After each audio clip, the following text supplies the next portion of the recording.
Hello and welcome. I'm Leigh Ann Gerrans and you're watching W News, broadcasting live from the Al Arabiya studios in Riyadh. These are our top stories. Trump warns the clock is ticking for Iran after peace talks stall. The WHO declare an international emergency in the Democratic Republic of Congo after an outbreak of Ebola. And one for the history books, Aaron Rai becomes the first English golfer in over a century to win the US PGA Championship.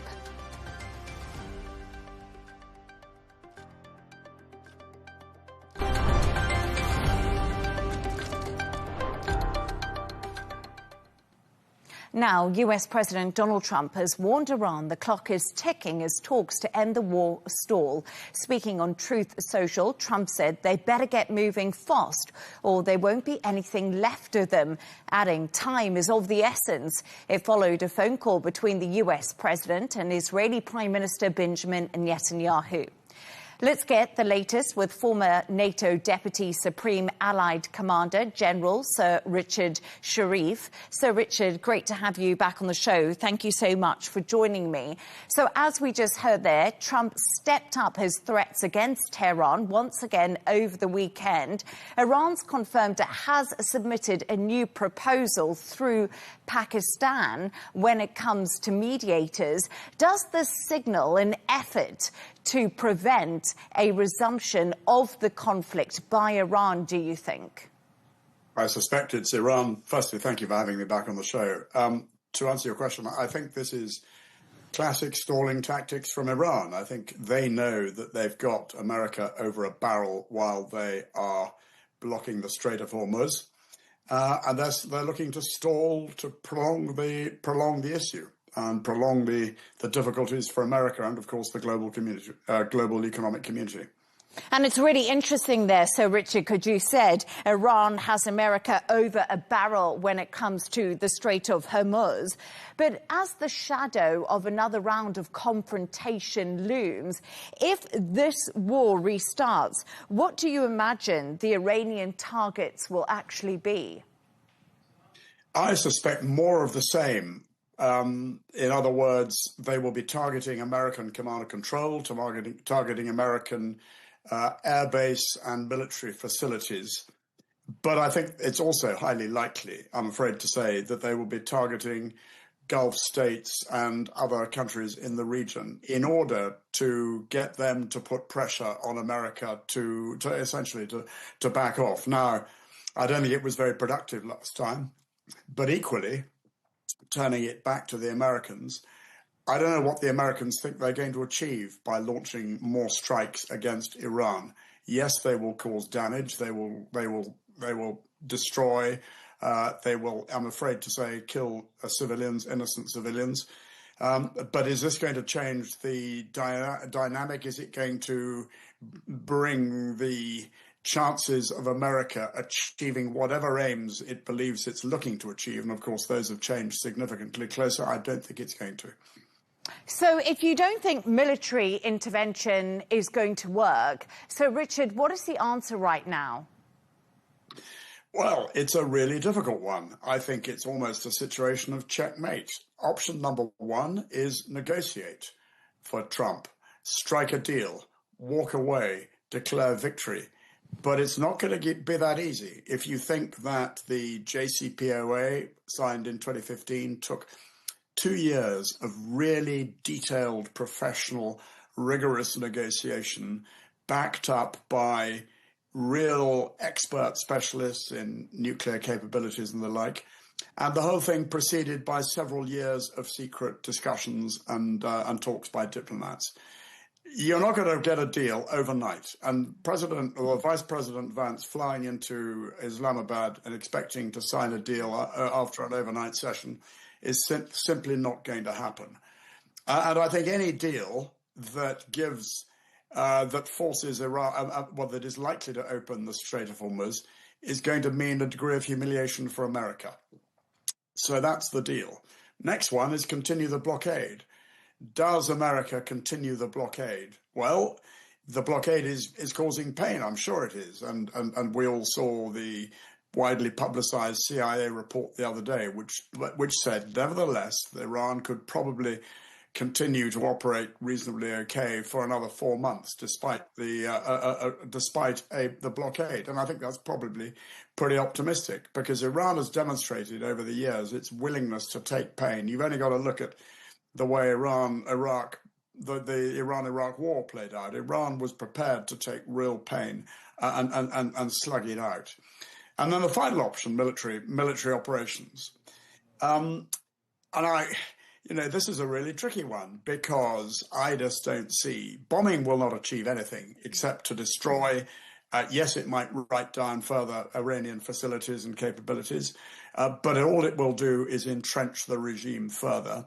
And it will also ensure that the population of Iran keep their head firmly under cover for as long as they can. So the only way you change the dynamic with military force is on the land, is on ground, is with ground troops.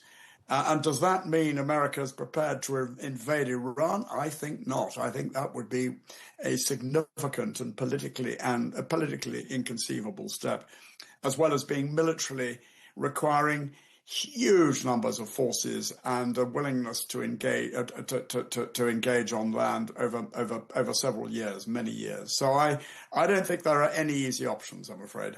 And as you do say, yes, indeed, if we did say US troops on the ground inside of Iran, that is very unpopular when it comes to the voters in America, something they don't want to see and something Donald Trump's very aware of as those midterm elections are on the horizon. But we're talking about the economic impact of the Iran war. It's really rippling through the global economy. Tehran's announced a new body to manage the Strait of Hormuz while the US blockade remains in place. We've spoken about those military options the US might have to reopen the waterway. But do you think this is just going to become the new normal, that Iran now has control of the Strait of Hormuz and the rest of the world just gets used to life the way it is now for a while? Well, firstly, I think that the reality is that the Strait of Hormuz is going to stay closed for a long time to come. I think we should be assuming at least 12 months.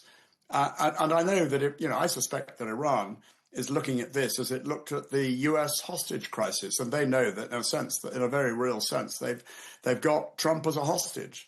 And of course, that crisis only ended when President Jimmy Carter stepped down and had run for some 13, 14 months before that. But on the other hand, as you say, this is a global economic crisis. It is causing massive pain globally. States of emergencies in the Philippines, Australian commuters told to use public transport to cut down petrol and diesel usage. The international community cannot allow this to continue. The problem, of course, is that America is not a reliable partner. America has launched this war without thinking through the end state, without thinking through how it ends. And I don't think anybody wants to partner America in what has up to now been a very, very foolhardy venture. So we're stuck between a rock and a hard place. The international community wants it solved. How can it get it solved? What leverage does it have over America to step back and let the international community solve it? The answer is, I don't know. But these are all tricky questions which the diplomats are going to have to answer. And this brings me on to a question about NATO. So we know NATO has naval capabilities in and around the Gulf region. Member states just remain so divided on what to do when it comes to the Strait of Hormuz. Is the hesitation by the alliance to help America, which is, of course, its largest military power, actually a mistake, as the US is now planning to reduce troop deployments to Poland, and it's infuriated President Donald Trump?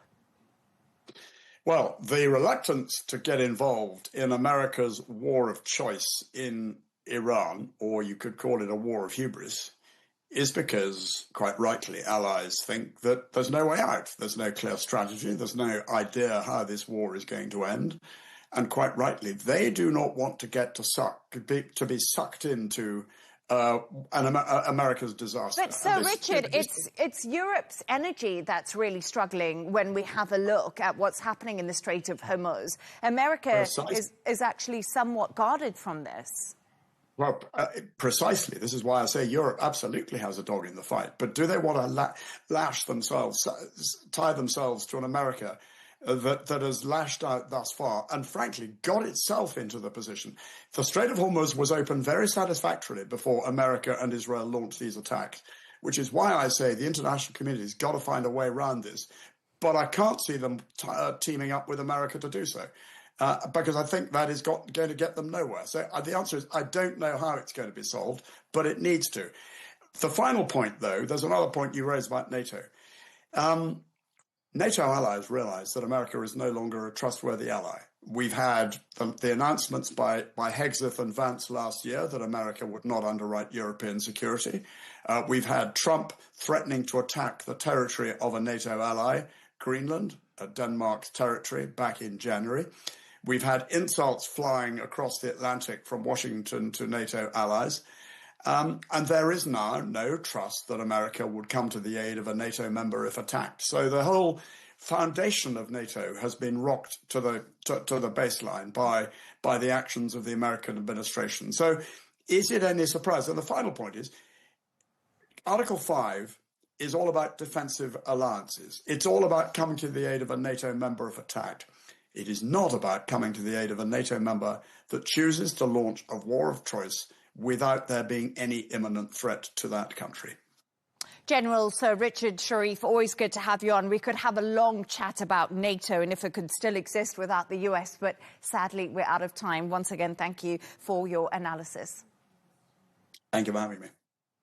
I'm now joined in the studio by Al Arabiya's geopolitical and security analyst, Riyadh Kawaji. Riyadh, really good to have you on the show. Obviously, you just heard my previous conversation, and it was quite interesting because when I was speaking to Sir Richard, he said Iran has the US over a barrel when it comes to the Strait of Hormuz. But Donald Trump, once again, Riyadh, stepped up his threats on Tehran over the weekend, told them time is ticking out, it's of the essence, basically get a move on.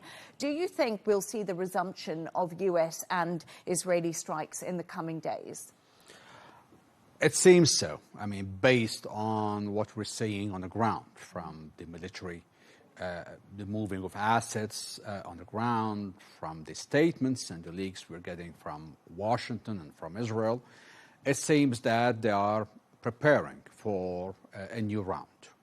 But to which end? What's the objective over here? The objective at the moment seems to still focus very much on the Strait of Hormuz. Now it's become the issue, but also not to abandon the original objectives of the operation, which is like the nuclear program, Iran's nuclear program, and other related issues. For now, Iran has played its strongest card, the Strait of Hormuz, and the U.S. countered with imposing the blockade.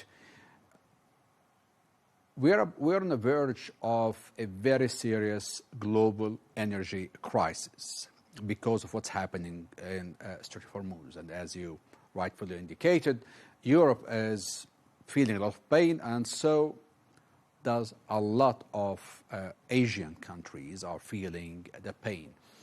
Now, Europe has led an initiative and to create a coalition, global coalition. Right now, there's about 40 countries that have declared their interest, readiness to join this coalition, and even announced what sort of assets they will allocate such coalition, but they're still talking about a coalition that will secure the strait after a deal is reached. So, and that's what I was going to say to you, Riyadh. So this coalition is all good and well while they're talking, but it's after.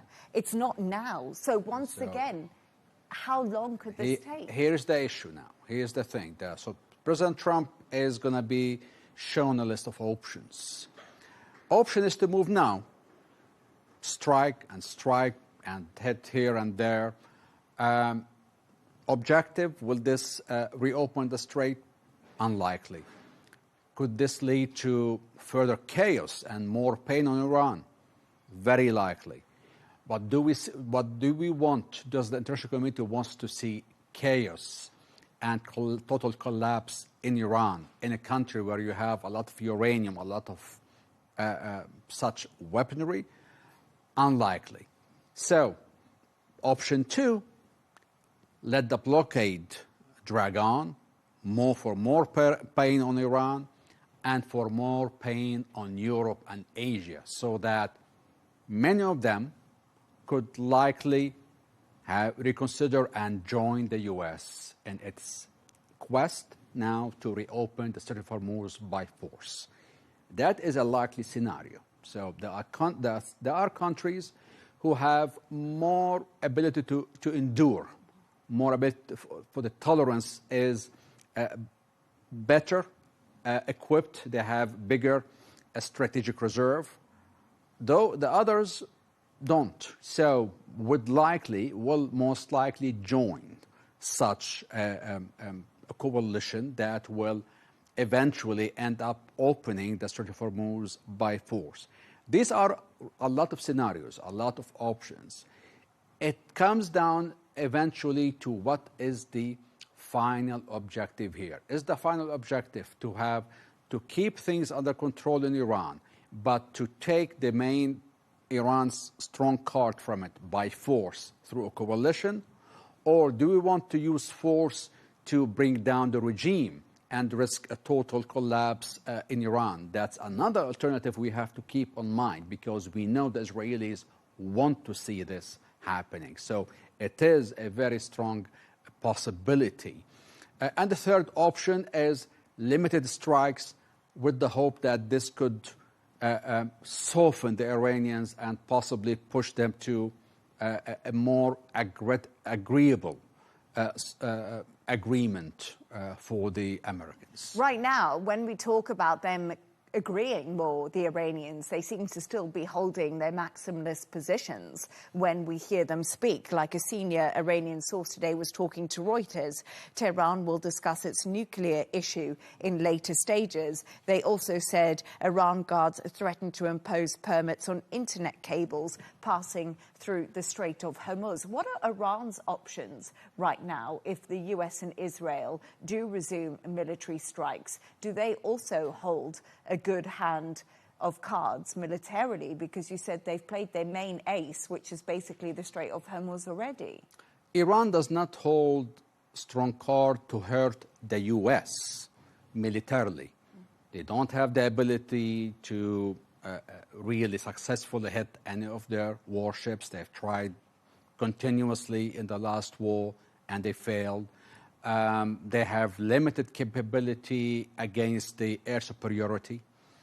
So the Iranians cannot do much to defend themselves from the U.S. attacks, and they cannot retaliate against the U.S. directly, effectively.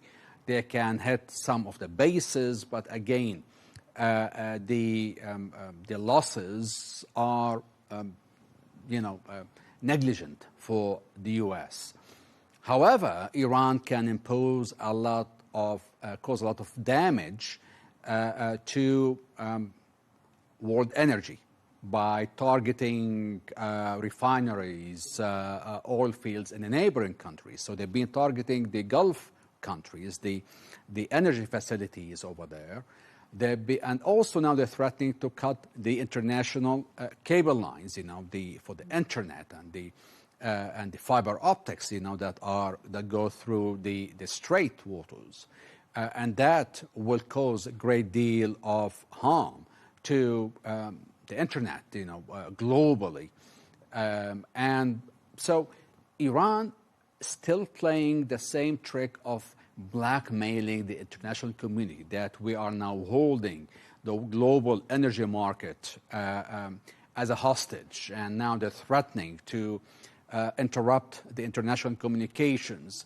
So they play dirty, let's put it this way. They play it this way. They cannot confront the U.S. militarily, but they can cause damage to the international economy. the global like you economy. do say, they play dirty, Exactly. asymmetric war in many respects.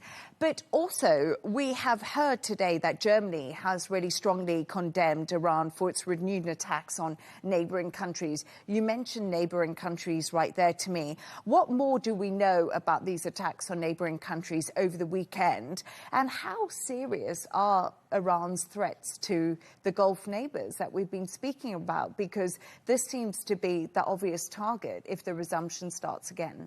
Well, they have, I think, these attacks were small. They meant to remind everybody that we're still there, we can still cause this damage. Likely Iran used its proxies to do them so that it would keep itself out. At least we know this for the attack on the Saudi that emanated from Iraq. The attack on the nuclear facility in UAE possibly came from the Houthi side. That's the likely scenario, although some people think it could be from Iraq and it could be from Iran. So the Shahid does have the range to be launched from Iran and did a detour to come from the western side into the UAE. So there is all these possibilities, but basically it's a message. First, that we can still target these countries. Second, that we have a nuclear facility now in the UAE that is also on our list. So you are talking about our nuclear facilities, but we also have a nuclear facility which we can target. So again, the blackmail game, playing dirty. Yeah, who will blink first? I feel like Exactly. we've said that a lot of times, haven't we? Riyad Kawashi, it's always really good to have you on the show with me. Thank you.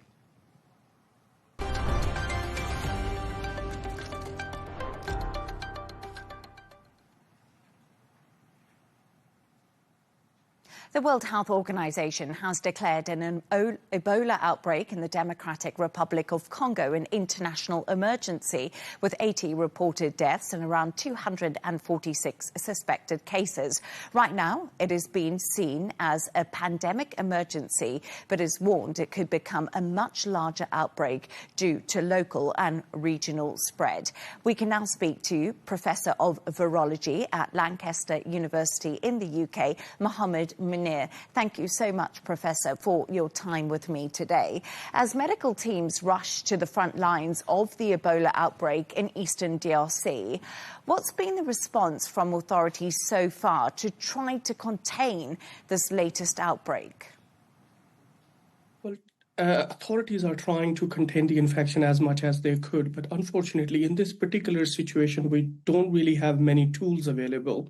When I say tools availability, the diagnostic tests, those are specific for this kind of Ebola strains are very limited. Those are being refurbished and being adopted for this particular strain. There is no vaccine as such available. There is no treatment as such available for this particular strain called Bundibugyo strain of the Ebola virus. So therefore, the pharmaceutical interventions, those are available for the authorities, are very limited. All they have is a non-pharmaceutical intervention, which means that they would help people understanding how hygiene is important, avoiding the contact with the people who are tested positive, and ensuring that the original case where it has been identified can easily be and quickly be detected so that we can look at this further spread of the infection. So overall scenario is quite grim. As you do say, yes, lots of obstacles in the way and the scenario looks pretty grim. But why does Ebola continue to emerge in outbreaks despite decades of research? And what does this say about the environment in regions like the DRC? Because this is not the first time they've witnessed Ebola. You're absolutely right. Out of the total, 60 or 70 outbreaks, minor, major, or medium size, been reported since its first identification back in 1976, around 17 different outbreaks have been recorded only in the DRC. And DRC has been particularly hit for several reasons. And one of the major reasons is that the bats population in the DRC is quite dense and the overall health infrastructure is very poor. So each time an outbreak emerges, it mainly emerged from bats to non-human primates, which are monkeys of all different kinds.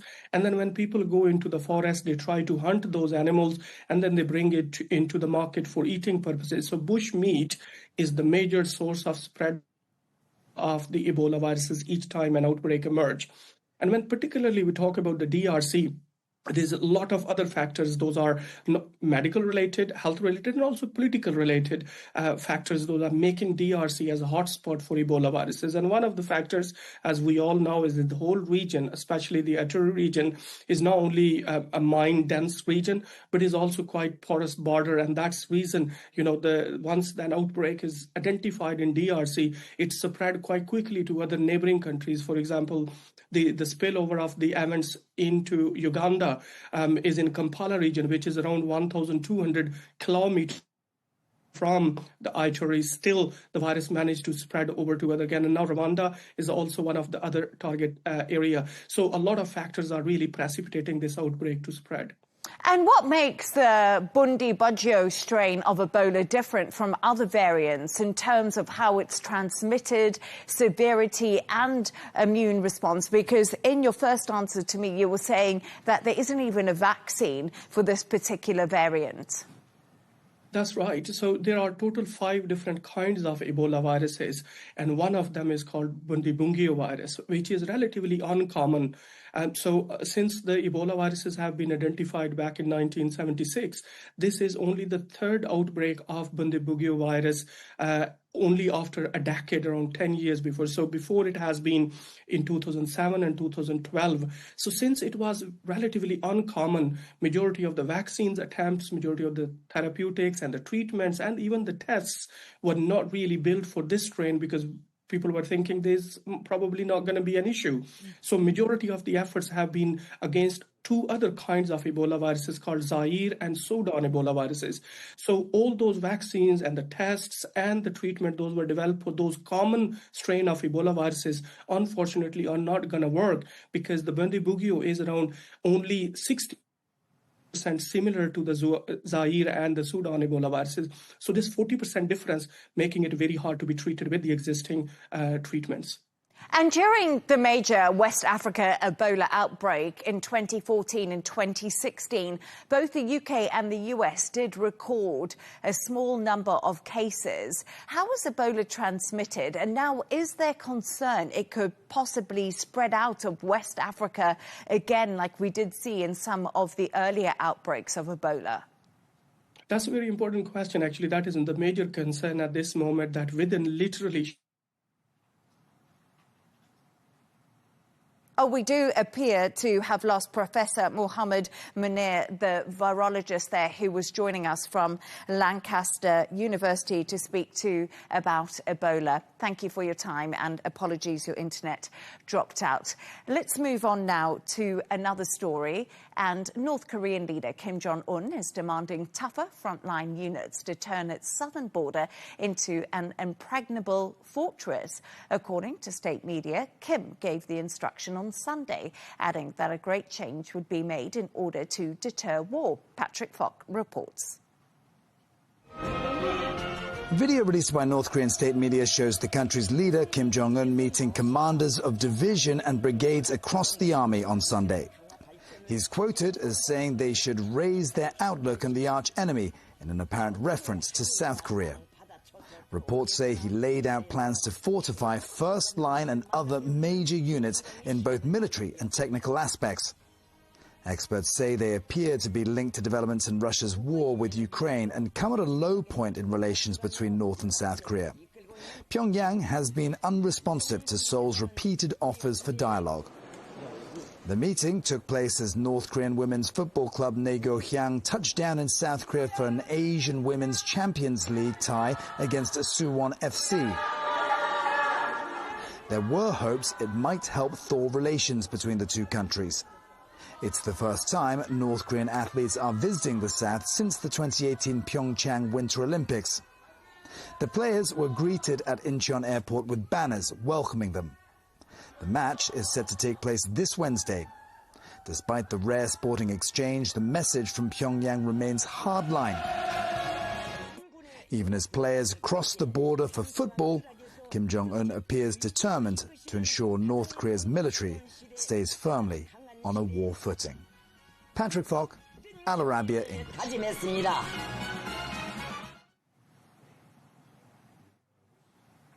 Now, England golfer Aaron Rai made history this weekend, becoming the first English player to win the US PGA Championship in more than a century. The 31-year-old beat competition favourites Jon Rahm and Alex Smalley to pull off a stunning victory. After picking up the trophy, he reflected on his historic win. Take a listen. There's a lot of incredible and historic English players over those 100 years who have gone on to achieve incredible things and had phenomenal careers.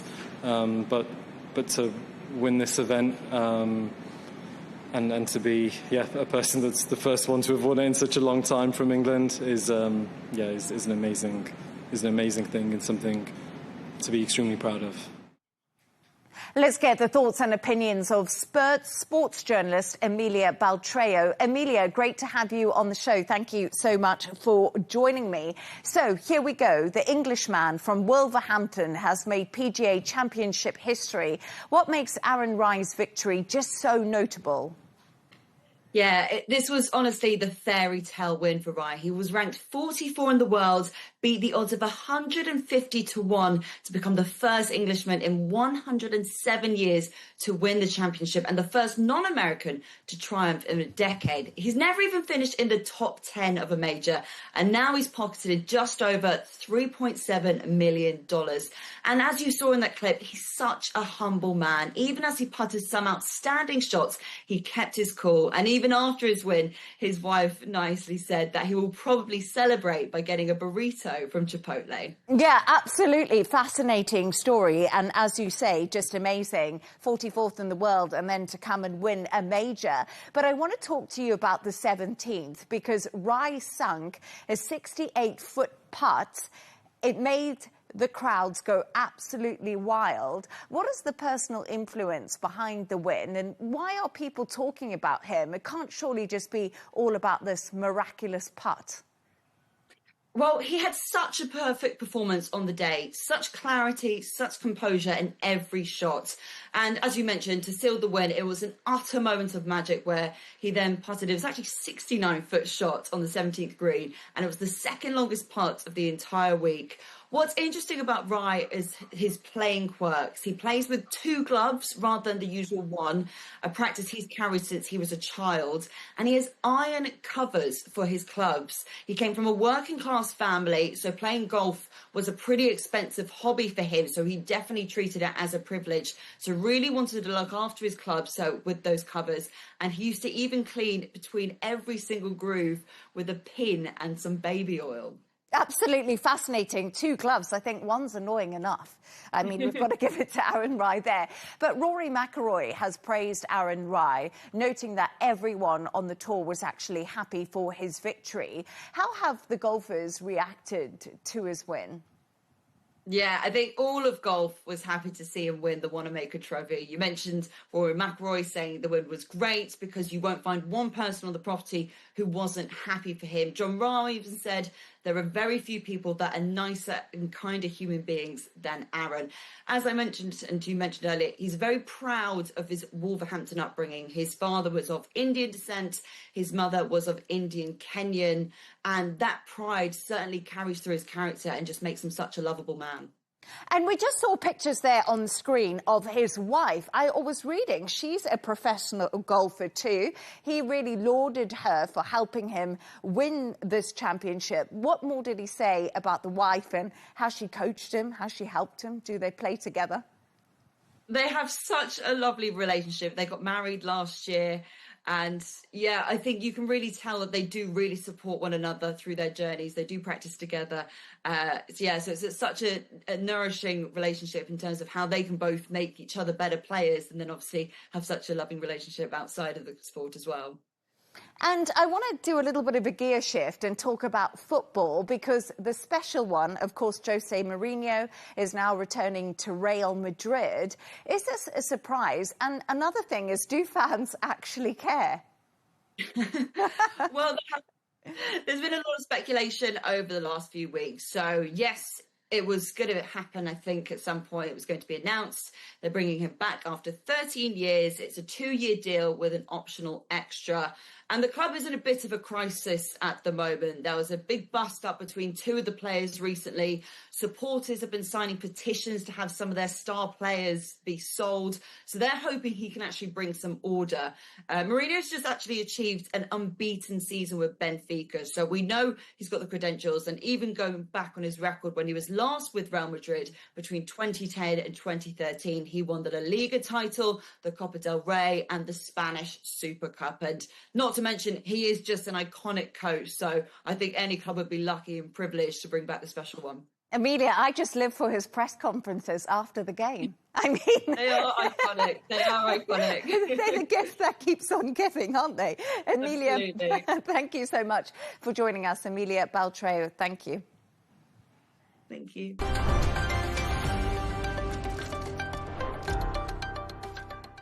Let's take a look at the top business news now.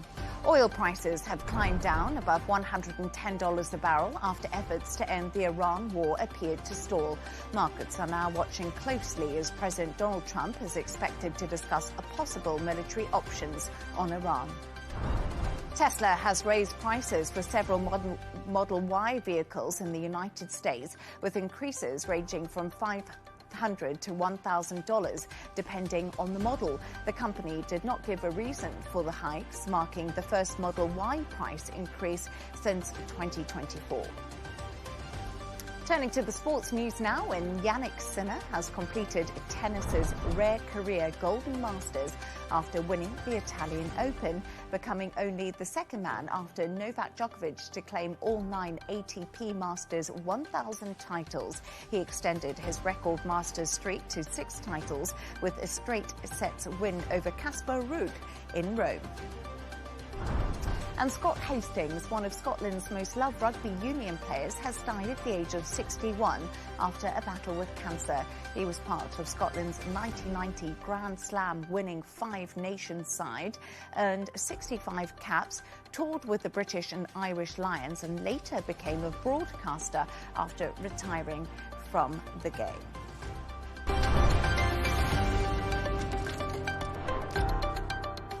Let's take a look at some of the other stories making the headlines today. Italy says rescuers have recovered the bodies of 4 divers believed to have been trapped in an underwater cave in the Maldives. The search resumed on Monday after being suspended following the death of a military diver during the operation. The group had been exploring at around 160 feet beyond the recommended limit of 98 feet. Gunmen have killed at least 10 people in Mexico's East Central Puliva state in the early hours of Sunday. It's the 3rd armed attack in the state this year after an earlier incident in which 3 people were killed when a vehicle was targeted. Rising cartel violence in central Mexico has forced about 1,000 families to flee their homes. 2 U.S. Navy fighter jets have collided mid-air during an air show in Idaho. All 4 crew members ejected safely and reported to be in stable condition. The jets were performing an aerial show at the time. Naval Air Forces are investigating the crash. And a reminder of our top stories. Trump warns the clock is ticking for Iran after peace talks stall. The WHO declare an international emergency in the Democratic Republic of Congo after an outbreak of Ebola. And one for the history books, Aaron Rai becomes the first English golfer in over a century to win the US PGA Championship. And that's all from us on W News. Don't forget to subscribe to our YouTube channel. Of course, follow us on X, and we'll be back in a couple of hours with W News Extra. Goodbye and thank you.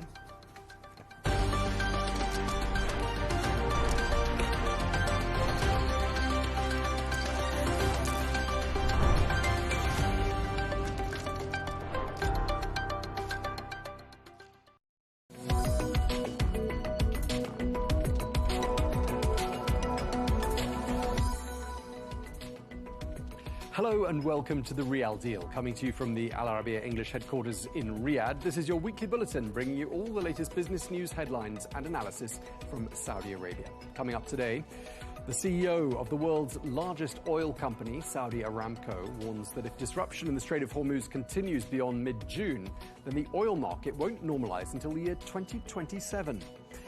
Plus, we'll be finding out about Saudi Arabia's changing expectations of consulting companies. I'll be speaking to the firm Alvarez & Marsal, which prides itself on asking tough questions.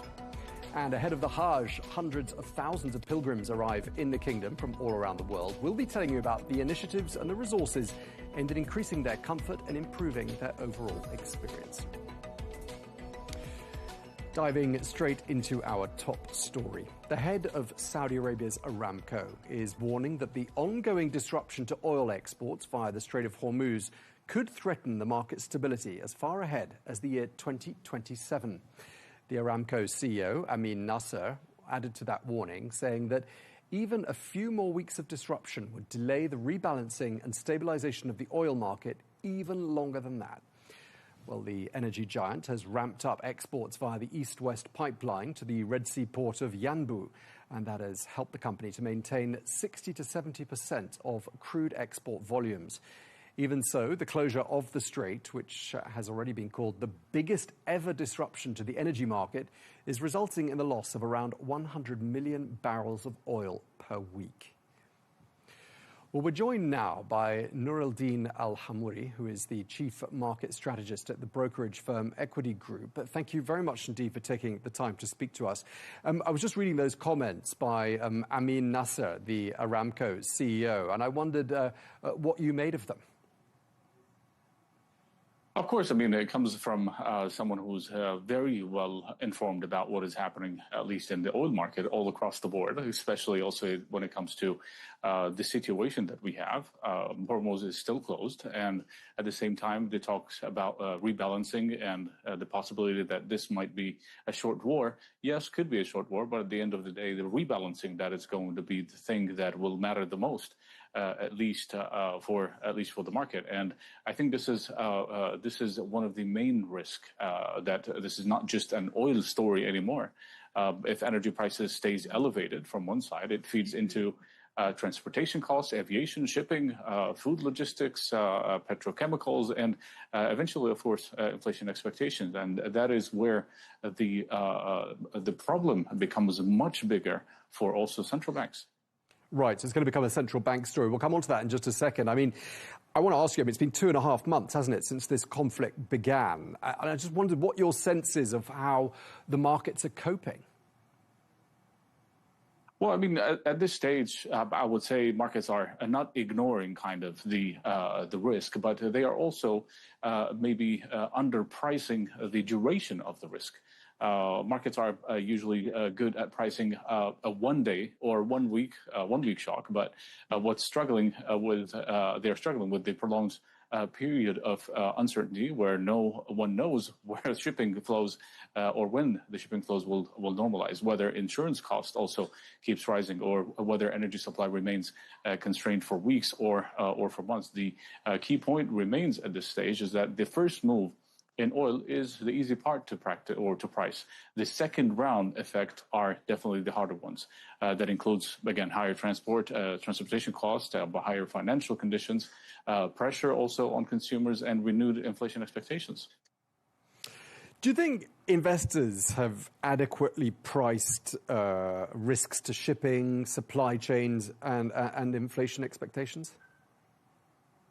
I mean, not the fully one, I would say. But initially, we've seen at least all the bond yields are going higher for a reason, because everybody thinks now that the idea of any kind of rate cut by the Federal Reserve or by other central banks are not going to happen anytime soon. Because inflation expectations are higher, and even, by the way, inflation was sticky even before the war. So the idea to say that investors just basically shrugged off everything and as if there's no war, yes, it happened, but it happened also because of the fundamentals that we've seen, at least in the U.S. Look at the earnings season that we had. So far, even the latest data suggested also that even 60% of the GDP of the U.S. in the last quarter was also supported by AI. This is one reason why you can argue how the market is basically at record highs, despite the fact that we are still within a war or military operation. So this is one thing that is still at the same time, investors are divided, but at the same time they'll have to go with the flow until we see some major shift in the fundamentals. Sure, and investors like uncertainty, perhaps least of all, don't they? It's the biggest enemy of investing. Would you say it's the uncertainty that's now perhaps the biggest sort of element weighing on the minds of investors? I mean, I would say both. It's uncertainty, and at the same time, how long this is going to continue. At the beginning, it was supposed to be 2 weeks, 3 weeks, and then now it's been 2 months. The talks now about maybe until September. Hopefully not, but at the end of the day, uncertainty changes, and it changes behaviors. Companies also hold more inventories. Shipping firms demand higher compensation. Insurers also raise premiums. Consumers and businesses delay decisions. Investors demand a higher risk premium, and that is why also, even if oil stops rising aggressively, let's say, the market impact also can continue if volatility remains elevated and the supply outlook remains unclear. So I would also frame it in a way that oil is the price signal, but uncertainty is the macro shock. And what do you think are the indicators that investors should be keeping a close eye on to determine whether this is a short-term shock or a more persistent macro event? That is going to be a little bit complex, but I'll try to make it as easy as possible. I would divide it into four buckets. First, you have the energy market structure. Watch Brent spreads, West Texas spreads, at the same time backwardation, refined product cracks. You have diesel, jet fuel, and gasoline margins.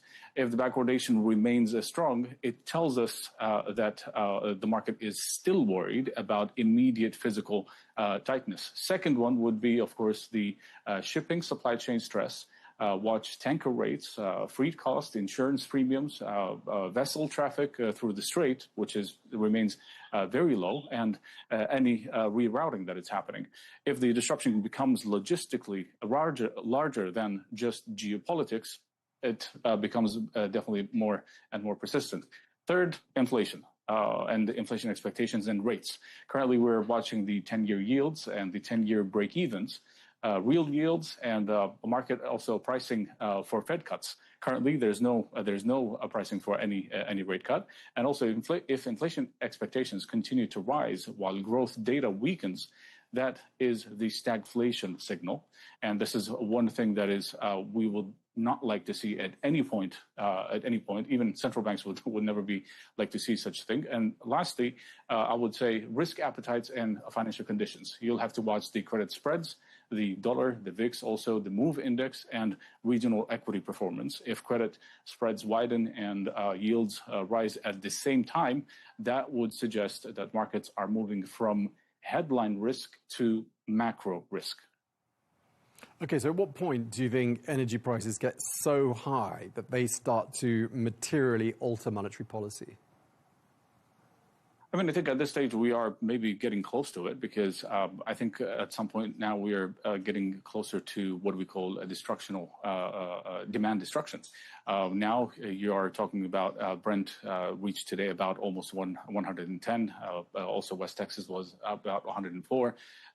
Verbal interventions continued from the U.S. administration, talking about the end of the war, and that's possibly a new progress that might that we or they made any progress with Iran, but on the ground, this is not something that actually happened. At least this is what the markets are pricing in today. If you look at the futures right now ahead of the open, we had about 2% decline in Nasdaq, about 1.5% in S&P and Dow Jones. So for the time being, uncertainty, it keeps building up, but at the same time, the more oil keeps going up and remains elevated, the more it will hurt the market in some ways. At least could not be today, because yesterday we were at record high, but in the next few weeks, it will definitely continue to weigh on it, especially if it remains elevated.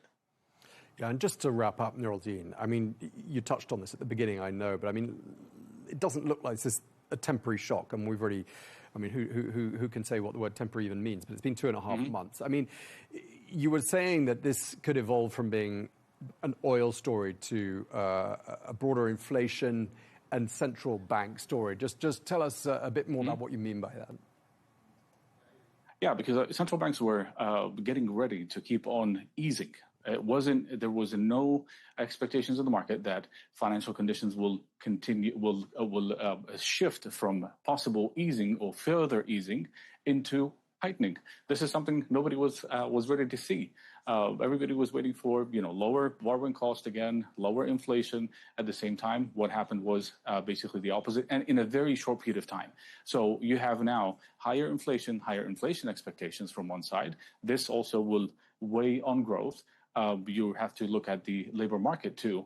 This combination, when you have lower growth, higher inflation, and lower employment or higher unemployment rate, this is stagflation. This is the worst combination for central banks, because they will have to decide where they will have to fight first. Are they going to fight inflation, raise rates to fight inflation, or to cut rates in order to help growth? Or even at some point, they might even be forced to restart QE. But this is the dilemma now the central banks will be facing, especially if this conflict continued longer than, I'd say, from now, another month. That would be something that central banks would not be happy to see. Okay, we really appreciate you sharing that with us. Thank you very much indeed. Nuruddin Al-Hamari, the Chief Market Strategist at Equity Group. Thank you for your time, sir. Thank you for having me. Well, staying with the ongoing destabilization of the energy markets, let's take a look now at how the current commodity supply shock is changing the way people think, from governments and investors to trendsetters to businesses. Well, we're joined now from Cape Town by Charlie Law, who is a former commodities trader. He's also the author of the best-selling book, It's Not Just Mumbo Jumbo. Charlie, thank you very much indeed for taking the time to talk to us. We're going to be talking about your book in a moment, but I want to start by drawing on your expertise as a former commodities trader. I mean, have you ever seen anything like the current situation we're seeing now in the oil markets? I mean, these are totally unprecedented times, Tom. A lot of us can remember COVID, but COVID was very different because we had a demand shock, and that was very different. So here we've got a supply shock, and the demand is still very much there. Now, the interesting thing about what's happening is that at the very beginning of the crisis, we had a lot of people who were caught off guard, and there was a bit of panic, and there we saw a lot of the volatility. But since that has happened, this second phase that we're in, there's been some adapting happening, shall we say. The shock has been absorbed to a certain degree. The demand side has slowed. People are, saving and not using quite as much energy. Alternative supplies are coming on. Saudi and the UAE are diverting export away from the Strait of Hormuz. You've got other oil-producing countries increasing capacity in export production, and so there's not quite the crazy volatility at the moment, but fundamentally there is still a deficit, and we are living in unprecedented times. That's absolutely. And Charlie, once the conflict is over, and hopefully a solution will be found in the not too distant future, I mean, how long would it take for oil prices to get back down to, say, pre-conflict levels? It's a great question. I think it's the one that everyone's asking. And unfortunately, if everything was to go back to normal tomorrow, we've heard this a bit, once you've seen it, you can't unsee it. And I think there will be a prolonged period of inherent nervousness and uncertainty. Well, might this happen again? It's happened once, so it could happen again. And then there's an awful lot of replenishment from a lot of the nation state reserves that needs to happen. Those are actually being tapped at the moment to help with supply. And then a lot of the damage that's been done to the Gulf producers, that could take up to 18 months to reconstruct and bring back online. So I think that certainly in the short to medium term, we'll still see fairly buoyant prices. Now, in terms of any sort of takeaways from this chapter and lessons learned, I mean, moving forwards, do you think we might see governments, investors, businesses perhaps doing anything differently as a result of what they've learned suddenly during these last 3 months? I mean, it's a huge one, and I think it's on many people's lips at the moment, with the realization towards the fragility and vulnerability of the supply chains. Obviously, some countries are more vulnerable than others. Europe has shown to be more exposed than others, with whether it's food security or energy security. And I think we're seeing, also developing countries. I mean, just recently, India paid a crazy amount of money, double the price for 2.5 million tons of urea imported into the country to make sure that India had was taken care of in terms of food security. China's stopped exporting a lot of fertilizers as well, and has capped prices in China as well. And so we're going to see how governments and key stakeholders are going to go to larger levels in the future to make sure that their citizens are protected. We've also seen how this has been interesting for the green transition and renewable energy, and that's interesting for investment and trends as well, and rearmament and defense. We've seen what Germany's done with its defense budget, and America going from $1 trillion to $1.5 trillion. And it's almost like the rules have changed. The old peace assumptions aren't there anymore. And then you take just those two things on their own. You've got the rearmaments and the defense of nation states increasing their budgets and focusing more on renewable energy. Then all of a sudden you're like, okay, so what do we need to do that? And then that all of a sudden points to rare earth elements and critical minerals, and a lot of that's in China, whether it's originated from there or processing there, and that ironically exposes another fragility and vulnerability in terms of supply chain. So it's fascinating, but there then potentially lies opportunities again for businesses and investors, because mining in the West, regulation, environmental permitting, that could change, that could loosen. So it's absolutely fascinating, Tom, to see how things could play out after this. Right, just turning the page on this segment of the conversation, just lastly, before we move on, I mean, investors do not like uncertainty, do they? I mean, you know that better than anyone. And I'm just wondering whether perhaps one of the worst outcomes is perhaps a period of prolonged stalemate here, Charlie.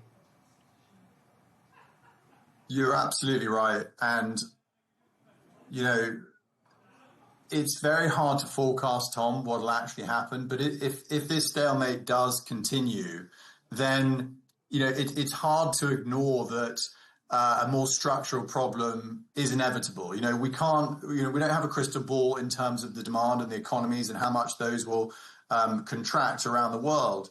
But, ultimately, if you can't get enough helium and fertilizer and aviation fuels and LNG to basic industries, from textiles to fuel production to plastics, it touches everything. And if there's if it costs more to produce things, if there's less things and it costs more to transport them to the right places, then ultimately this is going to get passed on to the consumer. And unfortunately, that's going to end in higher inflation.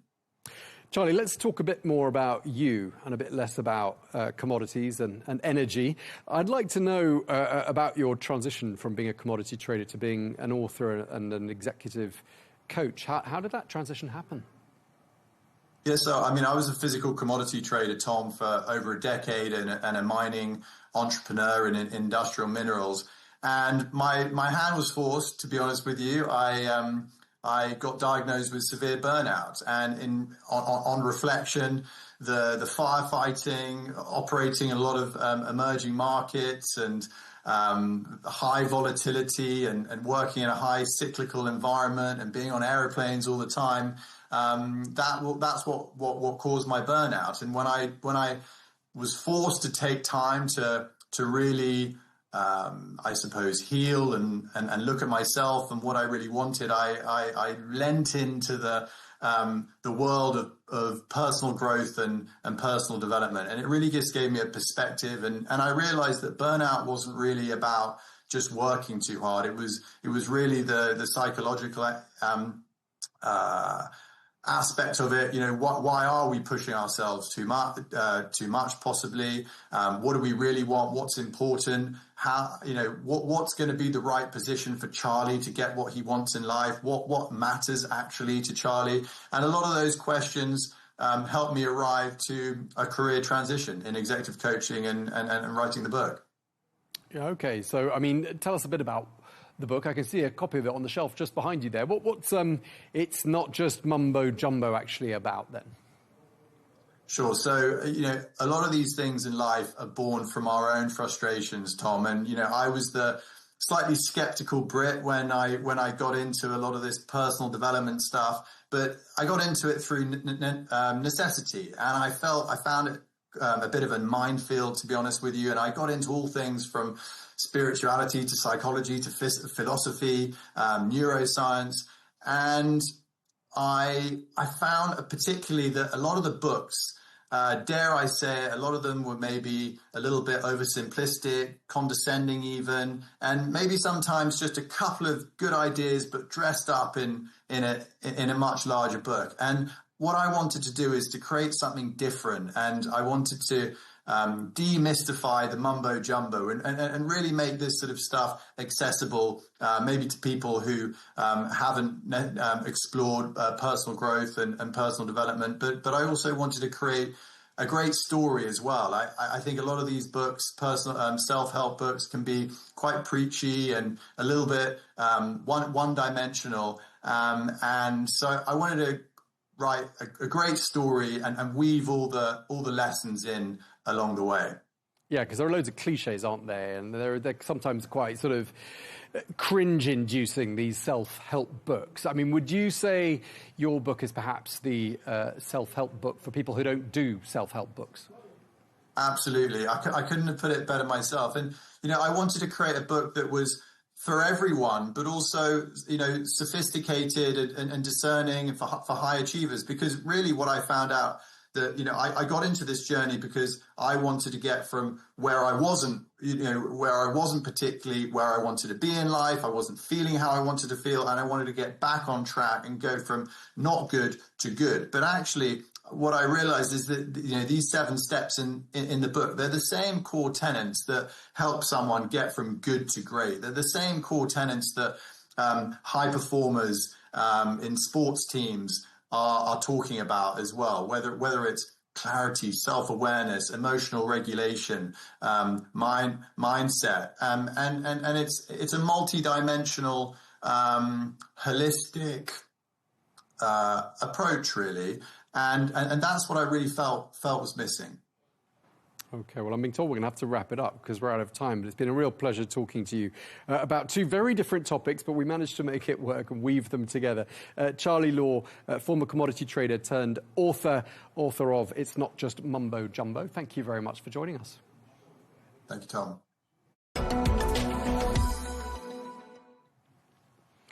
Now, Saudi Arabia has strong demand for consulting services, right from the early days of Vision 2030, which was launched more than 10 years ago, to the present day. This as the country refines and redefines its spending priorities. Well, the goals, initiatives and subsequent giga projects have involved the mobilization of experts from all corners of the globe to connect with local talent who are actively contributing towards these goals.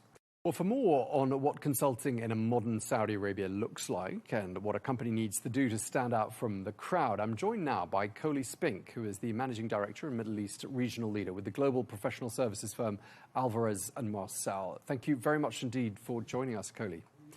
Now, your company says it prides itself on being the consulting firm that, quote, asks the tough questions. What sorts of questions are we talking about here?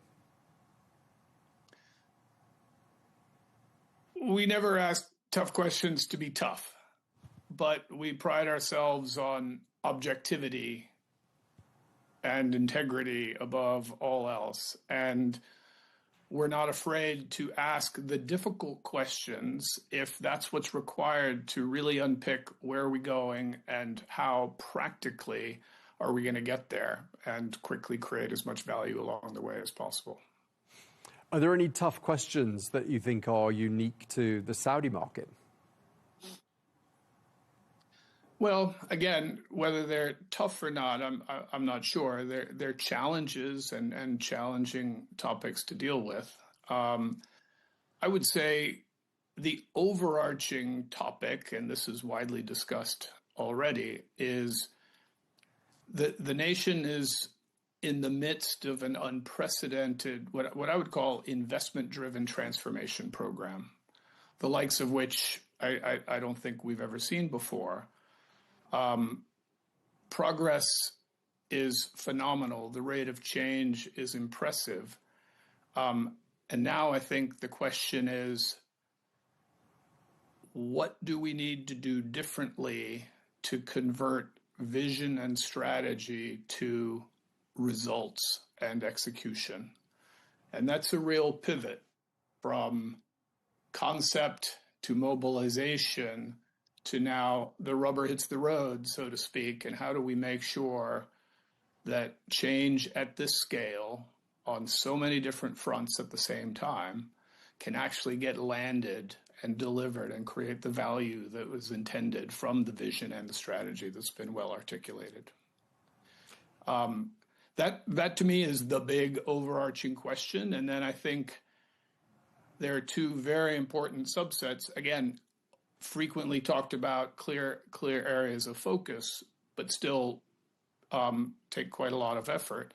One is the talent question, when underlying Vision 2030 is the creation and development of new industries, new economies, new sectors. How does Saudi take its very rich, young resource base from a population perspective and ensure that the capabilities are there to step in, run, manage, develop, and grow these new industries and new sectors that are being created?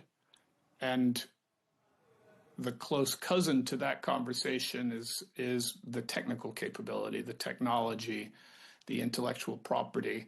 How do you accelerate indigenous technical capability, homegrown R&D, and ensure that these initiatives become truly lasting and sustainable, and in many cases emerge as major export engines as well as just domestic consumption serving capabilities. Okay. I wanted to ask you about a white paper that your company put out recently. One of the things it says is that Saudi Arabia can compress or compact into a much shorter space of time what it took other countries decades to achieve. That's one of the things that this white paper says. What's the rationale? Tell us a bit more about that theory.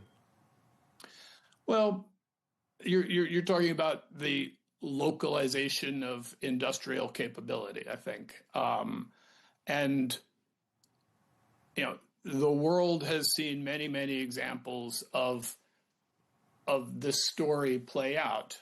And with experience and with planning, there's good evidence to show that these very long, and these are measured in decades, not minutes, but these very long sort of transformation agendas can be significantly accelerated when the right ingredients are in place, from policies and objectives to, down at the bottom, the resource base and the infrastructure and the right regulatory environment and the right domestic market to support it.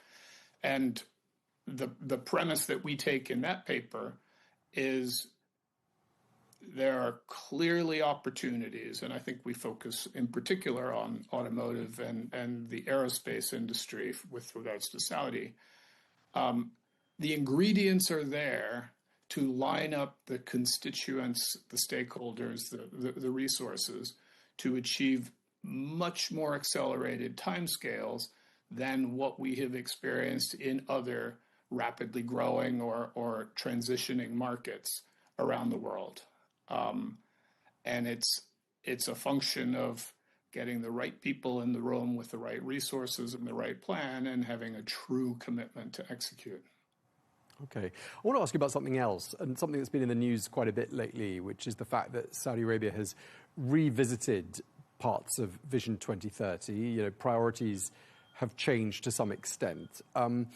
Expenditure on consulting is perhaps not what it was a decade ago. Do you think the expectations of consulting firms here in the kingdom has changed? I hope so. I think that the need for consulting is unlikely to diminish. Just the sheer scale of change, the breadth of initiatives that are being worked on at the same time, and as I said before, the fact that so many of these things are new, there is likely to be significant continued reliance on international experts in some form or another. But again, as I alluded to before, I think the structure of demand, the nature of demand has changed and will continue to change. Very simplistically, from strategy to execution, from thinking through what could be to rolling up your sleeves, getting stuck in, and actually getting things delivered. Will that change the aggregate quantum of consulting? I don't know. I don't think the Saudi consulting market will continue to grow 20% a year for the next X years. But I think within that already large market, the structure of demand is changing quite materially in the direction of results and execution. Okay, thanks for that. And just lastly, Coley, I wanted to ask you, just tell us what your observations are about what impact the current geopolitical situation in the region is having on the kingdom.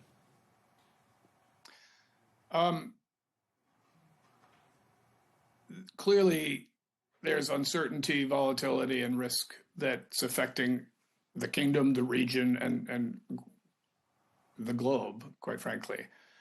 Interestingly, I think from a regional perspective, Saudi is relatively well insulated to some of the shocks of this because of the richness of its resource base. It's a real country with a real population. It's less dependent on sort of tourism transients to support the economy. Nevertheless, there are real impacts. I think the risk premium for attracting capital is going up. Cost of capital has gone up at a time when foreign direct investment, both strategic and financial, is important to fully deliver Vision 2030. That becomes a more nuanced conversation today than it was 3 months ago. I think, the East-West oil pipeline was a stroke of genius that is keeping the cash flow flowing. For sure, there will be many discussions around what other investments in redundancy and resilience to continue to insulate the domestic economy from international shocks will go on the agenda. Maybe some of that will supersede other things that need to get deprioritized because resources are not infinite. The need to continue to attract strategic partners, foreign partners, the sales pitch on why is this a great time to commit significant resources to the region. I think it's a compelling sales pitch, but again, it's a more nuanced one, while the cloud of sort of geopolitical uncertainty hangs over all of us. Okay, well, we're going to have to leave there. We're out of time, but really appreciate you sharing your thoughts with us. Coley Spink, Managing Director and Middle East Regional Leader with Alvarez and Marsal. Thank you very much indeed for your time, sir. Thank you, Tom. And finally, more than 860,000 pilgrims have already arrived in Saudi Arabia ahead of the upcoming Hajj pilgrimage. Well, the kingdom has ramped up preparations to host them for what is one of the world's largest religious gatherings. Well, speaking at a Riyadh conference, the Hajj and Umrah minister outlined the new projects which have been implemented to increase the comfort of pilgrims during this hot summer month. The capacity of the Mina area has been expanded through creating the Kidana Al Khaif camps, which cover an area of 24,000 square meters near the Jamarat walkway. In addition, more than 60,000 trees have been planted as part of the Green Emotions initiative, which is 3 times more than last year. The cooling system, which includes more than 6,000 misting poles, has been activated to contribute to improving the environment and creating a more comfortable atmosphere for the pilgrims. And that was Tawfiq Al-Rabi'a, Saudi Arabia's Minister of Hajj and Umrah, speaking there. Well, thank you very much indeed for watching The Real Deal. That's all we've got time for. Do stay tuned and we'll see you again next week.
The first democracy in the world, the descendants of Alexander the Great, an isolated village. And a God who speaks through a spiritual medium. The secrets of Malana, a veil lifted from the depths of a mysterious world.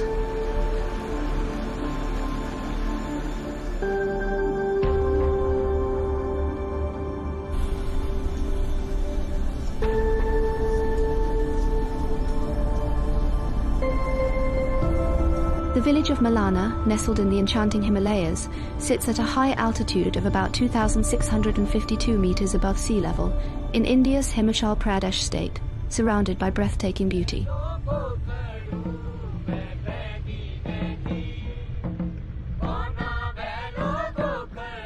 To reach this hidden sanctuary, travelers must endure a long, winding journey, about 21 kilometers from the nearest city, Kullu, climbing steep trails and rugged paths that seem to go on endlessly before finally reaching the village.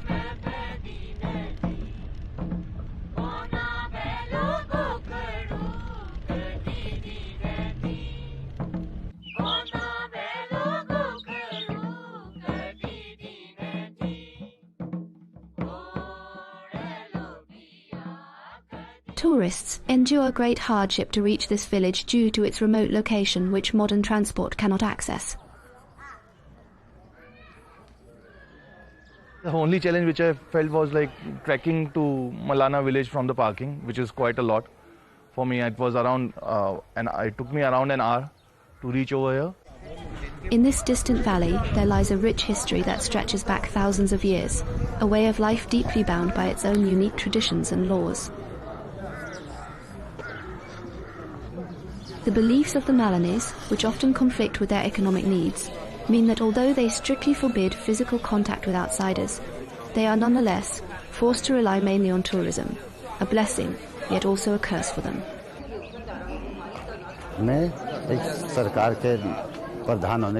As the head of the village, my job is to take care of all the work here, such as leveling roads and installing solar light. It is my duty to place trash bins in different parts of the village and to raise awareness among tourists to use them instead of throwing garbage anywhere. I use the money that the government provides for this work. Jamlingirishi, regarded as one of the great sages in Hindu mythology, is said to have intervened through his divine oracle, commanding that all guest houses surrounding Malana be closed. According to the legend, his decree allowed the village to welcome visitors only during daylight hours, when the god's blessing was present. This remote village attracts around 12,000 visitors each year.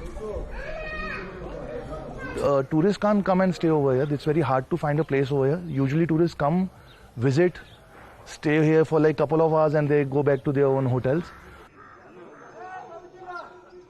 It is well known for its beautiful wooden houses, built in the unique Kathkuni architectural style, which were tragically destroyed in a massive fire back in January 2008. From those ashes, a new Malana emerged, resilient and hopeful.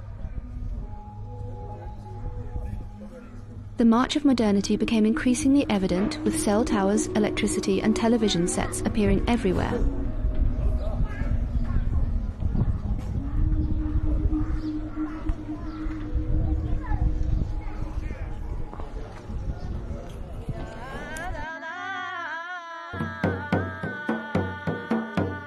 Throughout Himachal Pradesh, people will tell you that the residents of this ancient village, known for their deeply rooted customs, avoid even the lightest physical contact with outsiders.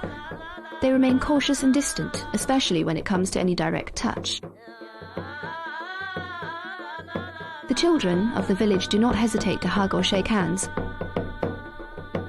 But most of the people here still firmly uphold the rule of no physical contact with foreigners.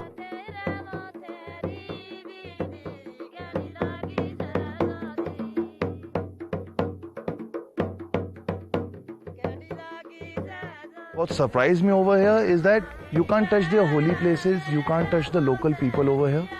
And if you're not walking on the path which is already made to walk, they'll literally tell you to move away from that. You can't come closer to their houses as well. You have to pay huge amount as fine or something like that. सुनो यहाँ मना है कि ऐसा नहीं है किसी जगह में हम भी नहीं जा सकता है आप भी नहीं जा सकता है. Touching is forbidden here. This rule, you see, is not only for outsiders. We too have our own rules that forbid touching others. Even the gods have their rules. That is how it is.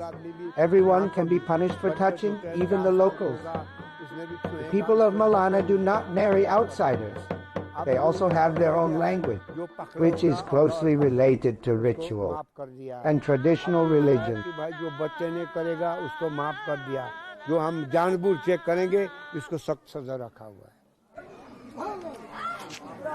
The people of Malana do not marry outsiders. They also have their own language, which is closely tied to their rituals and traditional faiths, deeply rooted in their culture.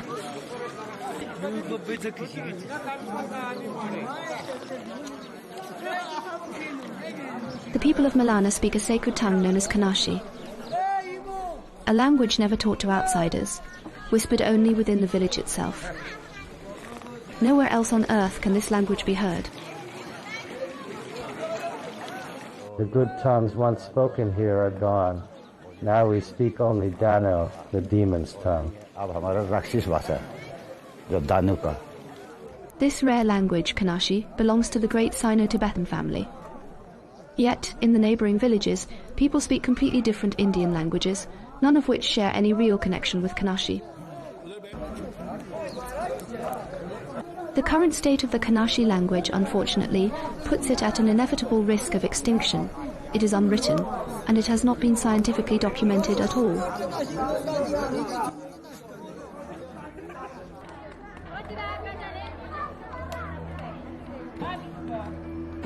The people of Malana are distinguished by their light brown hair and eyes. Their noses are long. Their skin is wheat-coloured. They resemble the inhabitants of the Mediterranean basin more than those who live in Himachal. Many stories and legends surround this mountain village.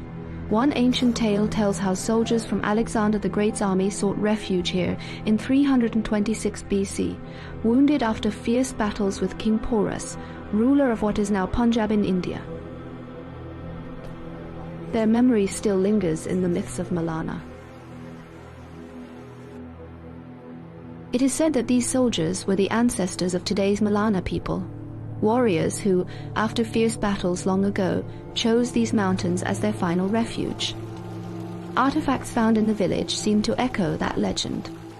Yet, there is no study which confirms a link to Alexander's army, and many locals simply call it an old tale. ये जो है जो सिकंदर का जो फौज था ना वहाँ का कोई It is not true that a man came here. It isn't true that a man named Alexander came here. We are, and have always been, the sons of Jamadagni, Rishi, nothing else. All that is a lie. There is no lineage of Alexander here. We come from Balkan, Rangri, Lugai, and Shela, and Kulu has its lineage too. It makes no sense for there to be a link to Alexander. In fact, Alexander's descendants also came, but none of them remained as we wiped them out.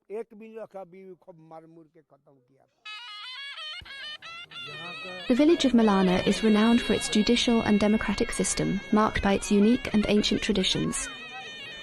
The members of the village council, 11 in total, gather in the main square and are known as the Jamda. The council members listen patiently to every case brought before them.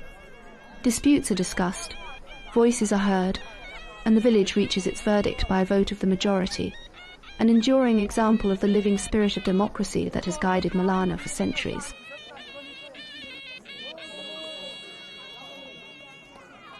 This scene reflects the village's adherence to its own laws and its independence from India's formal judicial system.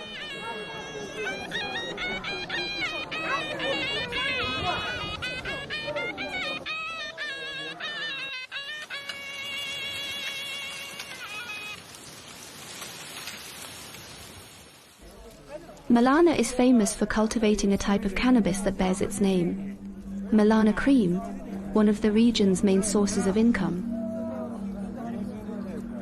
Yet this crop brings not only legal challenges but also social consequences. Children and young boys, sadly, have become involved in supplying and selling drugs in Malana. थोड़ा सुधरेंगे यहाँ पे थोड़ा problem थी नशे मतलब ऐसे ही Families that live here believe that people fall into drug addiction at a young age. The village is very small, so education is poor. And only a few of the villagers can read or write. Still, we live a simple life by farming the land, welcoming travelers, sharing stories by the fire, laughing together and finding happiness in the quiet rhythm of our days.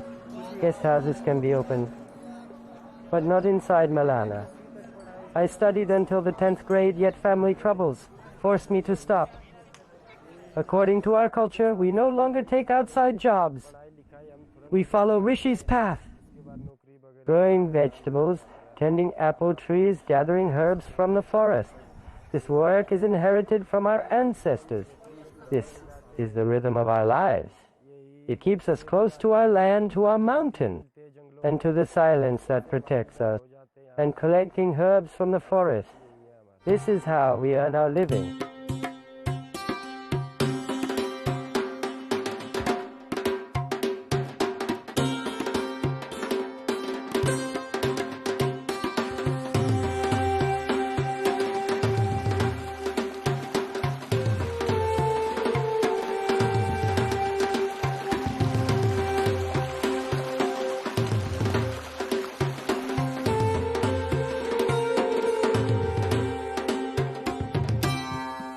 Here, women work more, and men work less.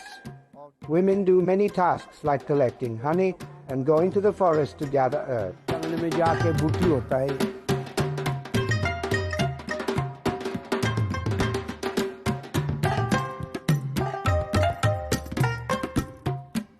People are quite friendly over here, and there's some different culture also over here. What I heard about the culture and everything, that they have their own code, they have their own law. They don't follow what you call Indian constitution. So this place is completely different compared to all over India, kind of, you can say that. Their Pradhan take all the decisions if there's any fight or anything in between the locals or something among themselves. There's only one person who takes all the decision for them.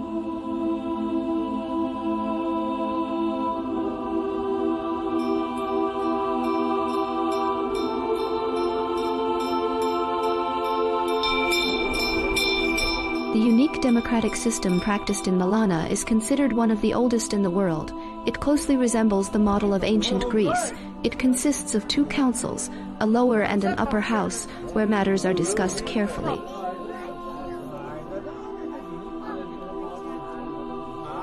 Final authority always rests with the upper house, which includes 3 respected figures, one serving as the voice of the local deity. The village's oral tradition tells of a sacred figure named Jamadan Girishi. He lived in this mountain village centuries ago, known for his wisdom and deep contemplation. He is believed to have helped establish the laws and customs that the people of Malana have followed through the ages. ऋषि आया ना इधर, जमदग्नि ऋषि आ गया तो इस करके इधर तपस्या की है इन्होंने. दानु का राज था. हाँ, दानु ने हार माना. When Rishi Jamadagni came here and meditated in this place, Danu ruled this region. Danu agreed to hand the village over to Jamadagni. In Hindi, we call him Jamadagni. We call him Jamru. 2 brothers first came and ruled here. After that, their number grew to 100 people. And now, there are many. बात और भी आते तब इधर पूरा गाँव बस गया. यहाँ का कल्चर अलग ही है. The story of Jamdan Girishi forms an inseparable part of Malana's rich cultural heritage. New generations are constantly reminded of the importance of wisdom and a deep reverence for history and tradition. This divine figure truly symbolizes a guiding spirit within Malana's unique system of governance.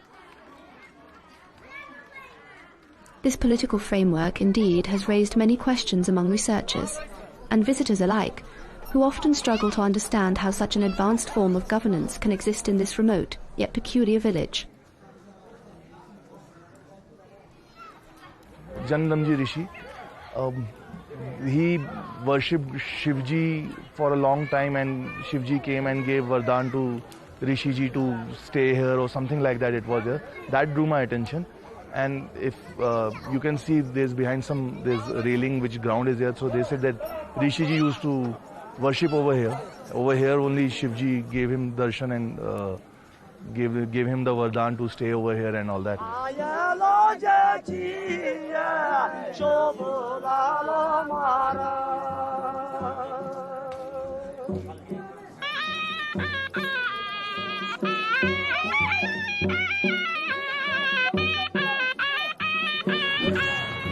There's some festival today for which I came.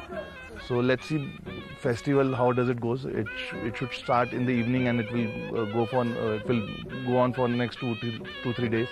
they dance and all that, and they do prayers and all that.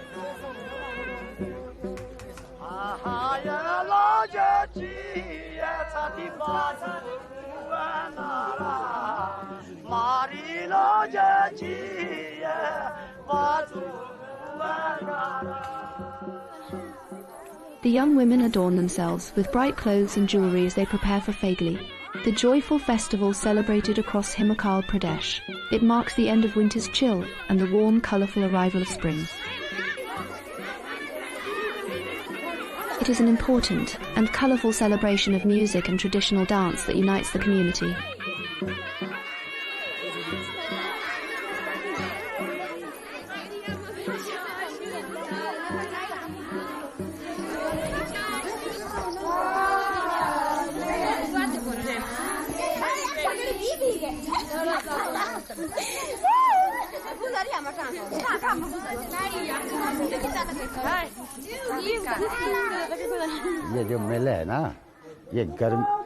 This celebration is held at the end of winter and the beginning of summer. Now we can plant the seeds in the fields. We will start by planting potatoes, kidney beans and other things.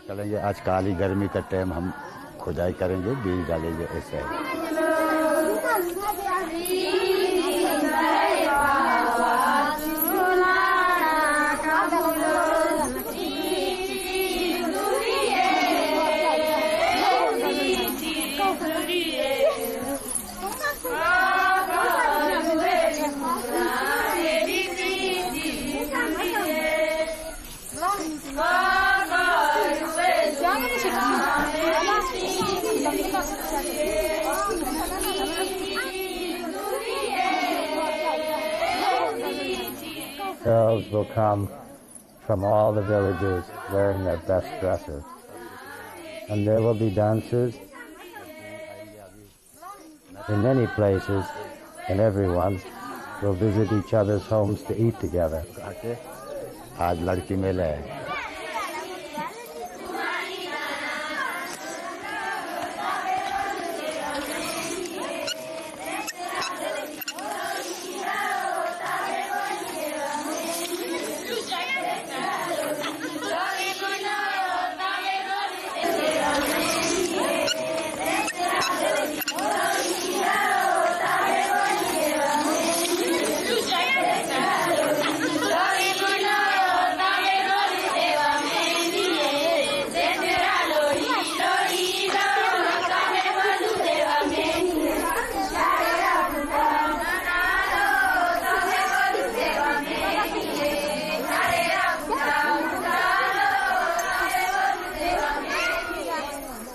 It is our tradition to celebrate after the snowfall that lasts for 6 months. The snow isolates our village completely, as there is no way out during the winter. When the spring arrives, the place becomes filled with joy. Everyone sings, the snow has melted, and people dance through the night and into the morning. This is the reason for our happiness.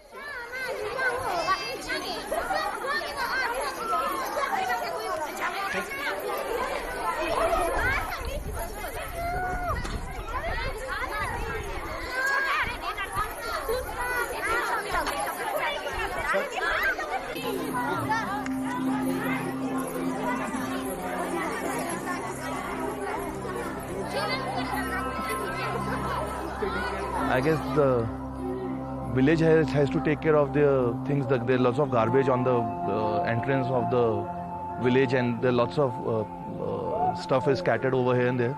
So I guess it can get much better. They can clean it properly.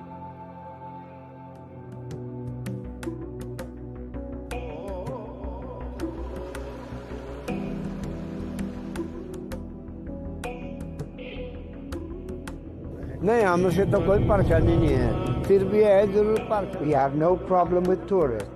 The only problem we face with them is that when they come here they throw litter on the roads like chocolate wrappers, biscuits and empty bottles.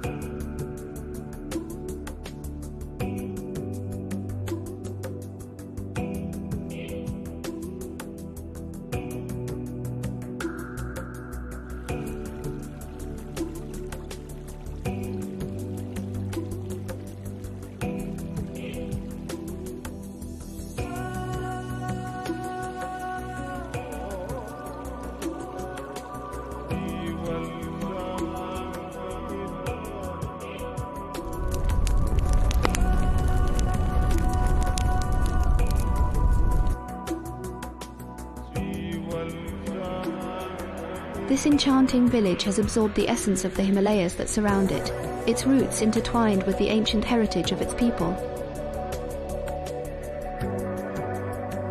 Despite warnings against foreigners and the strict rule of no physical contact, the village radiates warmth.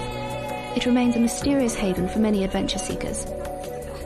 Yet one wonders, could the villagers' joy in welcoming tourists ultimately become the very cause of their village's ruin?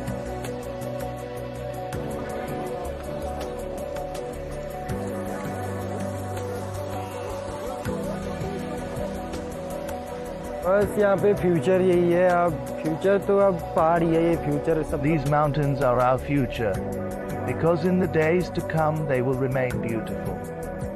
The world below us is not so good. Tourism is not welcomed here. What can we do? We are the sons of the wise, and it is our duty to carry on the work of the sages.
The world is changing, and the Global South is seizing the opportunities arising in a shifting geopolitical landscape.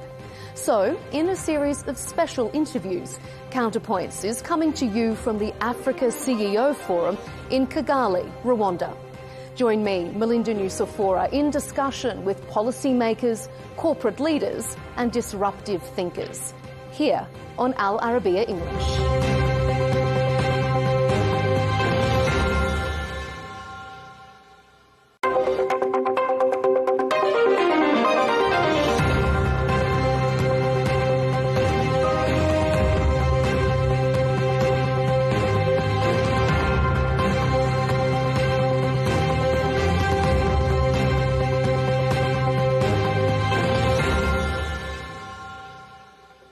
Hello, and you're watching this special episode of Counterpoints with me, Melinda Nucifora, coming to you from the Africa CEO Forum in Kigali, Rwanda.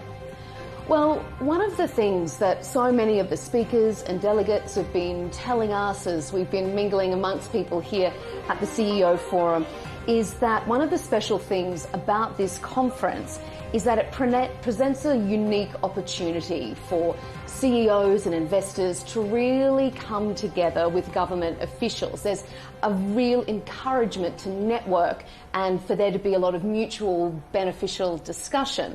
One of the ways they do that is through the Invest In sessions.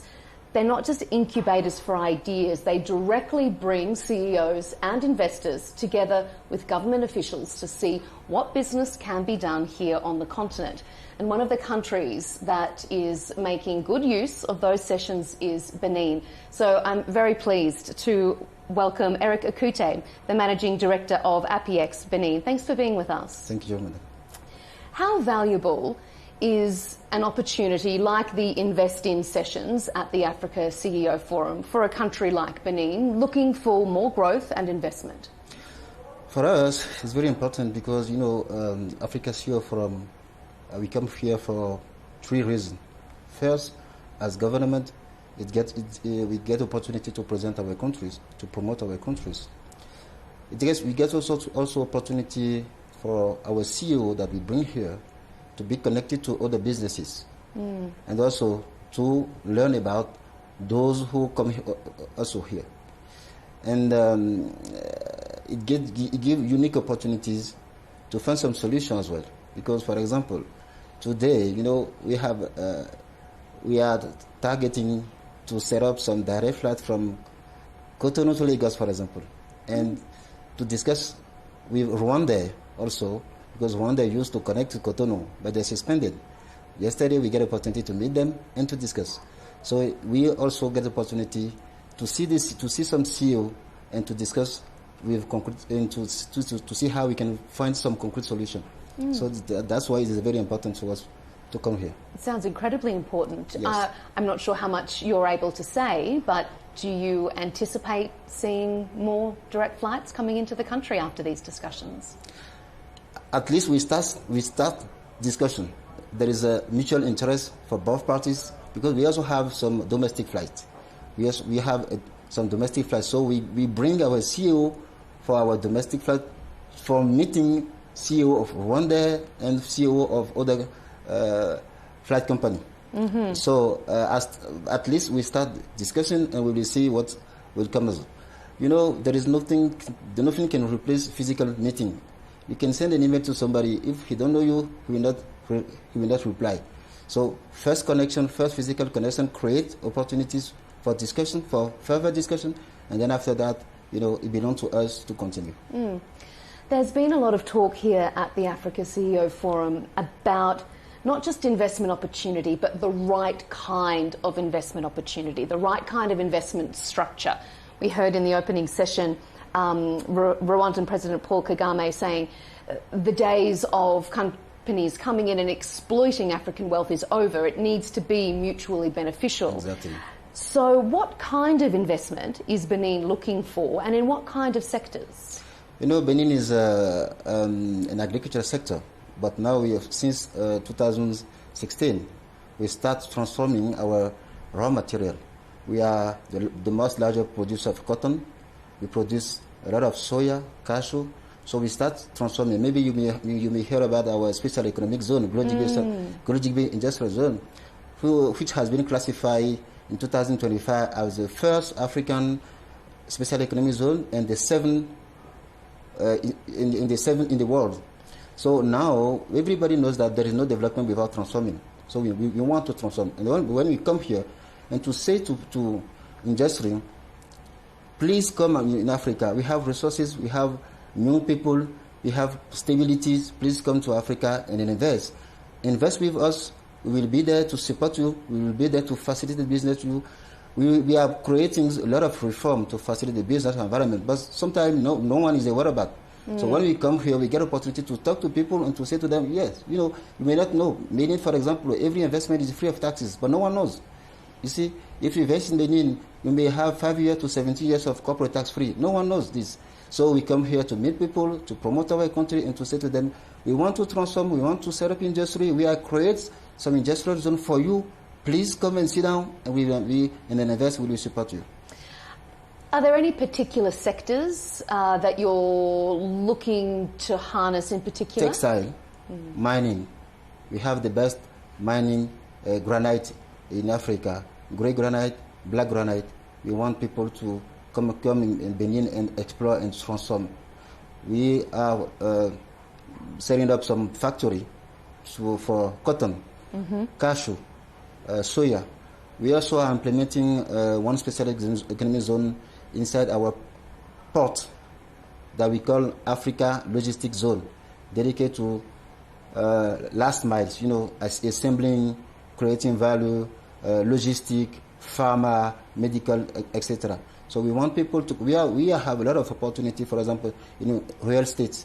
We want a lot of, because, Benin, every year, we have a big tourism and cultural event that we call Vodun Days, and more than 500,000 people come in Benin every year.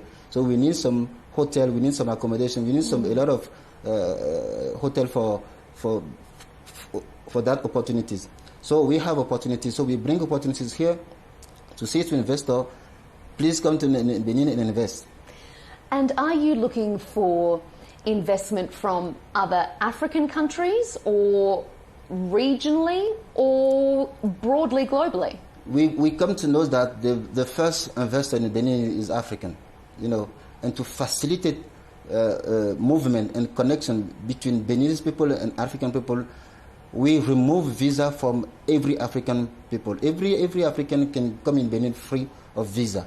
This is the first action for coming, seeing, and look at the environment, and look at searching for opportunities. Mm-hmm. So yes, we are looking for African, because it is easy for those who are already in the continent to invest in the continent.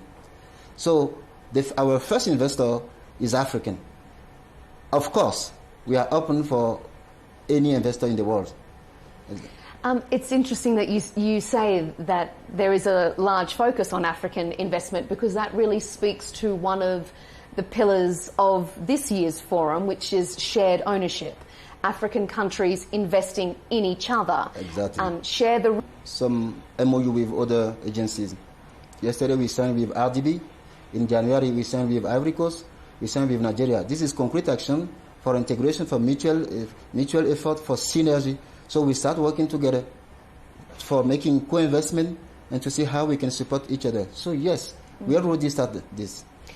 Is there a tension or a difficult situation to balance pursuing domestic investment and domestic growth in Benin and supporting that idea of investing in other countries in the continent as well? How do you balance the domestic focus with the continental focus? We share the same physical area. We are together. Benin is growing, Ivory Coast is growing. Sometimes we share markets. We have some regional market. For example, ECOWAS, Benin is part of ECOWAS, which is 200,000 people. 200 million of people. So we support, we sell goods to Nigeria. Nigeria also sell goods to Benin. So it's a global market. So it is a collective action. With collective action, then everybody will grow collectively. Mutual prosperity. Mutual prosperity, exactly.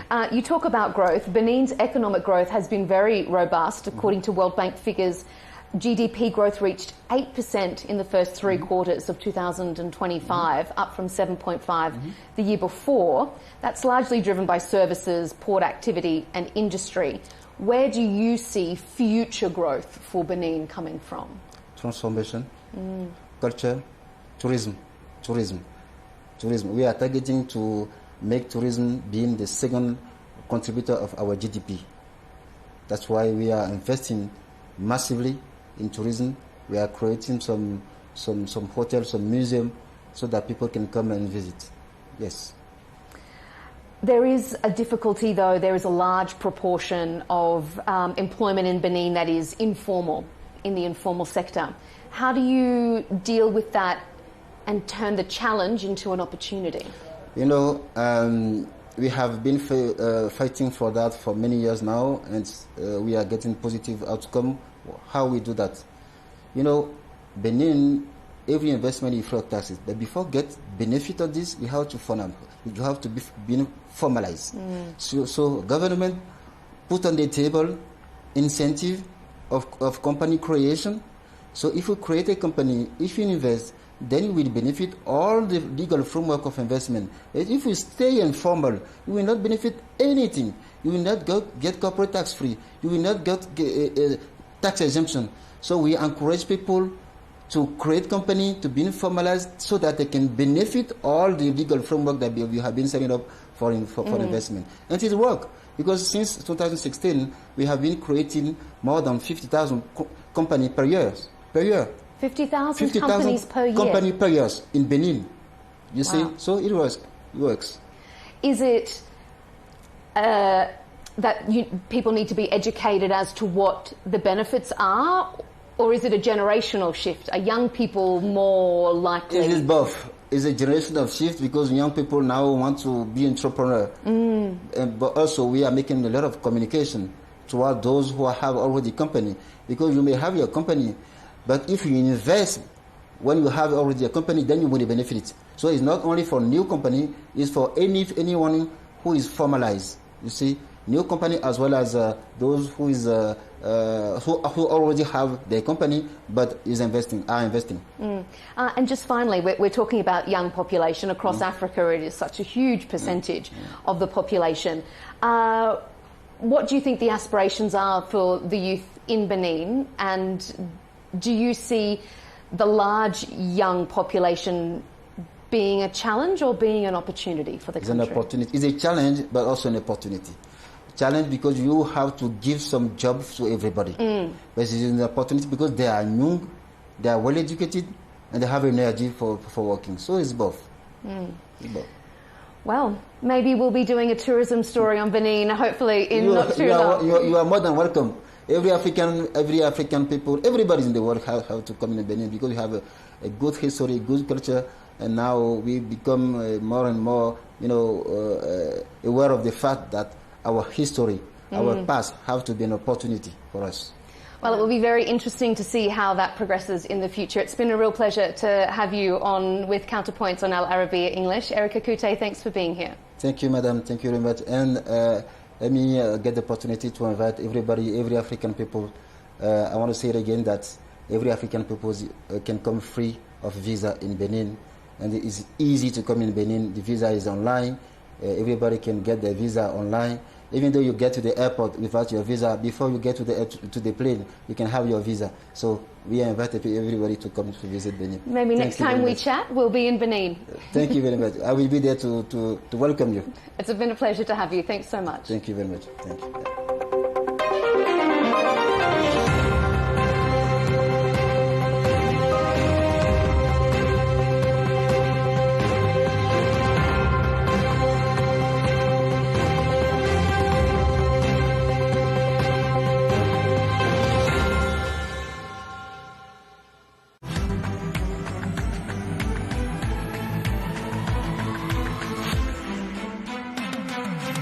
Africa is at a crossroads. Amidst vicious global competition, Africa must forge its own path and secure a place at the table. In May 2026, Africa's business and political leaders will unite at the Africa CEO Forum Annual Summit to set the course for the continent. Join us and shape the future of Africa. Al Arabiya English, your media partner.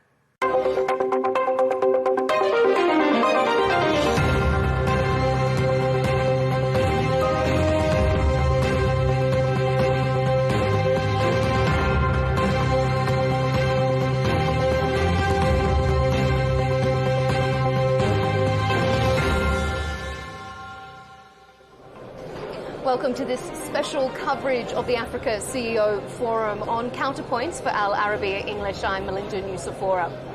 Well, often when we talk a lot about technology, the rhetoric is often around how it's causing humanity more problems, that our modern world is worse off or it's causing bad health for us in this modern day.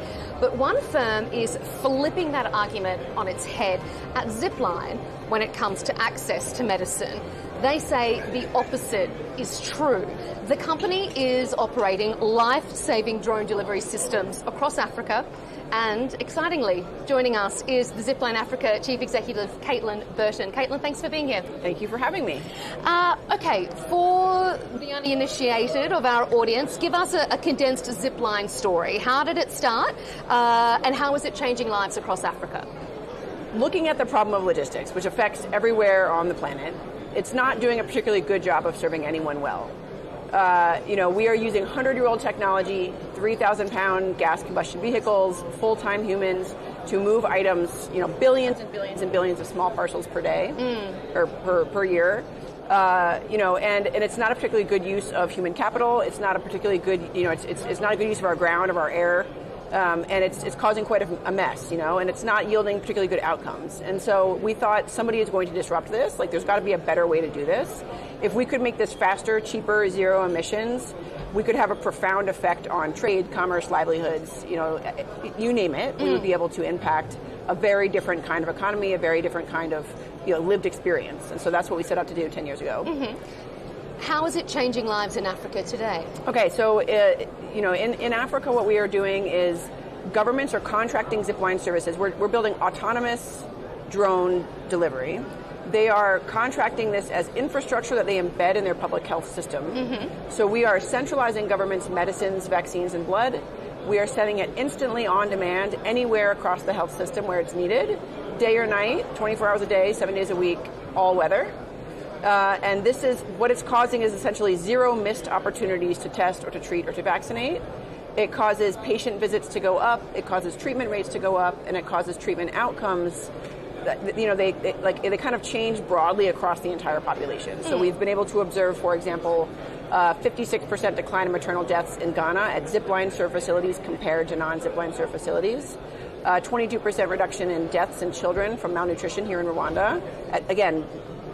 At zipline serve facilities versus control facilities. So give us maybe an anecdotal example of how zipline does that. Yeah. Because, I mean, if you sort of, for a lot of people, they might think, well, why do you need it delivered in a drone? Why can't you just pop it in a, medical ambulance and send what you need off to that community?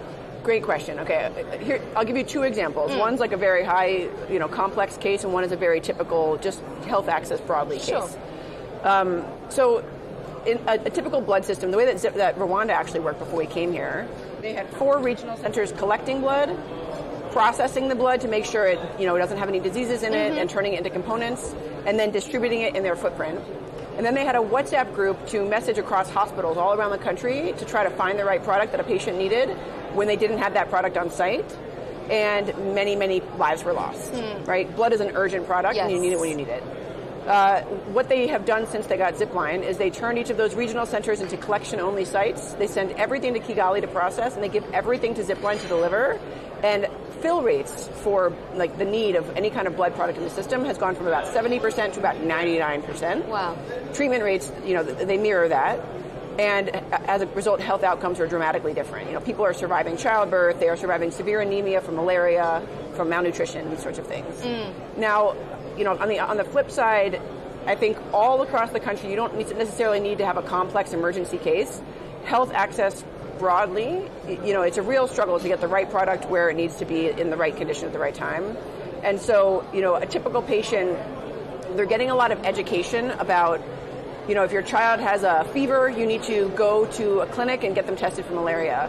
But if they, how much health education they have gotten is no predictor of whether or not they will go and do that. It's income. It's the only predictor. And that's because they don't believe the product is going to be there and the facility is far away, so they take a gamble. And this is why you still see so many preventable deaths happening in Africa, because the health systems just aren't reliable enough and people don't really utilize it the right way. When you can drive stockouts to zero and you can build trust in the public health system, people show up for care, people get treatment, people survive. Yeah. Zipline has just recently announced a landmark agreement with the US State Department at the end of last year to expand its drone delivery across Africa. Before we get more specifically into what that means for African operations in general, I want to, because we'll get obviously into Rwanda, but I want to first of all focus on the US component of that agreement first. How hard or how easy was it to get US backing for your Africa expansion? Would you say that there's still a wariness or a sense of excitement for tech investment in Africa? So I think with this administration, they had this vision. Marco Rubio has a Substack. Secretary Rubio has a Substack, and he kind of shares what he is thinking about what's going on in development and foreign assistance. And I think what we were seeing, the typical criticism is that the old system was funding one-off programs and they were counting numbers. So here's an intervention, we've reached X number of people. When the intervention stops, the reach stops, and everything goes to zero. Yeah. At the same time, it wasn't necessarily generating soft power, right? So I think he wrote in one of his Substacks that broadly, a lot of these countries that are getting the most foreign assistance from America are also voting against us in the UN and stuff like that, right? So, why is it that these systems aren't working the way that they were designed or intended, back in the 1960s when we launched? For whatever reason, I think there's a myriad of reasons why that didn't work well. But what's intuitive to them, what's intuitive to me at least, is this concept of commercial diplomacy, which is instead of treating everybody in Africa like a charity case, which they are not. They have, in many cases, they've got thriving economies or thriving parts of the economies. And obviously tons of potential. Their economies are growing way faster than economies in the West. Indeed. And so if you can invest in the right kind of things, if you can, instead of exporting bureaucracy and low quality programming, if you can export the best of what America has to offer, like technology, and you can equip these countries with real solutions where the ROI is, the problem is solved, like actual development, that, you know, and it's going to also provide some kind of benefit back home, like an increased manufacturing and robotics. This is a win-win for everybody involved. And so in the case of Zipline, I think what they saw is, while expanding our robotics manufacturing in America, we are giving a one-off infrastructure to governments that they want and they're willing to pay for at scale, and that has a profound development impact, a profound human health impact. So it's a kind of a perfect example for them of commercial diplomacy. And I think we were able to get in there and explain this to them in a way that I think kind of really embodied what they were trying to do. And that's why it has come together so nicely for us. And Rwanda is the first country where Zipline now has nationwide coverage. That's right. Talk about why Rwanda, why they were the ones who stepped up to be the first, and who's coming along the line next. Yeah. Rwanda has a very, we like to say Rwanda leads with yes. You maybe have heard Zipline say before, when we first went to launch this technology, it was not legal to fly autonomous drones anywhere in the world for commercial purposes. So we needed a government who was willing to partner with us on figuring out how exactly to regulate it, how to integrate it into a system, what effects it's going to cause, how to measure that. Rwanda was the first country to say, yes, let's do it, because this is going to have a profound, vast impact on health and wealth if it works. They really focused us. They told us not to do everything that we envisioned. They told us to do blood. Rwanda has very extreme weather. It has the most lightning strikes on Earth in some places, and so Zipline had to our mandate was to create a system that can reliably deliver the country's entire blood supply in all weather, day and night, right? So we had to really focus on hardening the tech, making a system that's instant and responsive. All the things that have turned it into what it is today are just around this one use case, though, this really focused use case that they believe was going to have a massive impact, and it has. I think that Rwanda is,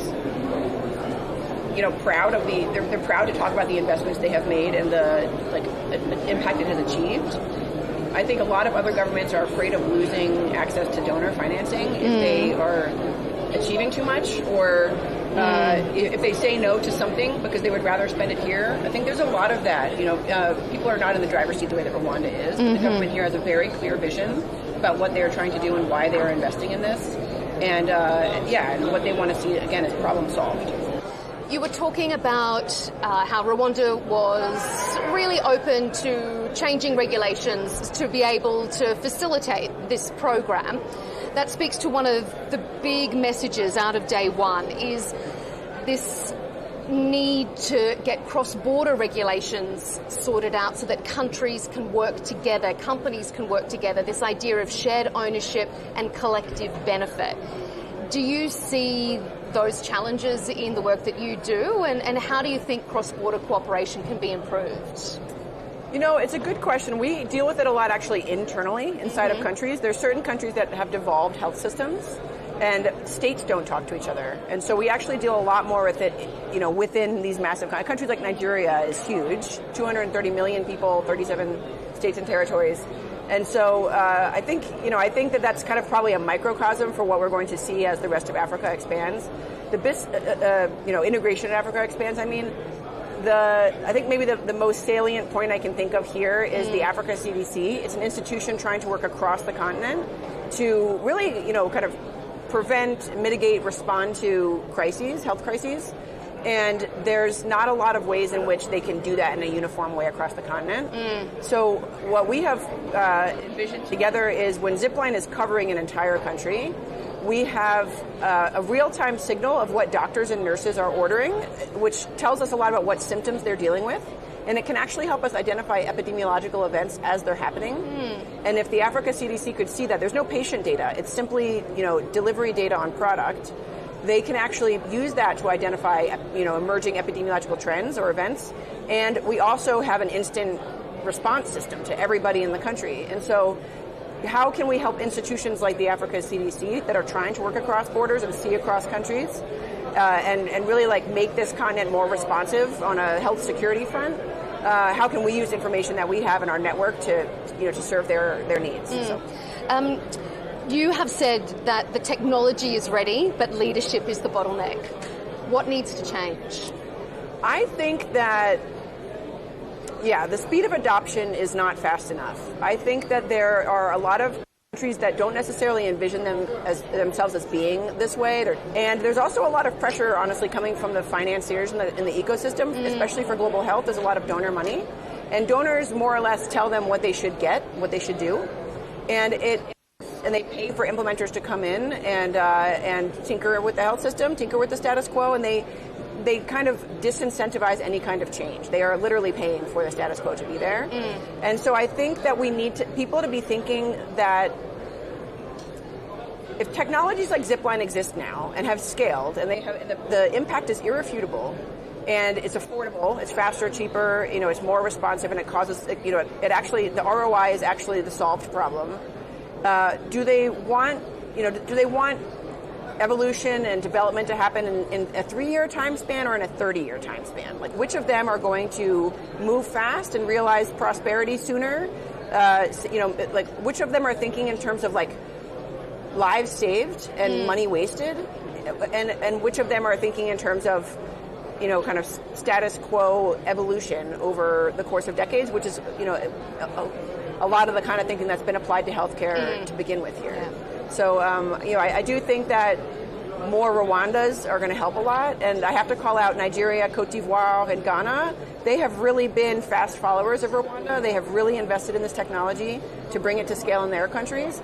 And I think what we're going to be able to observe in about 3 years is a before Zipline and an after Zipline effect on population health in these countries. Yep. Oh, we'd love to come back to you in 3 years' time and see what that looks like. Me too. Yeah. I'm going to put my name on this. Do. Yeah. Amazing. Just finally, Caitlin, that's your message to countries. What's your message to other companies and tech disruptors who may be a bit risk averse when it comes to investing in Africa? What would you say to them? I think that most people are thinking about Africa as, maybe unstable, highly risky. I don't think that evidence really bears that out in many places anymore. I think it's an outdated kind of trope. When I look at Africa, I see, like we talked about before, much higher GDP growth. I see a huge young population that is going to be the workforce of the future.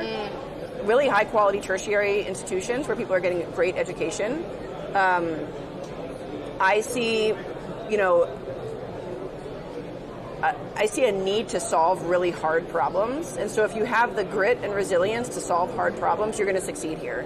Zipline, we could have built this in America, and it would have taken however long it would have taken to chip away at regulators' mindsets and do demo flights and, noise testing.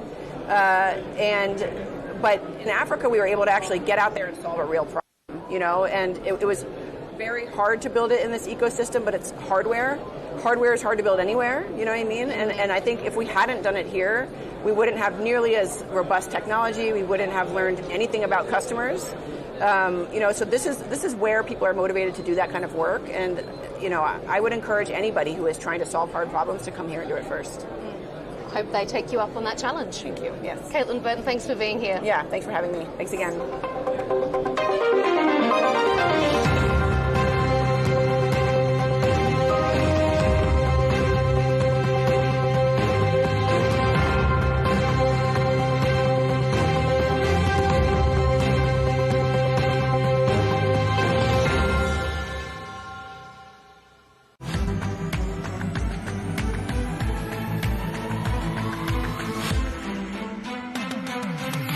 Africa is at a crossroads. Amidst vicious global competition, Africa must forge its own path and secure a place at the table.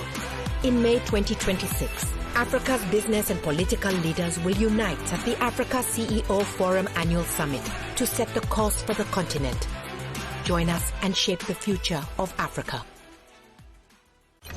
Arabiya English, your media partner.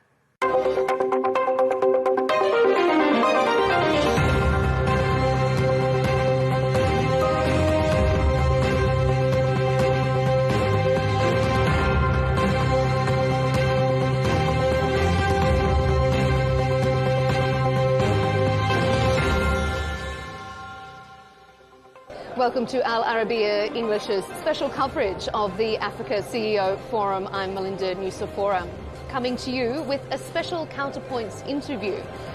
As we know, Africa has a long and proud history of disruptive and really evolving financial ecosystems. One company that is harnessing blockchain technology to take that one step further is Ubuntu Tribe. Its mission is to provide equal access to financial freedom and stability by digitizing investment in gold. It's an interesting concept, and I'm joined by Ubuntu Tribe Head of Finance, Gabrielle Serbo. Thanks for being with us. Thanks for hosting me.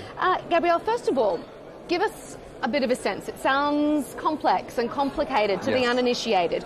What is Ubuntu Tribe and how does it work? Ubuntu Tribe is basically a global movement made by Africans and especially for Africans.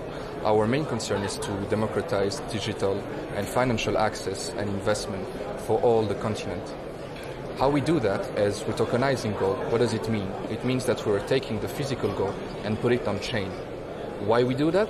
It allows us to sell this gold as low as 10 cents. So anybody from any country can now buy gold as low as 10 cents. Because they can buy a fraction, you can fractionize the gold. Correct. That's the whole purpose of doing tokenization. As by creating token out of a bar of gold or a kilo of gold, you can now just spread it into milligrams. And this is what we are doing. 1 milligram equal 1 token for us. How can they be assured that it's a physical asset that they're buying, not just That's a great token? question. Yeah, absolutely. We have 2 layers for that. First is our regulation. We're MiCA regulated, which is the strongest regulation in Europe. So we're the first company that has been regulated by MiCA and will be ART certified, which means Asset Reference Token. So we're not a token anymore. We are gold. That's first. Second is our proof of reserve. We audited by Harrison Trotter, which is the biggest auditor for RWAs in the world. And every quarter they come to our vault and audited our accounts and our vaults. So this is at start, and they are coming each week as well, without letting us know when they are coming, just to check if the gold is really there. That's reassuring, because when I first was reading about Ubuntu Tribe, I thought, if you're trying to democratize it and open it up to everyday investors who may not have a strong financial background, how can they be assured that there's no risk involved, and how can they be educated enough to know what they're investing in? We believe in proof rather than trust, right? So we gain the trust of our client by proving them what we're saying. This is why we are backing our technology with blockchain. Because of blockchain, you can replicate or you can hack any kind of nodes that are on the blockchain. So the whole value chain is registered on the blockchain. We also have our own track and trace system that tracking the gold from the mine or from the place we purchase it until we deliver it in our vault. We also redeem, we will also give the permission to redeem the gold for any of our clients, so you can be delivered at your home whenever you want. So if I'm a farmer in southern part of Africa or a teacher in northern Africa and I have one of these gold tokens, that's in my digital wallet, how do I get, if I wanted to, if I needed to, if it was an emergency, how do I get that in local currency? If you want to get it in local currency, we have several ways of off-ramping. First of all, why we do it in a digital way as a token, as over 80% of the population in Africa is unbankerized. They don't have any bank accounts. But over 90% of them have access to internet. So with only a phone and a few clicks, you can buy gold. You can also have it in local currency through different off-ramping solutions, such as MTN, Telecel, any kind of mobile money. We also have payment system providers that can give you the money directly into your bank account. Finally, you can also have it as cryptocurrency into your wallet. We have our own wallet that is one of the 4 in the world currently, quantum proof, where you can store all your goods, but you can also plug your own wallet if you're already familiar with the Web3 space.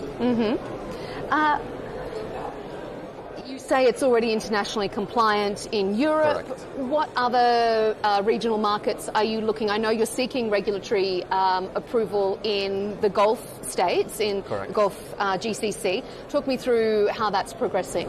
Yeah, currently we're in the process to get the VARA license. It's going very well. We have a good relation with the regulators in that sense. They're very open to having us as part of the market in the UAE, in Saudi, in Qatar as well.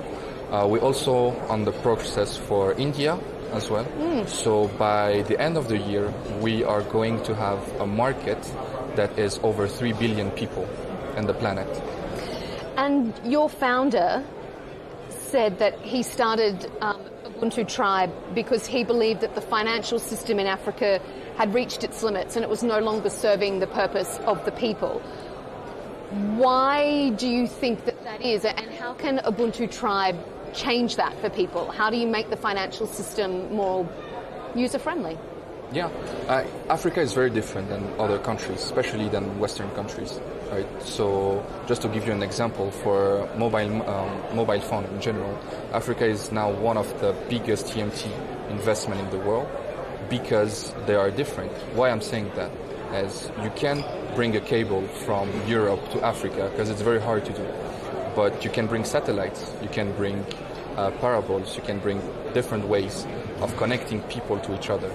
And we think that with our system and the blockchain technology, it's a way for Africa to leapfrog other countries that are relying on an old system, on the current financial system that have gaps. And we think we can fill those gaps with technologies, and doing that in lands like we have in Africa, such as Senegal, such as Nigeria, Kenya, all that, and also in the Middle East as well, where the system is very keen to be renewed or having a new model in place.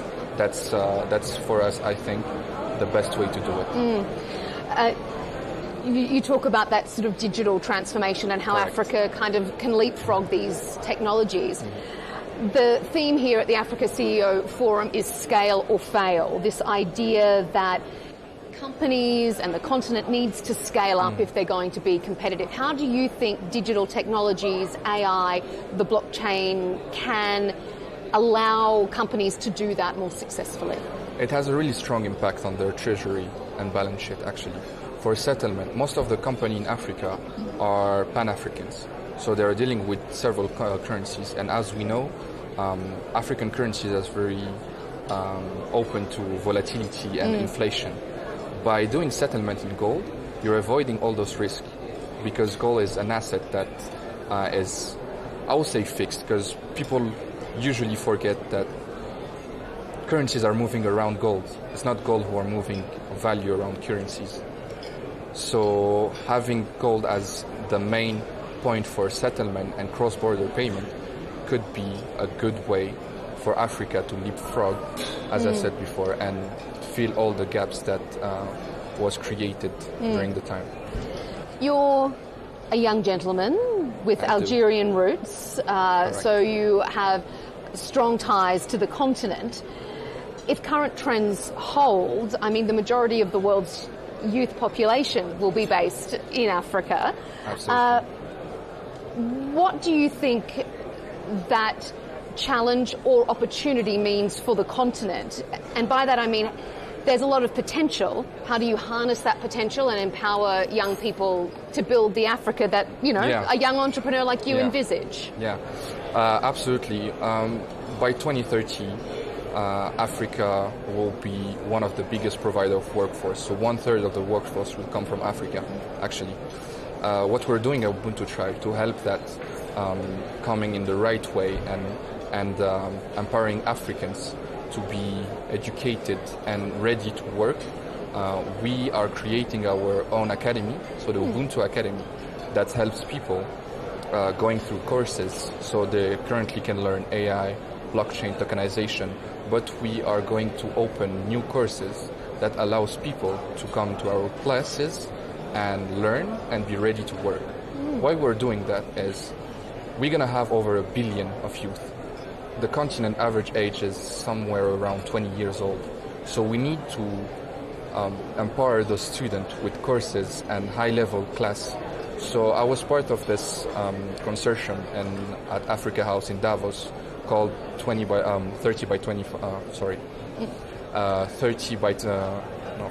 35, where we were supposed to find the right funds to empower students in Africa. And the solution we found with Ubuntu Tribe was, let's bring the school at house with our own app. And because we're relying on the blockchain technology, now you can bypass a class. You have to study there. We created our own AI that adapts to the student. Rather he like to learn in a certain way, he can now rely on our own AI and follow our courses. And then at the end of the courses, it will be ready to work. That's our way to leapfrog another time, so on another market. Education is power. It's Absolutely. a really fascinating endeavour that Ubuntu is part of, and it's a real pleasure to have you here joining us on Counterpoints for Al Arabiya English. Thanks for your time. Thank you. Thank you. Thank you.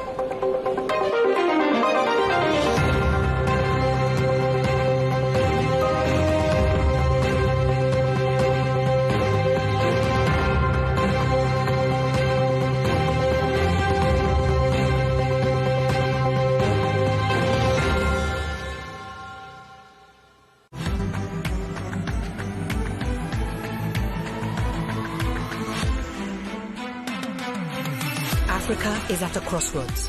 Amidst vicious global competition, Africa must forge its own path and secure a place at the table. In May 2026, Africa's business and political leaders will unite at the Africa CEO Forum Annual Summit to set the course for the continent. Join us and shape the future of Africa. Al Arabiya English, your media partner.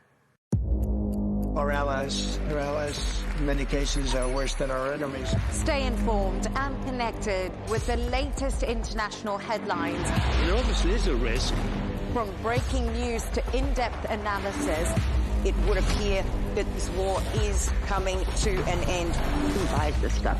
Investors, pension funds. We deliver the most important developments straight to your screen. Iran always wanted to deal with militia. Join us for compelling, expert-driven conversations. A curfew order has been established. And an insightful look at the issues shaping our world today. There are a lot of proposals about European architecture for security. I'm Leigh Ann Gerrans, and this is W News. We dealt with this when I was Chief of Staff in the first term. Where you don't just hear the headlines, you get the full story.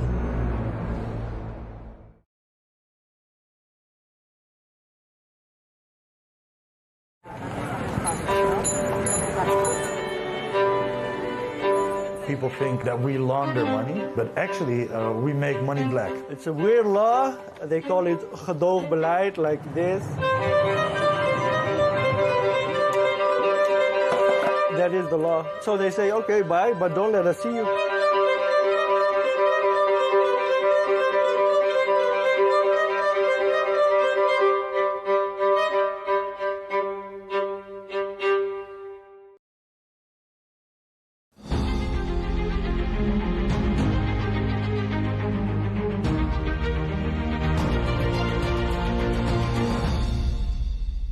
The world is in the grip of an energy crisis unlike anything we've seen in decades. The war in Iran and the closure of the Strait of Hormuz has sent shockwaves through global energy markets, triggering supply deficits, draining inventories, and raising the specter of an oil shock that many analysts had long warned was coming. But how bad is it really, and how much worse could it get? As refineries begin cutting runs and different regions of the world start feeling the squeeze in very different ways, the critical question is, are we still in the early stages of this crisis, or are we about to hit a wall? And then there is the geopolitical fog, a fragile ceasefire, on again, off again hopes of a diplomatic deal, and an oil futures market so volatile that traders seem reluctant to take any position at all. Meanwhile, in North America, a very different story is unfolding, one of opportunity. U.S. shale producers are sitting on higher prices, and Canada's oil sands industry is suddenly back in the spotlight with renewed talk of pipelines and increased production. To make sense of all of this, I'm joined today by Eric Nuttall, partner at 9 Point and one of the most closely followed voices in Canadian energy investing. Eric, welcome to the program and thanks for joining me. How big of a cumulative deficit are we seeing today in the global oil market in light of the Strait of Hormuz closure and despite as well the inventories drawdowns? And if the Strait is open tomorrow, how long will the market need to normalize? And are prices set to remain elevated for an extended period of time, even after the conclusion of this war? You bet. This is very clearly the biggest energy crisis of our lifetimes, which for many of us who follow, do barrel counting, it's kind of mystifying to see the ongoing complacency in the market. Our numbers, and we just had Saudi Aramco confirm this over the weekend, we've lost roughly 1 billion barrels of forfeited production already. Even if the Strait were to open up tomorrow fully, ignoring sea mines and all of the different challenges to a quick resumption, our estimate is we will lose at least 1.53 billion barrels. And so that's just an epically massive number. We have seen some workarounds to try to bring that down. We've had Saudi Aramco flowing more barrels to the west. We've had the Emiratis flow more barrels to the east. We've seen some refinery cuts. We just had the Prime Minister of India announce mobility constraints, requesting people work from home, etc. So kind of a flashback to the COVID era. But we still have global oil inventories falling dramatically. There's a bit of a misnomer in terms of how many barrels we can potentially lose for the system to be okay. A good report out by JP Morgan about a week ago said that we can only lose about 800 million barrels before the working inventories of refineries around the globe starts to kind of hit the red line. We will be approaching that by our estimate sometime in June. And so there remains a lot of complacency. We've had a surge of U.S. exports that has helped things. There was a bit of a surplus coming into 2026, and we can debate how big that was. That has very clearly been used up. There was some excess oil on the water. That has now been used up. The last of the ships have arrived, etc. And so we've been a little early. However, we do think that, to your point, we are hurtling towards a wall at 100 kilometers an hour, and we're about 5 inches away from it. And so we think the coming days or weeks is really when reality is going to set in. I know that situations differ depending on the region and depending on current level of storages and domestic production, but how close are we today to seeing the full effect of this energy crisis that many have been warning from over the past 2 months? And more importantly, Eric, what ways and forms will this crisis materialize in the different regions around the world as run cuts in refineries continue? Yeah, so coming into, and you were correct to point out, every geography is different. Globally speaking, we were already quite low in terms of inventories of certain refined products. Jet fuel and diesel were both very, very low. And so it's not surprising in areas such as Australia, they have the highest diesel consumption per capita of anywhere in the world. They're having to really, really curtail usage to the best that they can.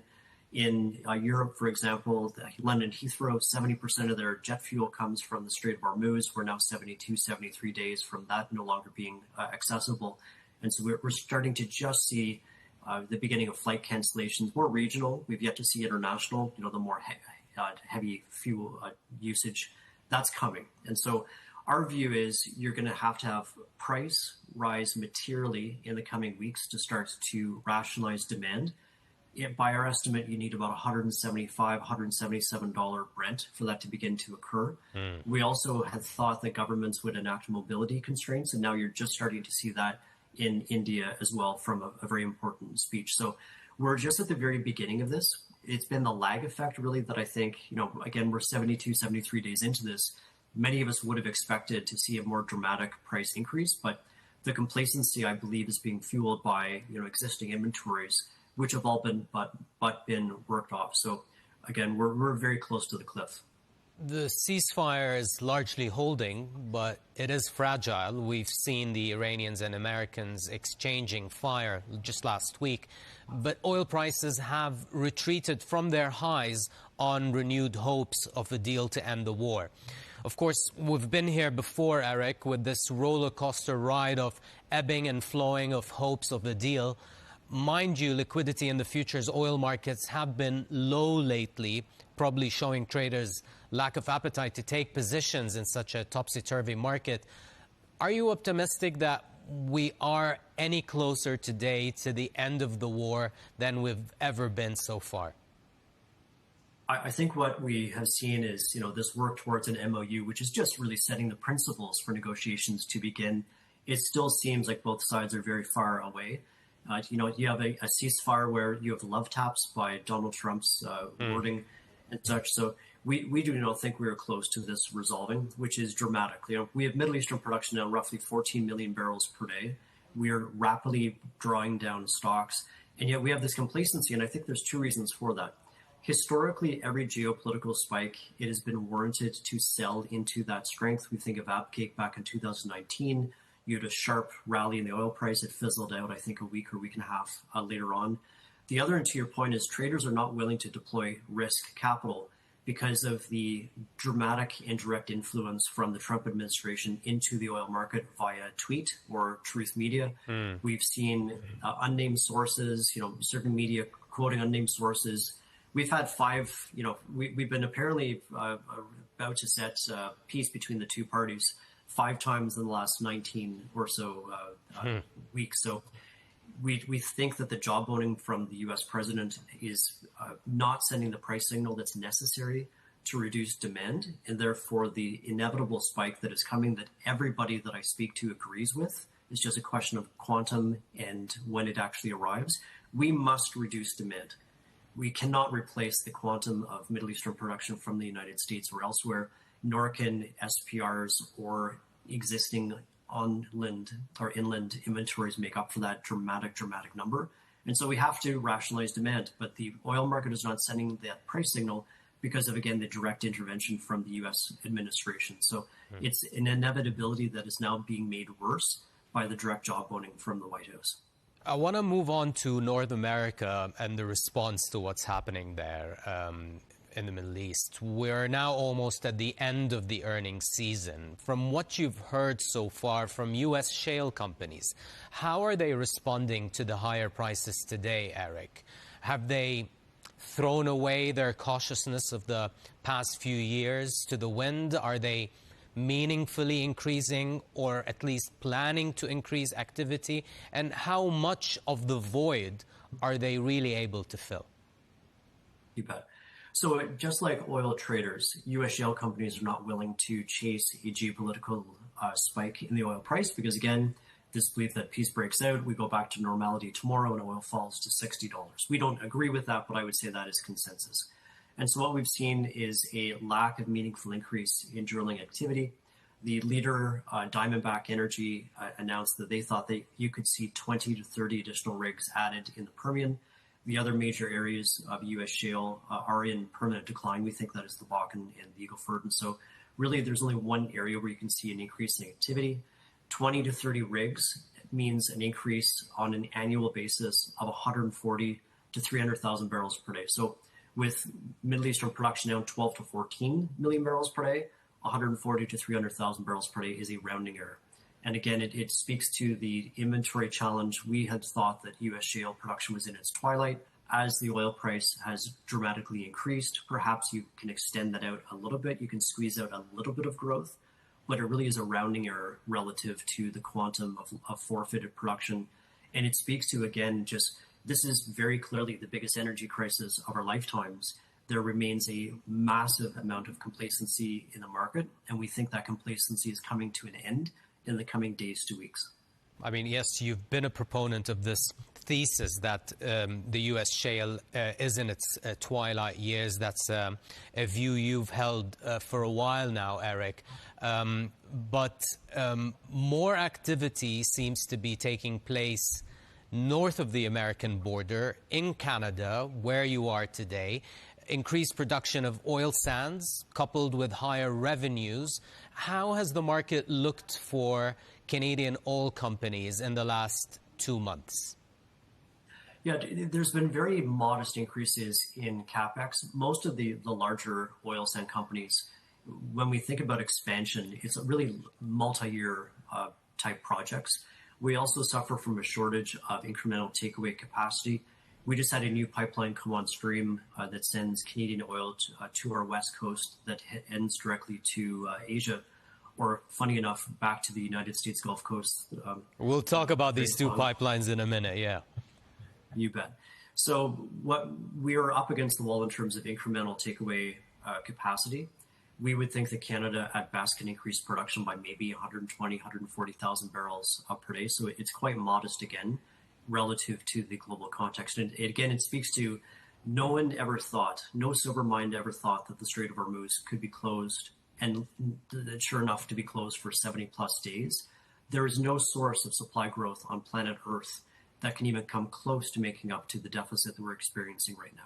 Looking at the previous Liberal governments, today with this Liberal government, Eric, there's talk of increasing pipeline capacities in Canada and even constructing new pipelines you've mentioned, to the Pacific coast from Alberta, or reviving parts of the now defunct XL Keystone pipeline to the U.S.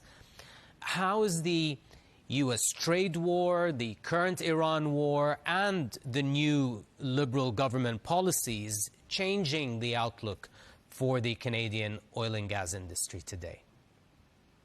Unfortunately, what we're seeing is we have a new leadership in Canada that's abiding by the old mentality, and that is this notion that the world is needing a decarbonized barrel, and for industry to have the social license to increase production, we must pursue an incredibly expensive and very uncompetitive project called the Pathways Project that would sequester CO2 from our oil sands production. That is being tied to discussions. It's called the Grand Bargain. I've renamed it the Grand Ransom. That is the federal government tying a $30 billion project to being able to approve a new 1 million barrel per day pipeline. So I do think that is a pipe dream, if you pardon the pun. You mentioned another project that we think is much more likely to come forward, and that is it's called the Prairie Connector. It's connecting existing infrastructure to a modest pipeline in the United States. That would be initially a 550,000 barrel per day pipeline, expandable to 900,000 barrels per day, coming online potentially in 2029. So it's much more likely to go ahead. It's already received presidential approval. There's modest permitting required, as opposed to this hoped for 1 million barrel per day pipeline to the West Coast that would take $35 to $40 billion and take roughly 8 years. And lastly, we do have conversations with many companies in Canada very clearly. We've yet to identify a single company willing to take on the risk, who's willing to write the check. And so we're not optimistic about adding incremental capacity to the West Coast. We think incrementally we'll be sending more and more production to our southern neighbor. So, Eric, just finally, where do you see Canadian oil production by the end of the decade compared to where it is right now? Yeah, so roughly 4 years, we'd be looking at about a 500,000 barrel per day increase. That is massively contingent on expanding the throughput capacity on existing networks. We have roughly 700,000 barrels per day of expansion projects that I would say are fairly low risk, that are coming online in step change, incrementally every year. So despite our massive resource, we've yet to see meaningful action from the part of our, quote unquote, new government. There's been a lot of talk. There's been very little action, and that is really constraining the potential for Canada to meaningfully increase our production. Well, it's always good to have you back on the show. Eric Nuttall, partner at 9 Point from Toronto. Thank you so much for taking the time and joining us. My pleasure.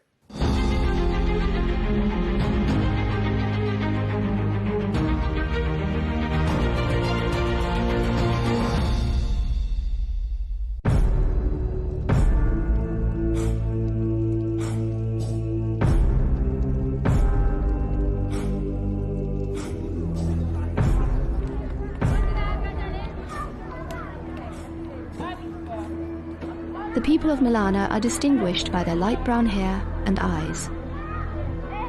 Their noses are long. Their skin is wheat-coloured. They resemble the inhabitants of the Mediterranean basin more than those who live in Himachal. The unique democratic system practiced in Malana is considered one of the oldest in the world. It closely resembles the model of ancient Greece. It consists of two councils, a lower and an upper house, where matters are discussed carefully.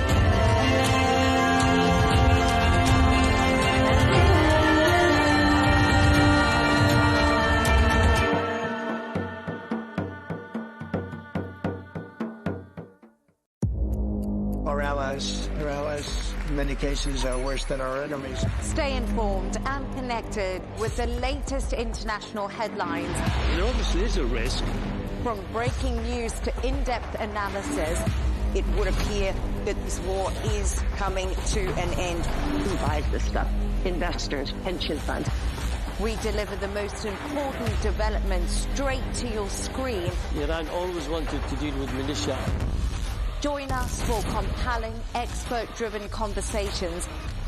A curfew order has been established. And an insightful look at the issues shaping our world today. There are lots of proposals about European architecture for security. I'm Leigh Ann Gerrans, and this is W News. We dealt with this when I was Chief of Staff in the first term. Where you don't just hear the headlines, you get the full story.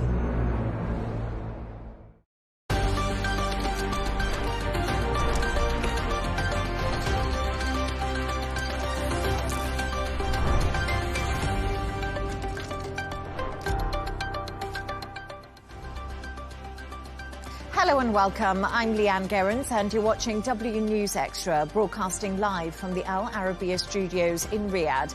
These are our top stories. Trump warns the clock is ticking for Iran after peace talks stall. The WHO declare an international emergency in the Democratic Republic of Congo after an outbreak of Ebola. And one for the history books. Aaron Rai becomes the first English golfer in over a century to win the US PGA Championship.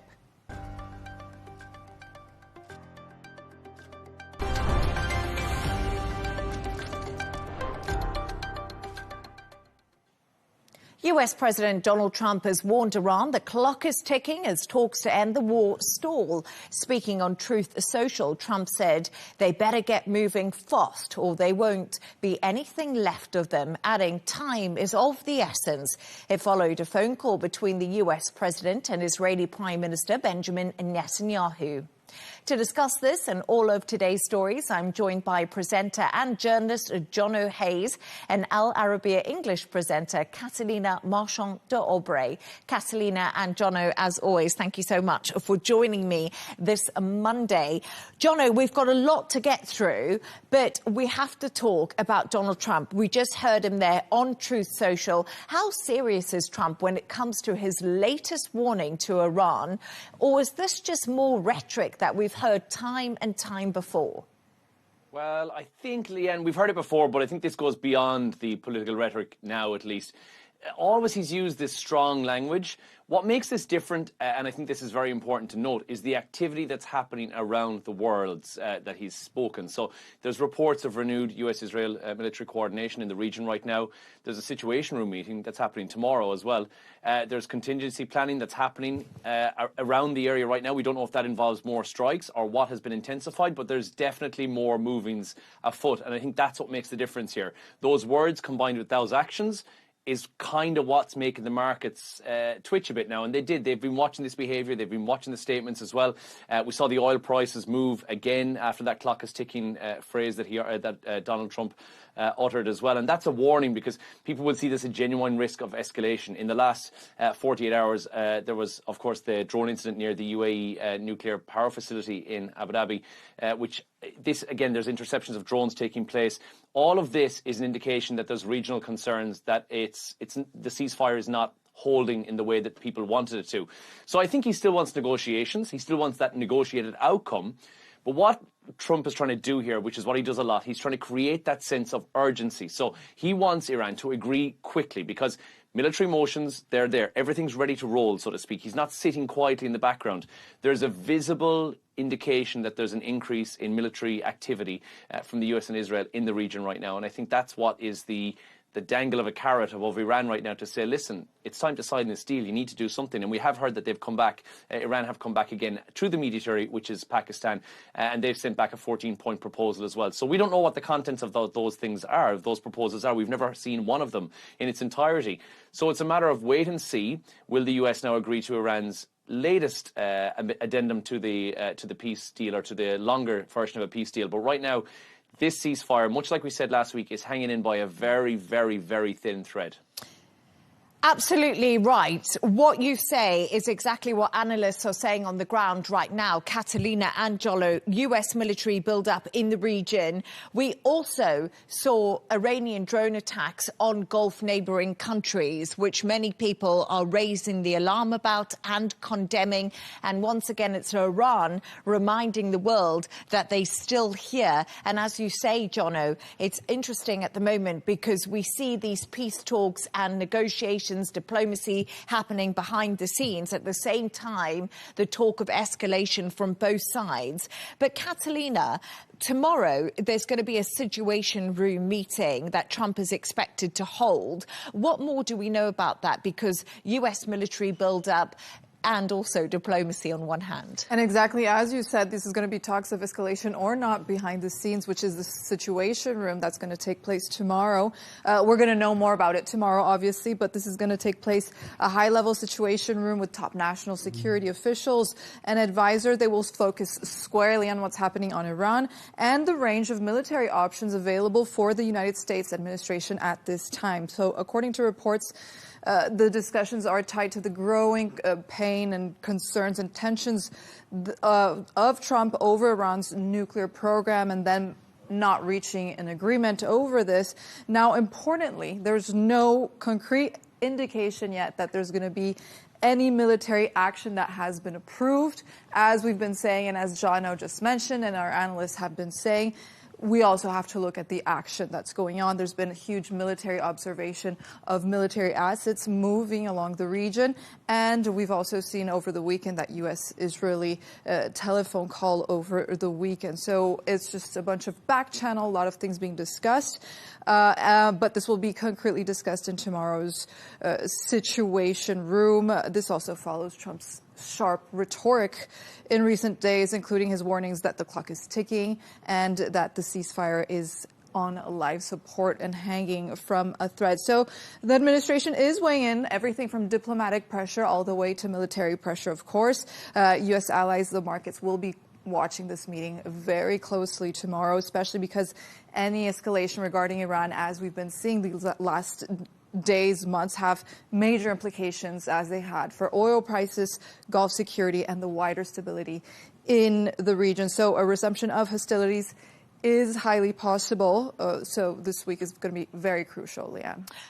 Catalina, and you made a really good point there when you talk about nuclear, because one of the reasons that the US and Israel initially went into Iran was due to enriched uranium in the country, and the levels that uranium was being enriched at was a big concern. And a senior Iranian source told Reuters today, Tehran will discuss its nuclear issue in later stages. So, Jono, this brings us back to the main focus of what this new proposal that Iran has passed to the US through Pakistan is all about. And it's about the Strait of Hormuz. The Strait of Hormuz is still closed. There's still a double blockade in place. And it's not just an economic situation now. It's a humanitarian situation. It's bleeding into economies worldwide when it comes to inflation. And the big question here is, what are the US's options when it comes to the Strait of Hormuz? Because we know militarily the options are limited. Well, it looks like, and again, I think with this, we've been looking from the very start, saying who's going to blink first, who's going to feel that greater pressure first. And I think right now Iran is feeling that pressure, economic strain, infrastructure damage as well, sanctions, domestic concerns, all of that is there. And of course, the US is feeling it from the rising oil prices. All of this if you're looking at the Strait of Hormuz and what it's going to be, you have to now look and say, well, what is the solution to that problem? We know that Iran have said that they would like to impose tariffs upon every vessel that moves through the Strait of Hormuz, which has been vehemently opposed by the US, which of course is understandable because the fees, I think they said something like $2 million for each ship that passed through in US dollars, which is a lot of money. So now the question is going to be, who's going to take control of the Strait of Hormuz? Who's got the ability to be able to control the Strait of Hormuz? And remember that this is Iranian home turf as well. They know this area very, very well. The whole idea of moving the ships right through the middle of those two islands would be to allow Iran to have full control over the Strait of Hormuz. And I think that's something that the US simply will not agree to. And also neighbouring countries as well, who utilise this for all of their trade and for all their shipping routes as well. So you have to look and think, what are the possible options? Now, in terms of oil, yes, of course, there's a potential plan where you could move oil through underground network of tunnels. Yeah, of course, that's a runner. That's a potential option. Then you'd pick it up from Fujairah, perhaps on the opposite side of the coast from where I am here in Dubai. But that is something that takes a long time to build. That's not something that happens overnight. So that's not a feasible option in the very, very short term. People are starting to come to terms with the idea that the Strait of Hormuz is closed for what might be the foreseeable future and looking at alternative routes instead, which of course leads to an increase in costs. You're looking at trying to ship anything from the GCC right now through to Europe is going to take you the entire way around by South Africa and add probably 6 or 8 weeks onto any shipping times. That's not a feasible option either. So I think it's going to come down to who's feeling the pressure most first, and then who will be the person who's in control and in charge of the Strait of Hormuz.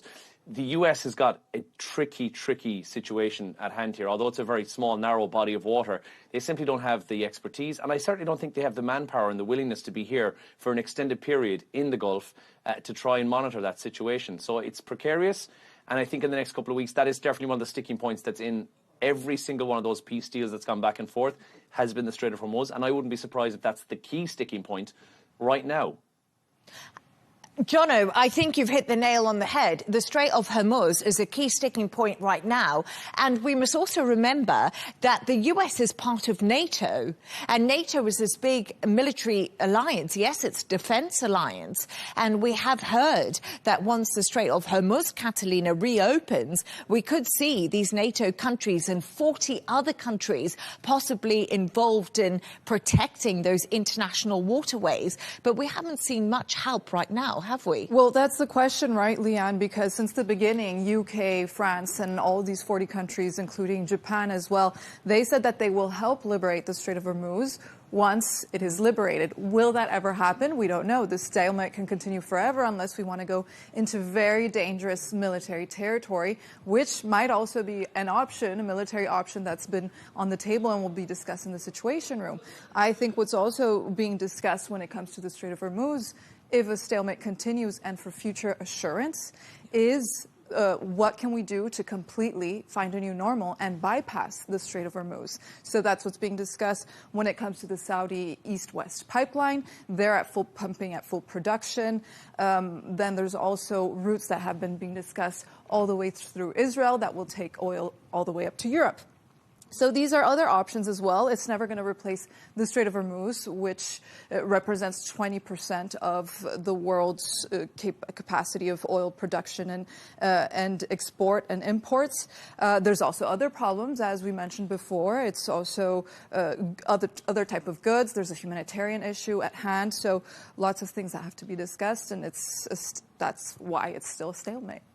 And I also just want to bring you some breaking news, because we're getting a line through from President Donald Trump as I'm speaking to you and Jono. And Trump says holding off Iran attack planned for Tuesday at the request of Gulf leaders. So we're hearing that from President Donald Trump at the moment. Trump also says serious negotiations underway with Iran. Jono, just a really quick response from you. Donald Trump saying they're holding off the planned attack for tomorrow as a request of Gulf leaders. So as we were saying earlier, that military build-up actually looked viable. Yeah, and as we mentioned, that came just as that response to the latest US proposal via the mediator Pakistan came through as well. So that could be pivotal. Could it be important? I mean, I certainly think that this is going to be one of the ones that you think we are at a crucial breaking point here. Either Iran comes to some level of a medium and meet in the middle and say, right, okay, we're okay with this deal, or I think the US is likely to go ahead with that escalation, which is a concern for the entire region. But I think something that inevitably we knew was on the way if Iran did not come to the table and sign a deal. And I think that's what we're going to see in the next 24 to 48 hours. I just want to read the full statement because President Donald Trump has posted on Truth Social, which is, of course, his social media site, that he was holding off on a planned military attack on Iran, which was scheduled for Tuesday, which is tomorrow, while efforts continue to reach a deal, adding that the US was ready to resume attacking if one is not reached. So we're hearing rhetoric from Donald Trump once again on those negotiations. A lot of it hang on what Pakistan, the mediator, has passed to the US now from Iran. But thank you so much for your thoughts on that. Let's move on to another story now. And the World Health Organization has declared an Ebola outbreak in the Democratic Republic of Congo an international emergency, with 80 reported deaths and around 246 suspected cases. Right now, it has not been seen as a pandemic emergency, but has warned it could become a much larger outbreak due to local and a regional spread. Catalina, let's start with how serious this latest outbreak is, and could it actually get worse? Because right now it's in the eastern part of the Congo.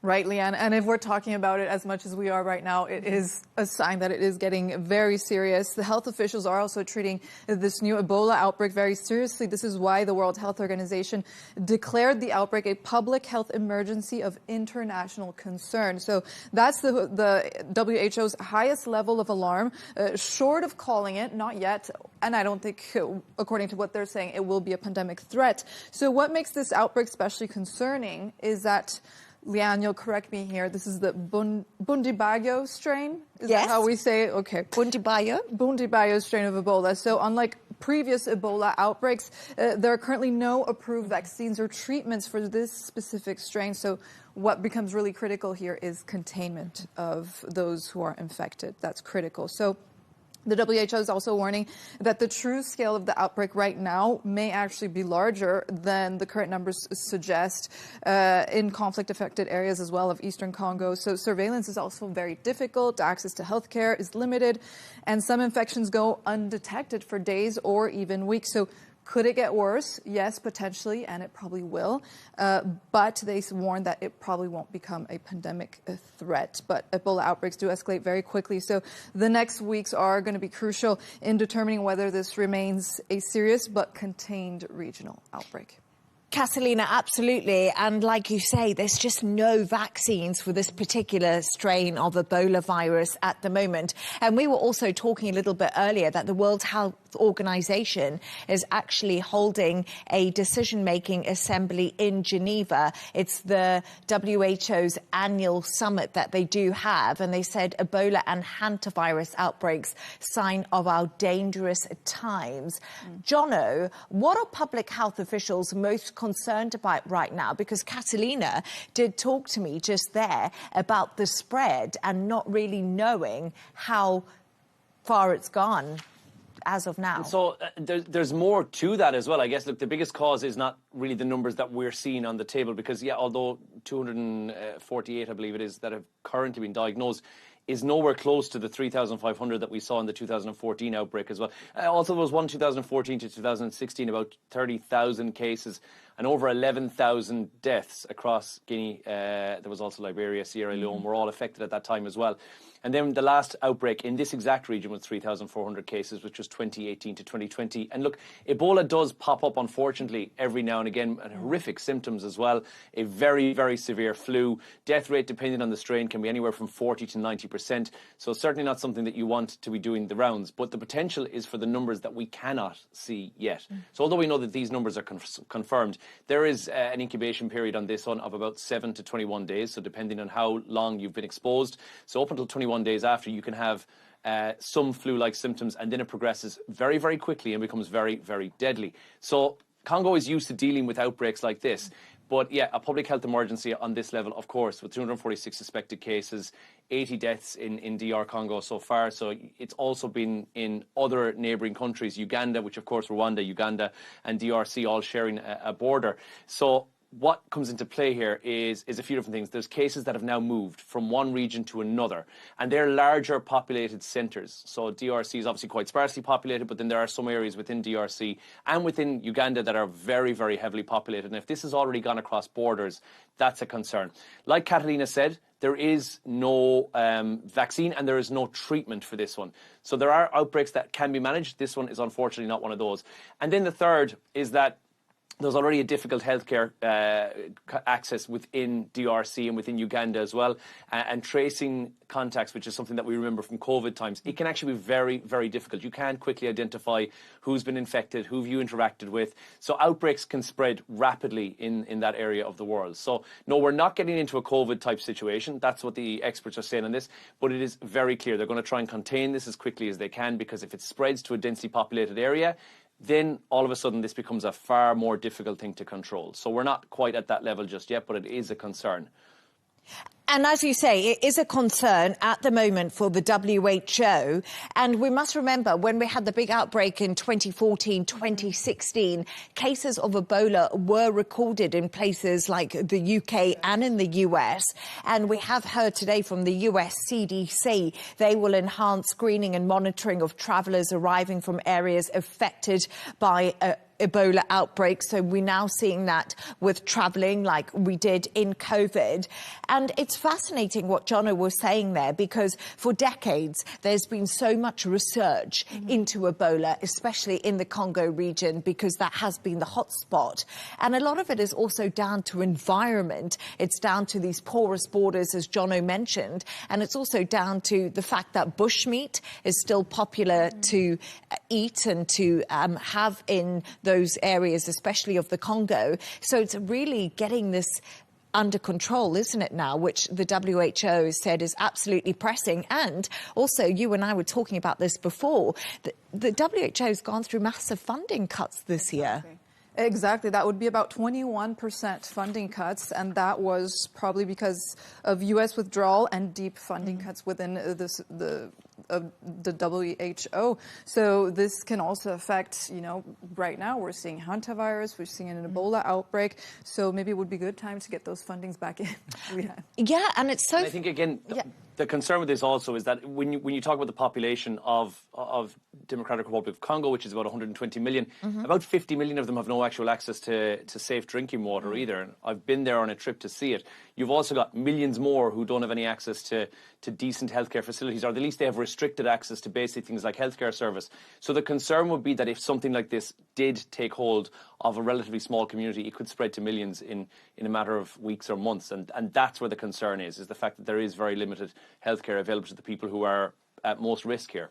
And also, Jono, I've spent time in the Congo myself too, and we must also mention the fact that it's also a conflict zone. It's very difficult for people to trust outsiders who come in. It really has to be done from within the community. That's something that's really important, and it's those preventative measures, washing your hands, and as Jono says, extremely difficult to get access to clean water and a safe environment to be treated in. And you were the one, you have the experience there, Leigh Ann, you were the one saying that these health officials have been dealing with these Ebola outbreaks for so long that perhaps when it comes to Ebola, they're the best and most experienced health officials or workers that we have, because they deal with this so much. But then what's also dangerous and worrying officials is the pattern of the spread, because cases are actually no longer confined to one remote area, which is in the Congo. They're also seeing infections across multiple health zones, also Eastern Congo, including Bunia, which is a major regional hub, and confirmed cases in Kinshasa, the capital.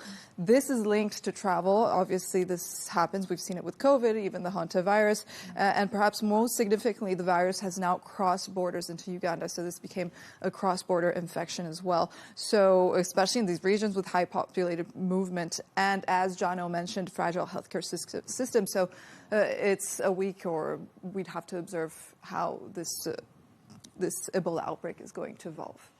And Jono, as the WHO says, its budget has been reduced by around 21%, or nearly $1 billion. Hundreds of jobs have been eliminated. Programs have been reduced. And now, 2026, we find ourselves with, as Catalina said, hantavirus and Ebola. Yeah, we can't catch a break, it seems, at the moment. But again, just to reiterate, I mean, there is always a panic when something like this happens. I think we all have COVID PTSD. But this has very much been said it's not under control. That's not the correct terminology to use for it. It's a concern, but it's not a concern on a global scale just yet. So same as hantavirus, and there's been, I think, and there's another outbreak, a case, that was recorded today in Colorado, which is totally unconnected whatsoever. Ebola outbreaks happen. They've been happening for years. Certainly in that part of the world, in Congo and Rwanda and Uganda, they've had these outbreaks for years and years. They've been on bigger scales than this in the past. I think we're just a bit more mindful than we have been previously. And keeping in mind, 2018 to 2020 was the last time. So pre-COVID was the last time we had an outbreak. So I think now everyone just panics immediately when they hear something of an outbreak or some sort of a disease that's on the loose again, just because we don't want to have to go back to any level of lockdown again. So I think what it is we're mindful more than anything else when it comes to these kind of things now. And we weren't as much in the past, and I don't think there was as much public panic in the past when it came to outbreaks like this, which have been happening for generations. Catalina, COVID PTSD, I think all three of us. Have it. Yeah, we get that. But as they well said, the latest crisis in our troubled world. Yes, exactly. Well, let's be positive moving forward. Thanks for your thoughts on that. Let's move on now. And the British Prime Minister, Keir Starmer, says he's staying focused on the job despite growing unrest inside the Labour Party and challenges to his leadership. It comes after former House Secretary Wes Streeting described Brexit as a catastrophic mistake, comments which have reignited divisions over Europe within the party. Jono, last week you and I were pretty convinced he would be gone by Friday. Here we are on Monday. He's still in the job. There's mounting pressure on him, but he is just remaining absolutely resilient that he is going to keep running the country. Absolutely, and seems oblivious. It's my second favourite drama that's going on right now. The first one being Katie Price's husband, but this one's got everything as well.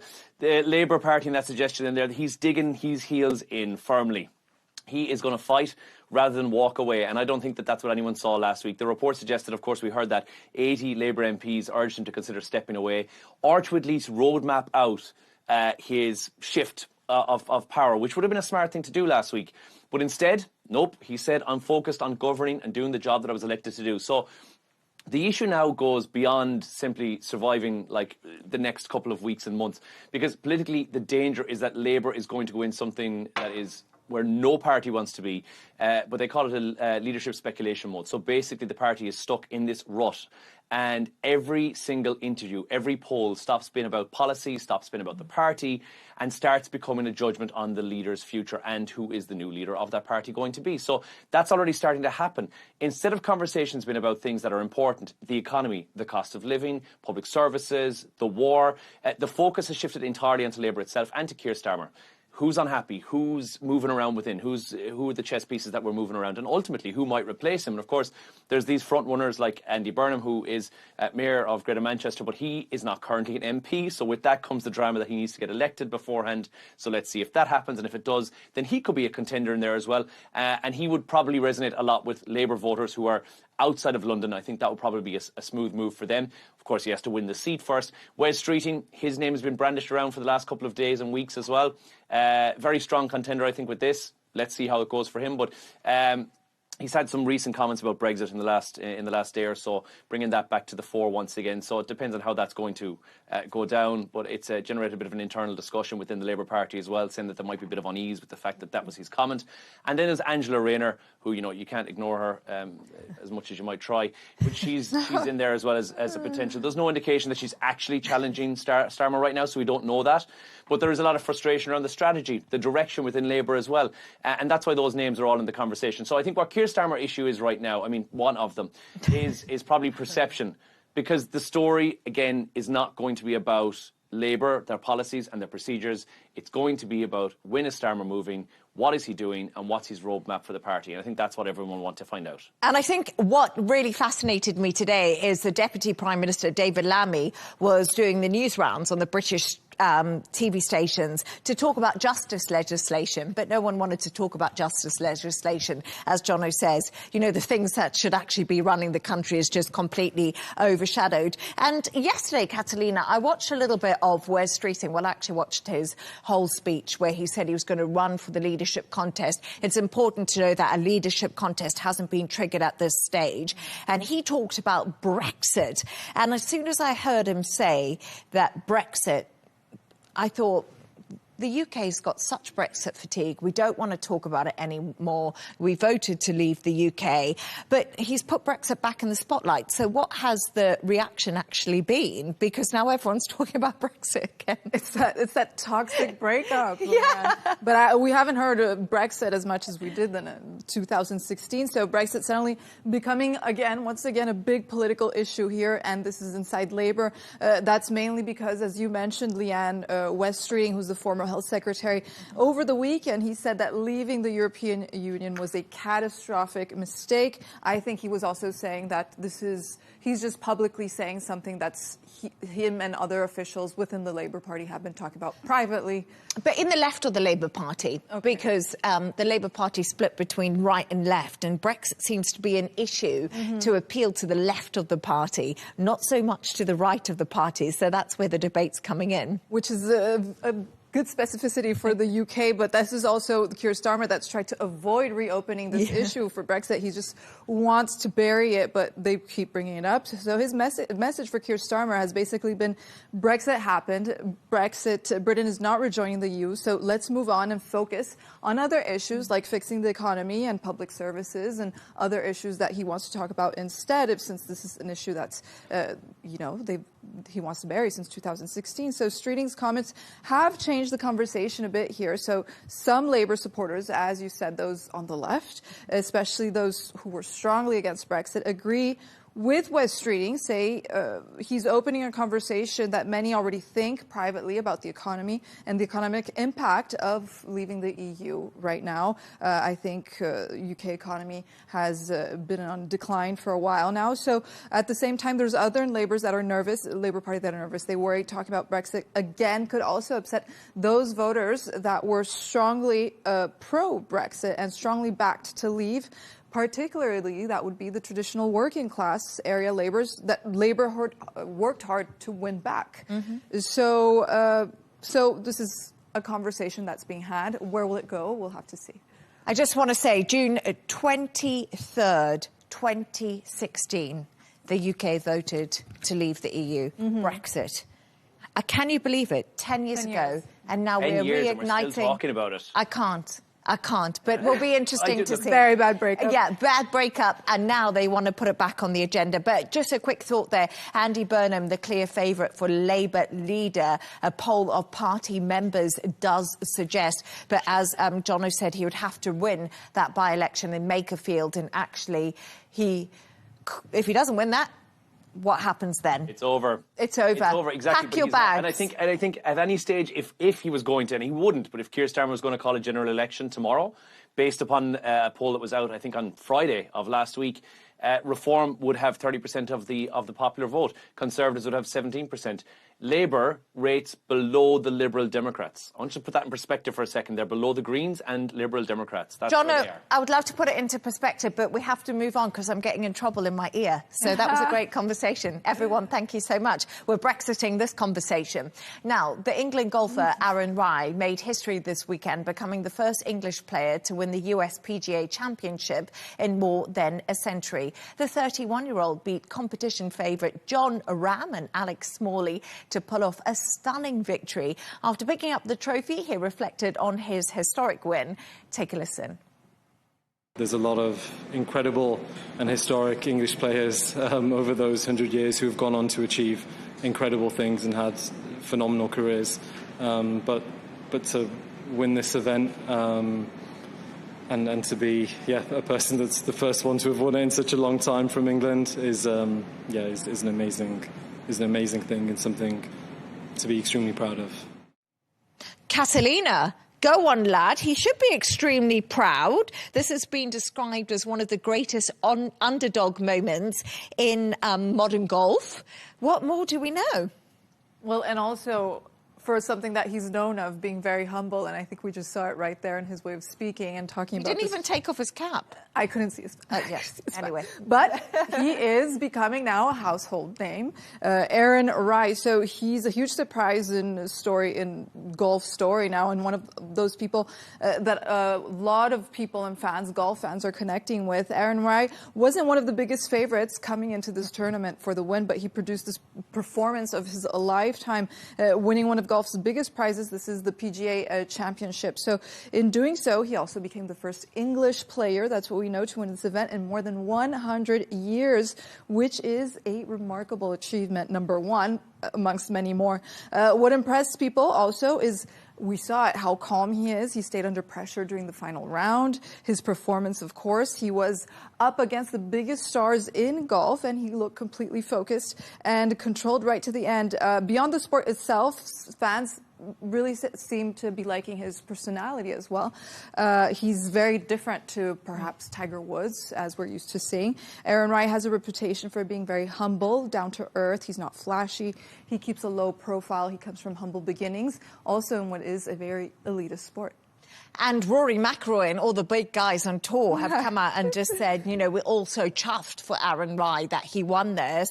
And just also on the 17th, it was pretty amazing. You need to watch the footage, everyone at home, if you haven't watched it. He sunk a 68-foot putt, which was pretty incredible to make par. So he went off the tee box with an iron, 68-foot putt. He actually managed to sink, and that sealed him the championship. So Jono, a man with lots of talent, and his story seems to be resonating with a lot of people, especially his Chipotle burrito celebration. I've never had a Chipotle burrito, but oh, they're great. Am I missing out? They're great. Yeah. They're great. Well, look, yeah, anyone who goes on and wins something major like this, they talk about, you know, heading out with private jets, a luxury celebration of some description. Aaron Rai, $3.7 million, and he said he's going to celebrate the night with a Chipotle burrito. Sounds like a win to me. I don't believe him. And that's great publicity for Chipotle. It's absolutely, it's free advertising, and so is free this. Sponsorship. But you, Leigh Ann mentioned, you know, Rory McIlroy congratulating him, saying, you know, this is such a nice story, we're all happy for him. Rory McIlroy was an unknown in the golfing world until he came into the scene, and my goodness, that he started, you know, he was taking names and ticking off numbers. He was amazing. 150 to 1 is more than just a bit of an outsider, but like Catalina said, this guy was the underdog. Everyone loves an underdog story. It's got Disney movie written all over it, hasn't it? So yeah, instead of going out buying a sports car, doing anything flashy, he did the everyday, everyman type thing. He's got some nice quirks about him, which fans already like. He wears 2 gloves.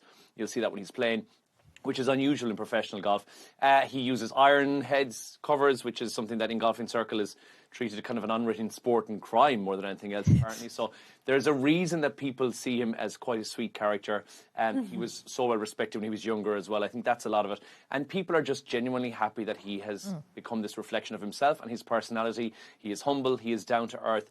And sports stars and celebrities, it normally is quite a celebrity lifestyle, huge sponsorship deals, larger-than-life personalities, which Aaron is not. And I think that's what makes it different, and that's why everyone is delighted that he's just won. Aaron, go out there, buy yourself a Ferrari. 10 Chipotles. Yeah, 10 Chipotles. You know, live your best life. You've just done really well. And golf is a hard sport to hold your nerve on. And I think the whole of Britain is actually really proud. And as you did say, Rory McIlroy, Irishman, but did extremely well. Matt Fitzpatrick, another great British golfer, also very humble. So maybe it's something to do with the British golfers. But it's that time of the show where Jono and Catalina have chosen 2 of their quirkiest stories of the day. Catalina, I absolutely love your story, and it's just a great story because it's all about Marco Rubio and his outfit.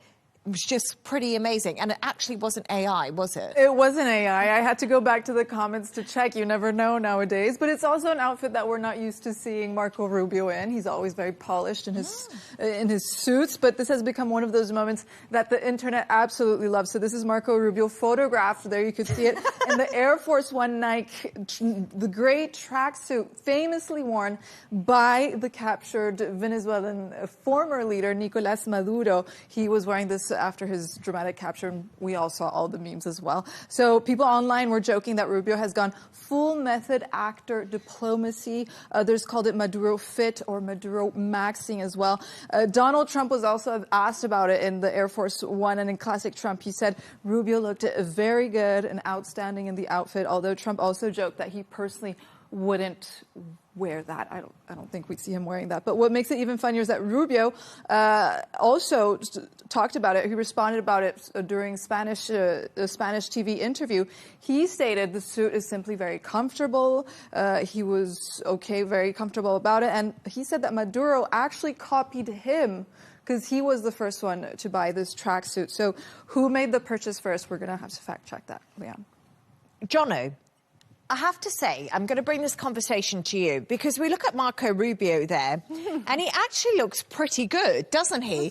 Like he's doing the rounds on social media. Yes. He's doing pretty well. He's going viral. And also we saw Marco Rubio DJing. And I wonder if this is all his social media to get him into the presidential campaign. Because, yeah, I think it is because Marco Rubio is fast becoming the kind of next Donald Trump, I think, personally. I don't know what you think. Well, if it's doing that, it's setting him up with the younger voters who might think, oh, this guy's kind of cool. Let's put him in a tracksuit. Much akin to when the Pope was wearing a pair of Nike runners a couple of weeks ago, and I thought, oh, this guy gets it. But I think maybe there's a team behind him who just think you need to appeal to younger voters, in which case we're going to make you DJ and then we're going to make you go out there and you're going to wear a tracksuit that looks like you should be on the street corner somewhere. But I think he's managed to wear it very well. Maybe he's just trying to be a bit more like everyone's kind of guy. Exactly like we spoke about Aaron Roy there a while ago. People like the down-to-earth, everyday person, and I think that's what he might be trying to do. Lean into that a little bit more. They're your voters. Man of the people, I must say, Nicolas Maduro looks a little bit more stressed in that tracksuit than Marco Rubio did. At least he was wearing sports clothes. Yeah, exactly, for obvious reasons. But, Jono, and yours is about royalty. We had a royal wedding of a different kind in the UK this weekend, and it was Tyson Fury's daughter's wedding, the Gypsy wedding, Gypsy royalty. Tell us more. Yeah, so Tyson Fury, obviously, giant public image. The stories that are coming in from the wedding indicate that he's very much a softy dad, is what Tyson is.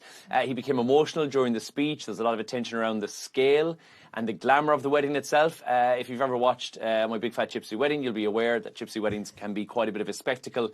I'm absolutely obsessed and have been down a rabbit hole all day trying to watch videos of Venezuela Fury, which is her name. I don't know if that's her correct surname or not, but of her wedding, and I am obsessed. So it looked like something, it's not a small family affair by any stretch of the imagination. A 50-foot Italian lace train that she's got behind, well, she's not wearing it in this particular video, but 18 bridesmaids, a 12-foot cake, 20,000 flowers, vintage cars, and they had thrones at the reception. And get this, Peter Andre, mysterious girl, Peter Andre, performed at their reception. How amazing is that? I feel like that is the dream wedding. Oh. That's catches my attention. No, we'll see. Sunglasses? Is that what it is? She's wearing sunglasses? It's a look. It must be a thing. But when they're walking up the aisle, it was My Girl is what they were playing, which is nice. A nice father-daughter dance was happening as well at the wedding afterwards. She's quite young, by the way. She's 16, but within the gypsy community, that would be quite normal for a 16-year-old to be getting married. But yeah, it's just a nice contrast from who we see as Tyson Fury, big guy on the TV, to being, a dad at heart. But it is all being filmed, so you'll get a chance to watch it in all of its glory for their TV show called At Home with the Furies. So there'll be a reality TV show element from this wedding as well. So that's why all the glitz and glamour was elevated even further than where it would have been. I just want to say, if you haven't watched At Home with the Furies, other shows are available on Netflix, but it's absolutely my favourite. And you see the proposal, Venezuela, obviously, as you say, Jono, 16 years old, her father, the biggest, arguably heavyweight boxer we've had of our generation, Tyson Fury, the family really supportive of the marriage, and it will all be out on Netflix. I love the sunglasses. Would you wear sunglasses down the aisle? I think I'd be a bit more traditional. Oh, more traditional. Jono, I don't know what your thoughts are about sunglasses. I'd like to have the throne. I think I'd have the throne, probably, but that's about where I'd push it, I'd say. Depends if it's a destination wedding. Yeah, a destination wedding. We'll have to fly the thrones. I quite like the idea of the thrones, the glasses, the 12-foot cake, the blue carpet, and apparently even 4 people were arrested because it got a little bit rowdy. But you know what? The Big Fat Gypsy Wedding, as they call it. Absolutely lovely. Great story. Thank you so much. And thanks to our guest today, presenter and journalist Jono Hayes and Al Arabiya English presenter Catalina Marchand de Aubray. And that's all from us on W News. Don't forget to subscribe to our YouTube channel. Of course, follow us on X. G&T, that's coming up next. Goodbye and thank you.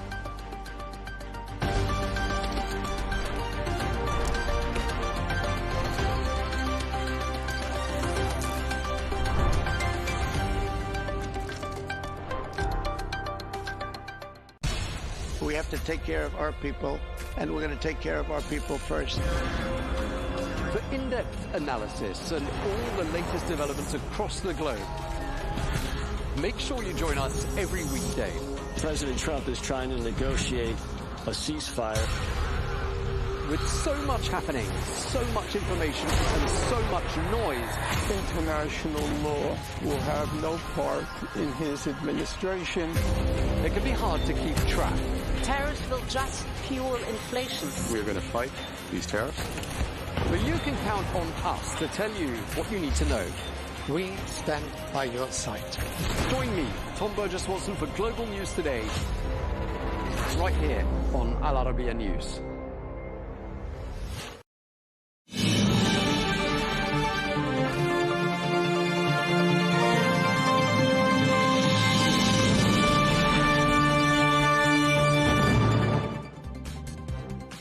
Hello and welcome to Global News Today, bringing you exclusive interviews with leading experts every weekday here on Al Arabiya English. From our headquarters in Riyadh, I'm Tom Burges Watson. Coming up today, mediators Pakistan say that they have shared the latest Iranian proposal aimed at ending the conflict with the United States. We'll be asking what, if anything, is there by way of signs of progress. And last week, President Trump was in Beijing. This week, President Putin is visiting China. We ask, what can we expect from that visit? Plus, from the war-torn Donbass to Europe's footballing elite, I'll be speaking to the Ukrainian goalkeeper Anatoli Troubin. I'll be speaking to him about life, loss, Jose Mourinho, and also his wonder goal that stunned Real Madrid, as well as his own club, Benfica.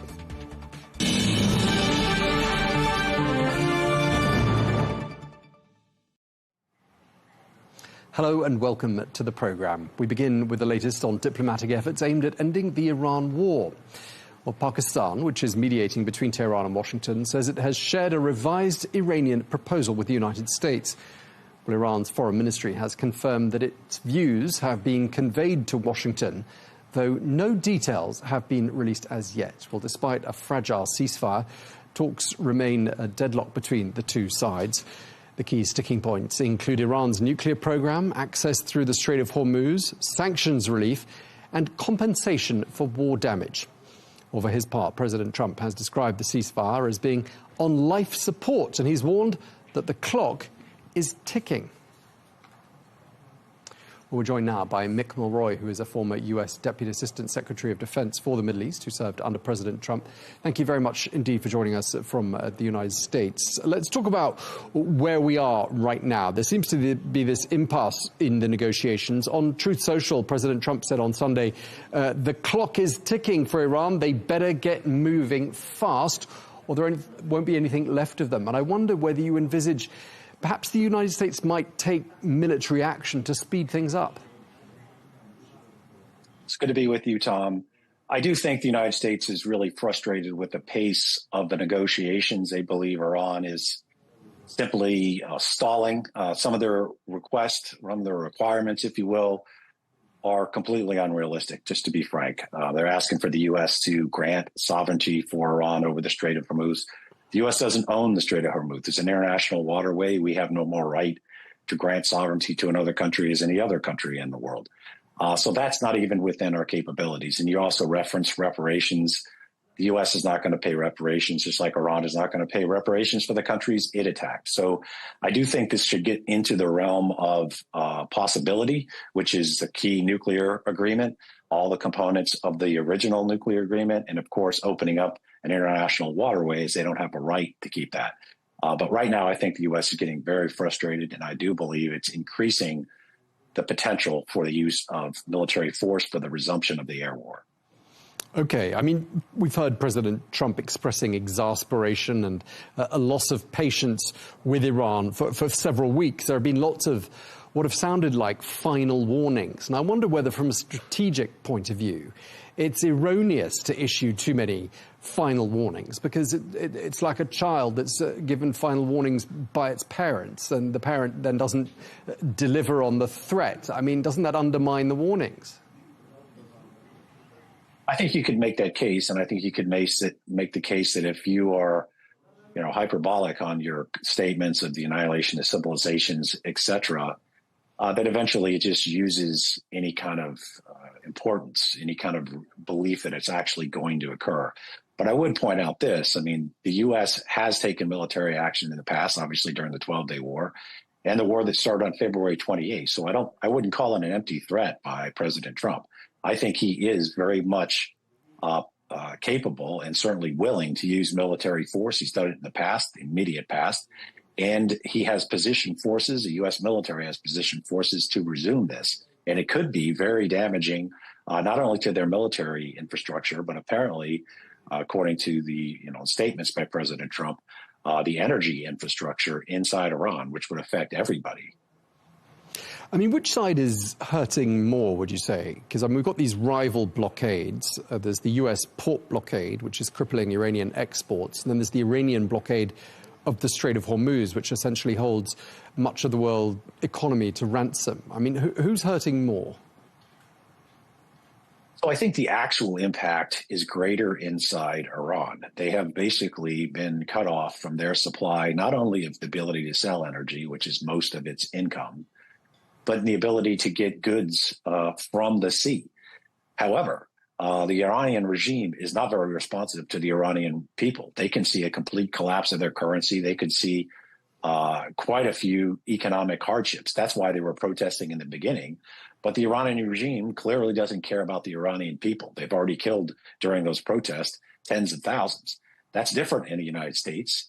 It's different in other places around the world. But the other parties of this are democracies. The United States is responsive to the people because they get a vote, literally. And in November, there's going to be a vote, and it's going to put Congress up for grabs when it comes to which party will control it. Right now, it's the Republican Party. That's President Trump's party. But that could shift, and this war could have a great impact because it's very unpopular with the American people. And the longer it goes on, the less popular it will likely get. Right, and U.S. inflation is at its highest level in years, annualized at 3.8% right now, and that's probably adding a bit of urgency to the U.S. Perspective on this. Iran has issued some fresh warnings to the United States. Although President Trump says that they're begging for a deal, Iran says the U.S. risks facing new aggressive and surprise scenarios, sinking further into its self-made quagmire. I mean, that doesn't sound like Iran begging to me. Yes, and they're not going to, even if they were in a position where they really felt like they had to plead, and I agree, it doesn't sound like they are, and they probably are not. But they're not going to expose that. And I think they're talking, basically about going against the economic and energy infrastructure in their neighboring countries. They realize that's their biggest leverage point, is to cause economic pain around the world. So one way to do that is cut off 20% of the world's energy supply by the strait. The other is to start damaging or destroying the facilities that not only can produce energy, but also can produce and bypass going through the strait. So they're going to probably attack those, and that's going to drive oil prices up, which is going to drive prices of everything up around the world. They realize eventually, the world is going to keep putting more and more pressure on the U.S. As they try to manipulate the markets and obviously use military action to cause this significant increase. Let's talk about the diplomatic efforts, the efforts that are being brokered by Pakistan. Iran says it has responded to the latest U.S. proposal aimed at ending the war. Pakistan has shared those proposals with the United States. I mean, does it sound to you like perhaps there's a bit of progress being made on this front? Well, of course, we'll have to see what's in the counterproposal and to find out whether there is progress. There is some reports that it refuses to halt the enrichment of uranium. That's going to be problematic for President Trump because he pulled out of the JCPOA, which was done in 2015. He pulled out in 2018. That allowed enrichment only up to 3.7%, which is needed for civilian use, but not anywhere close to military grade. If he simply goes back into the same agreement, so if Iran's allowed to enrich up to that level, there's going to be a lot of questions of why we pulled out in the first place. There's no discussions on restriction of ballistic missiles or restricting the support to proxy organization. That was one of the biggest criticisms of the JCPOA. So it sounds like we're headed toward a very similar agreement. And if that's the same, there is, again, going to be a lot of questions on what this was all about and why we pulled out in the first place. It's quite interesting reading what the Pakistanis make of the whole diplomatic effort. One source who hasn't been named but has said this: we don't have much time, but both countries keep changing the goalposts. I mean, if the negotiators, the mediators are starting to sound frustrated, that's probably quite significant. But do you think what they said there rings true? Well, I imagine it is very frustrating. They're putting a lot of time and effort in this, but ultimately it's not up to them. When you volunteer to do these, I mean, I think it's a service to the world, if you will. But it is a lot of effort. And ultimately, it could be, I imagine, very frustrating. That's why we see many countries start and then not get involved or change their mind, essentially, you know, whether it's Qatar, Egypt, Turkey, now we're on to Pakistan. I think it's very important. I think countries should volunteer, but I can certainly see their frustration because ultimately it's not up to them. They're simply trying to make it happen. We understand that President Trump has spoken during the course of the weekend with Prime Minister Netanyahu. Do you think their approach is entirely aligned at this stage, or do you think perhaps it's fair to say that Netanyahu has been more on the side of military action from the outset and would probably like to see things head back in that direction? So I do think there's somewhat of a separation in the ultimate end state. I think Prime Minister Netanyahu wants to continue this war. He doesn't want to see an end. He doesn't want to see a negotiated settlement, certainly with the terms that are being discussed, if you kind of look at both sides. But President Trump, I think, clearly does. I think he felt like they made their military objectives, most of them. If they can get an agreement on ensuring that Iran doesn't get a nuclear weapon and the Strait is open, then he would feel like he can sell this as a success for the United States. So that could separate, but that's going to be complicated because if Iran, the war in Iran continues with just Israel, it's going to be hard to see how Iran's going to have an agreement with the United States. So it's important for them to be on the same sheet. It's likely they're also talking about, of course, a resumption of the air war, which is very important to coordinate because it is a combination, a joint operation, if you will, between the United States and Israel. Do you think there's an element of irritation on the part of President Trump that things haven't really worked out how presumably Netanyahu said they would? I mean, we're into month 3 of this war, well into month 3 of this war, and it was supposed to be a war that lasted a couple of weeks. That's what we were told at the outset. Do you think there is perhaps a sense of a bit of finger pointing going on now between President Trump and Prime Minister Netanyahu? Well, I think there probably is when it comes to the idea that this regime was going to collapse. I mean, there's a lot of reports saying that Prime Minister Netanyahu said that was going to happen, and it clearly not only did not, but the intelligence community of the United States said it was not going to happen. So there's probably some finger pointing on if that was the case. I obviously don't know for sure, but if that was the case, then I imagine there's some consternation about listening to Prime Minister Netanyahu's predictions in the future. But ultimately, the United States made its own determination that this was in our interest, and we decided to go against the recommendation of the intelligence community and push for a regime change. It has changed somewhat, to be fair, as President Trump says. They took out 50, 60 of the key leaders, but it's still the same regime, and in many cases, it's more hardline. So the regime is in place and likely not to go anywhere, but we have significantly reduced a lot of their strategic assets. Okay, so to say there's been regime change is an exaggeration. The regime has changed, and not necessarily for the better from the US point of view, if they become more hardline. I want to ask you briefly, and I'll be speaking to a guest about this later on in the program, about the visit by President Trump to China. They agreed on some things. They agreed that Tehran must reopen the Strait of Hormuz. Was anything achieved from what you can see by that visit by President Trump?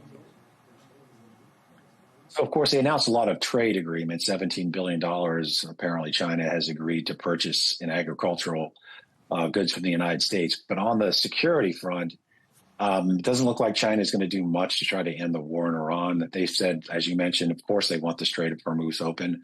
Of course, they don't want Iran to have a nuclear weapon. They said all those things before the summit.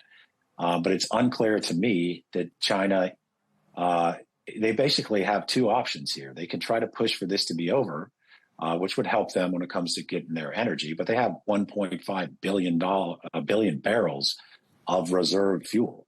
But what this does do is keep the United States embroiled in a war in the Middle East and not putting forces in the Indo-Pacific. At the same time, they are, of course, talking a lot about Taiwan. And President Trump also said some statements that indicates that the United States will not defend Taiwan. Talking about how far away the war would be, for example. And other statements that indicate to me that he's sending a message to President Xi that the United States is essentially not going to support Taiwan if he intends to move on it. And he's identified that he does in a certain time frame. So the United States, having moved a lot of its forces to the Middle East from President Xi's perspective, is not a bad thing, because we could also obviously change our mind, certainly if there is a new president by the time he decides to launch a naval blockade or even an amphibious invasion.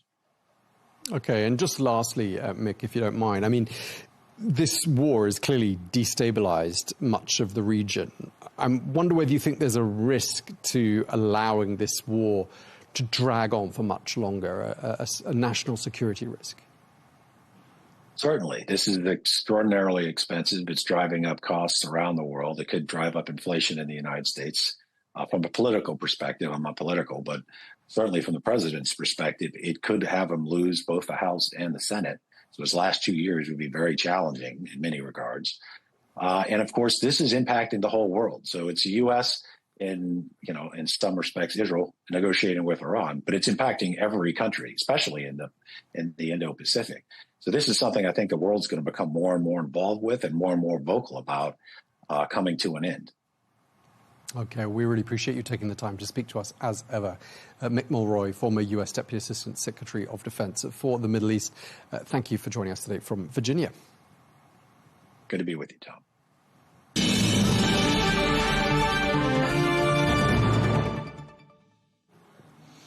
Well, with diplomacy stalled and traffic through the Strait of Hormuz severely disrupted, U.S. officials are also weighing their military options. Well, President Trump is this week set to meet senior national security advisors to review possible military ways forward. But intensified airstrikes on infrastructure carry escalation risks, including retaliation right across the region. Well, Chip Chapman is a former advisor to U.S. Central Command and joins us now from Salisbury in the United Kingdom. Chip, thank you very much indeed for joining us.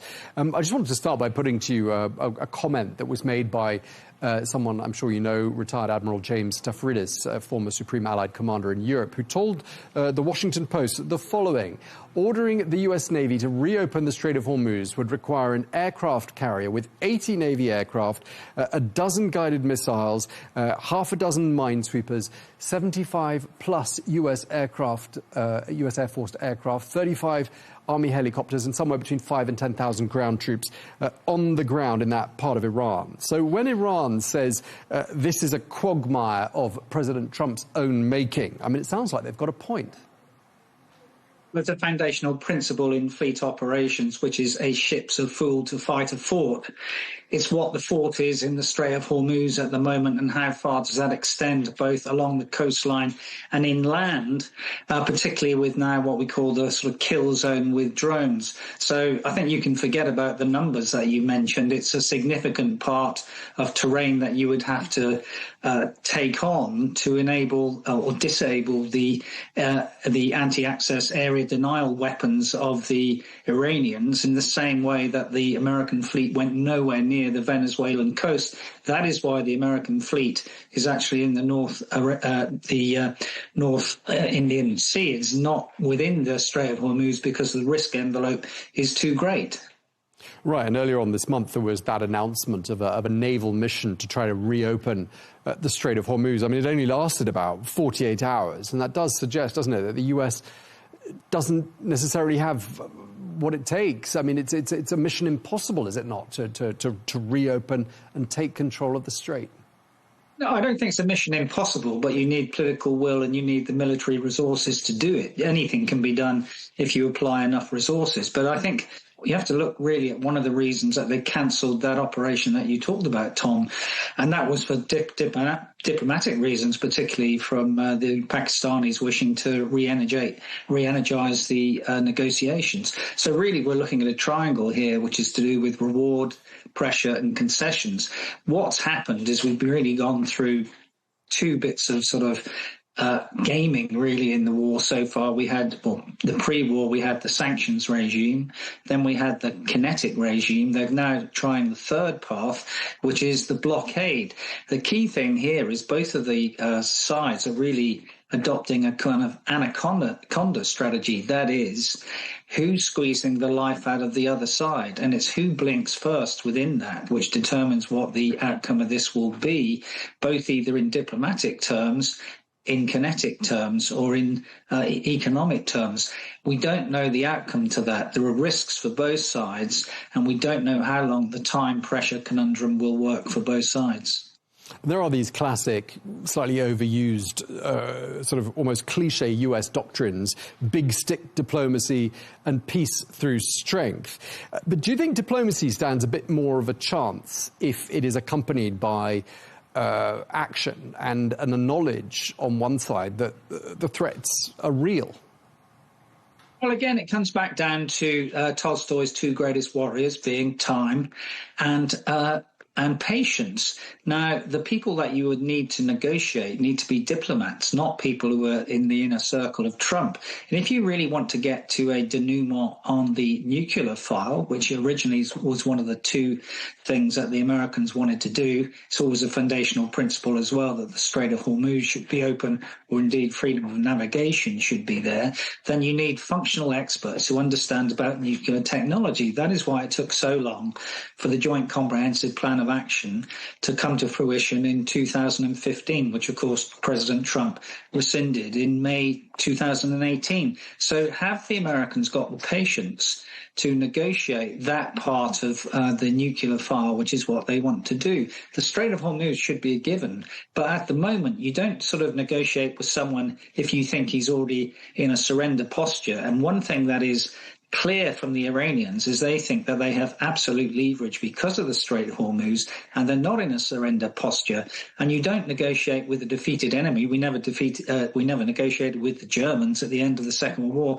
That is the key thing, that regardless of Trump's rhetoric, the Iranians don't believe themselves to be defeated. They're not. Neither have they been compelled by the US. And that is the real problem, that we're not clear what the ultimate strategic objective of the Americans is.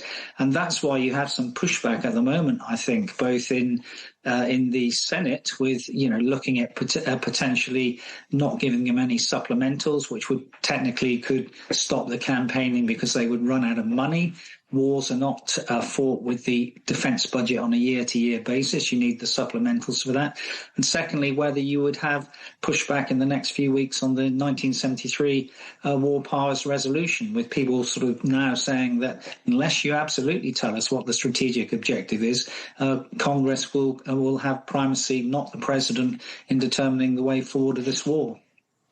Sounds like there'll be plenty to be talked about tomorrow when President Trump meets his national security team in the Situation Room. They're going to be talking about military options. I mean, what look to you like the most likely military options, given all the complications we've already discussed? Well, I do think that they will potentially go to striking the sort of energy infrastructure. But again, you have to balance that, because if the CIA's latest missive is to be believed, that the pre-war missile stock of the Iranians is still 75%, then the counteraction from the Iranians is going to be massive retaliation on the energy infrastructure of the Gulf states.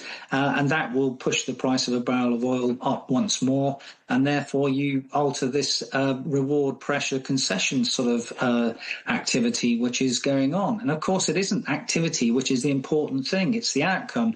And one of the things that I've always been critical of in the Americans is there is one of these myths about war that we've been talking about since 2024. It was Mark Milley, the former chairman of the Joint Chiefs of Staff. Myth one is you can win wars from afar just by dropping ordnance. You can't. That is tactical activity.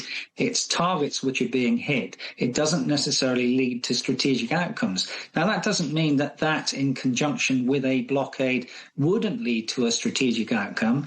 But again, it's very difficult to know when a regime might implode. Structurally, again, the Iranian regime is under massive pressure, economic pressure. The fact that the internet is still down means that people at the lowest level aren't being paid. And there could come a time when the loyalty of those who are in the regime inner circle, particularly bits of either the army or the IRGC, peel off if they are not getting paid. Those structural problems do exist. But again, it's very difficult to measure those sort of things. I remember being in CENTCOM when the Arab Spring happened, and every indicator, for example, in Syria was flashing red. Their GDP dropped by 50% over 4 years. The regime held on for over a decade. It's very difficult to predict if a regime will implode. And just picking up on the point you were making at the beginning of your answer there about the United States going after infrastructure in Iran, power plants, bridges. I mean, the piece in the Washington Post that I quoted at the beginning said that would trigger next-level Iranian retaliation, which it said would result in a humanitarian economic catastrophe that would make what's happened so far look like child's play. I mean, that clearly has to be a major factor, doesn't it, in the US calculations? And all these things have put the Americans on a horn of a dilemma, because if we look at this both in joint terms and coalition and combined terms, there are other actors here. There's the actor of Israel, which, of course, they went to war with jointly at the beginning of the campaign at the end of February. And the outcomes which the Israelis want are either, firstly, that the nuclear file has to be completely negated, different than what the Americans are saying now in their five terms, which it looks like they're saying they'll accept a moratorium for 20 years. Or secondly, from the Israeli perspective, that there should be regime collapse, because otherwise you've just got a threat postponed from an Israeli perspective. But you're absolutely right, Tom. It's from the Gulf states perspective, where you would have regional hegemony at the moment, either if the Iranians were allowed to keep the Straits of Hormuz as a sovereign reward for the war, or B, that there was massive kinetic activity which destroyed their economies and also really led to a global recession.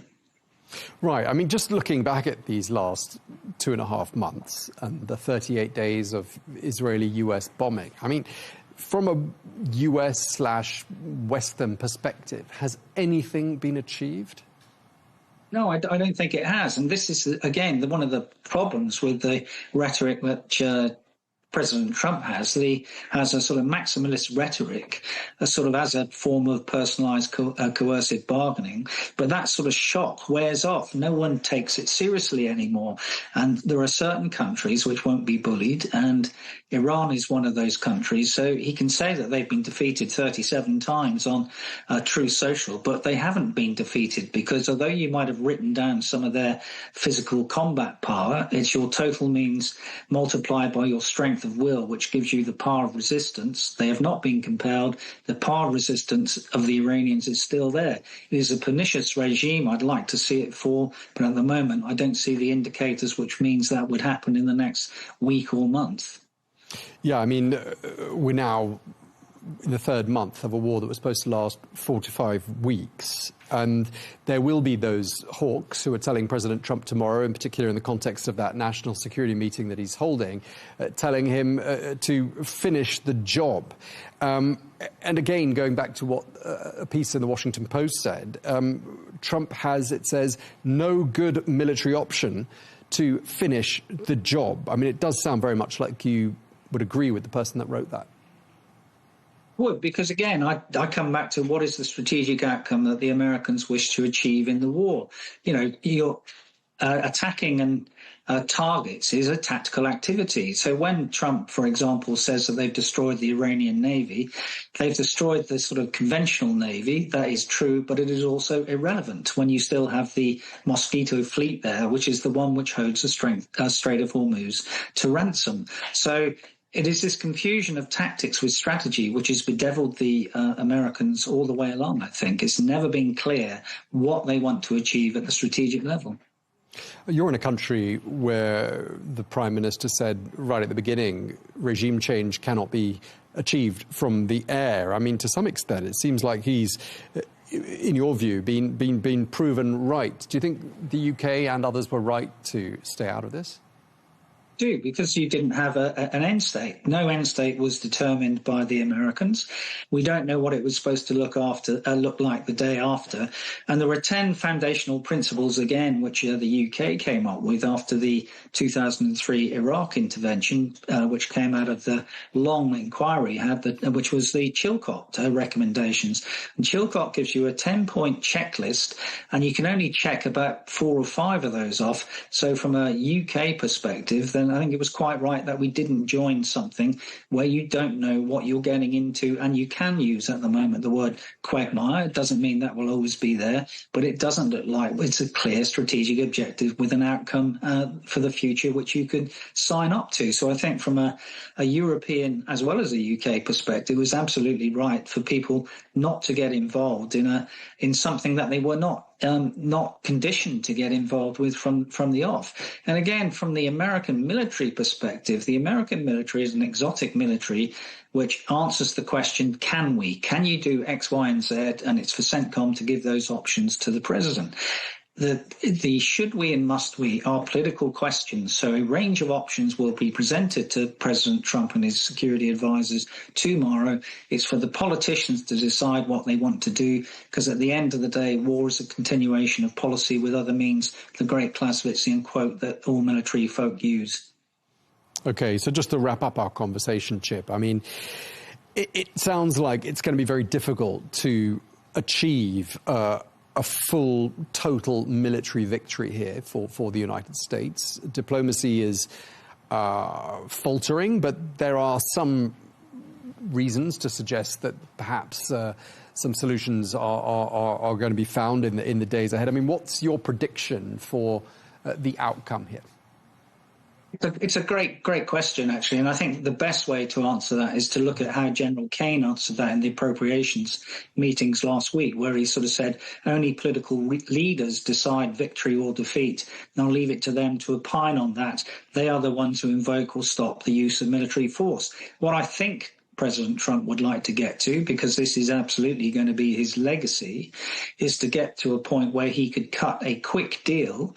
But from his perspective, that deal has got to be better, or at least equivalent to Obama in 2015. And it has got to be something which looks like, even if it's de facto rather than de jure, a open Strait of Hormuz. Otherwise, we are in a status quo ante there on the Strait of Hormuz, and that would look, from my perspective, like a defeat. And I think that would look like a defeat from the Gulf states' perspective because of that regional hegemony which Iran would have by other means. OK, we really appreciate you speaking to us. Chip Chapman, former advisor to US Central Command. Thank you very much indeed for your time today, sir. Thank you, Tom.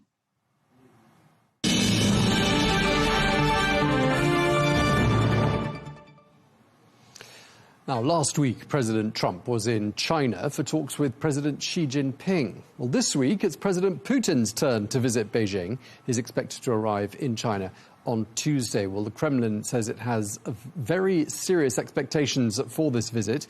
This is Moscow and Beijing prepare to deepen what they describe as a privileged strategic partnership. Well, Sergei Markov is a former advisor to President Putin and joins us now from Moscow. Mr. Markov, always a pleasure having you on the program. We know that the proposed Power of Siberia 2 gas pipeline is one of the key focuses for discussion. What would you say are the main objectives for President Putin's visit to China?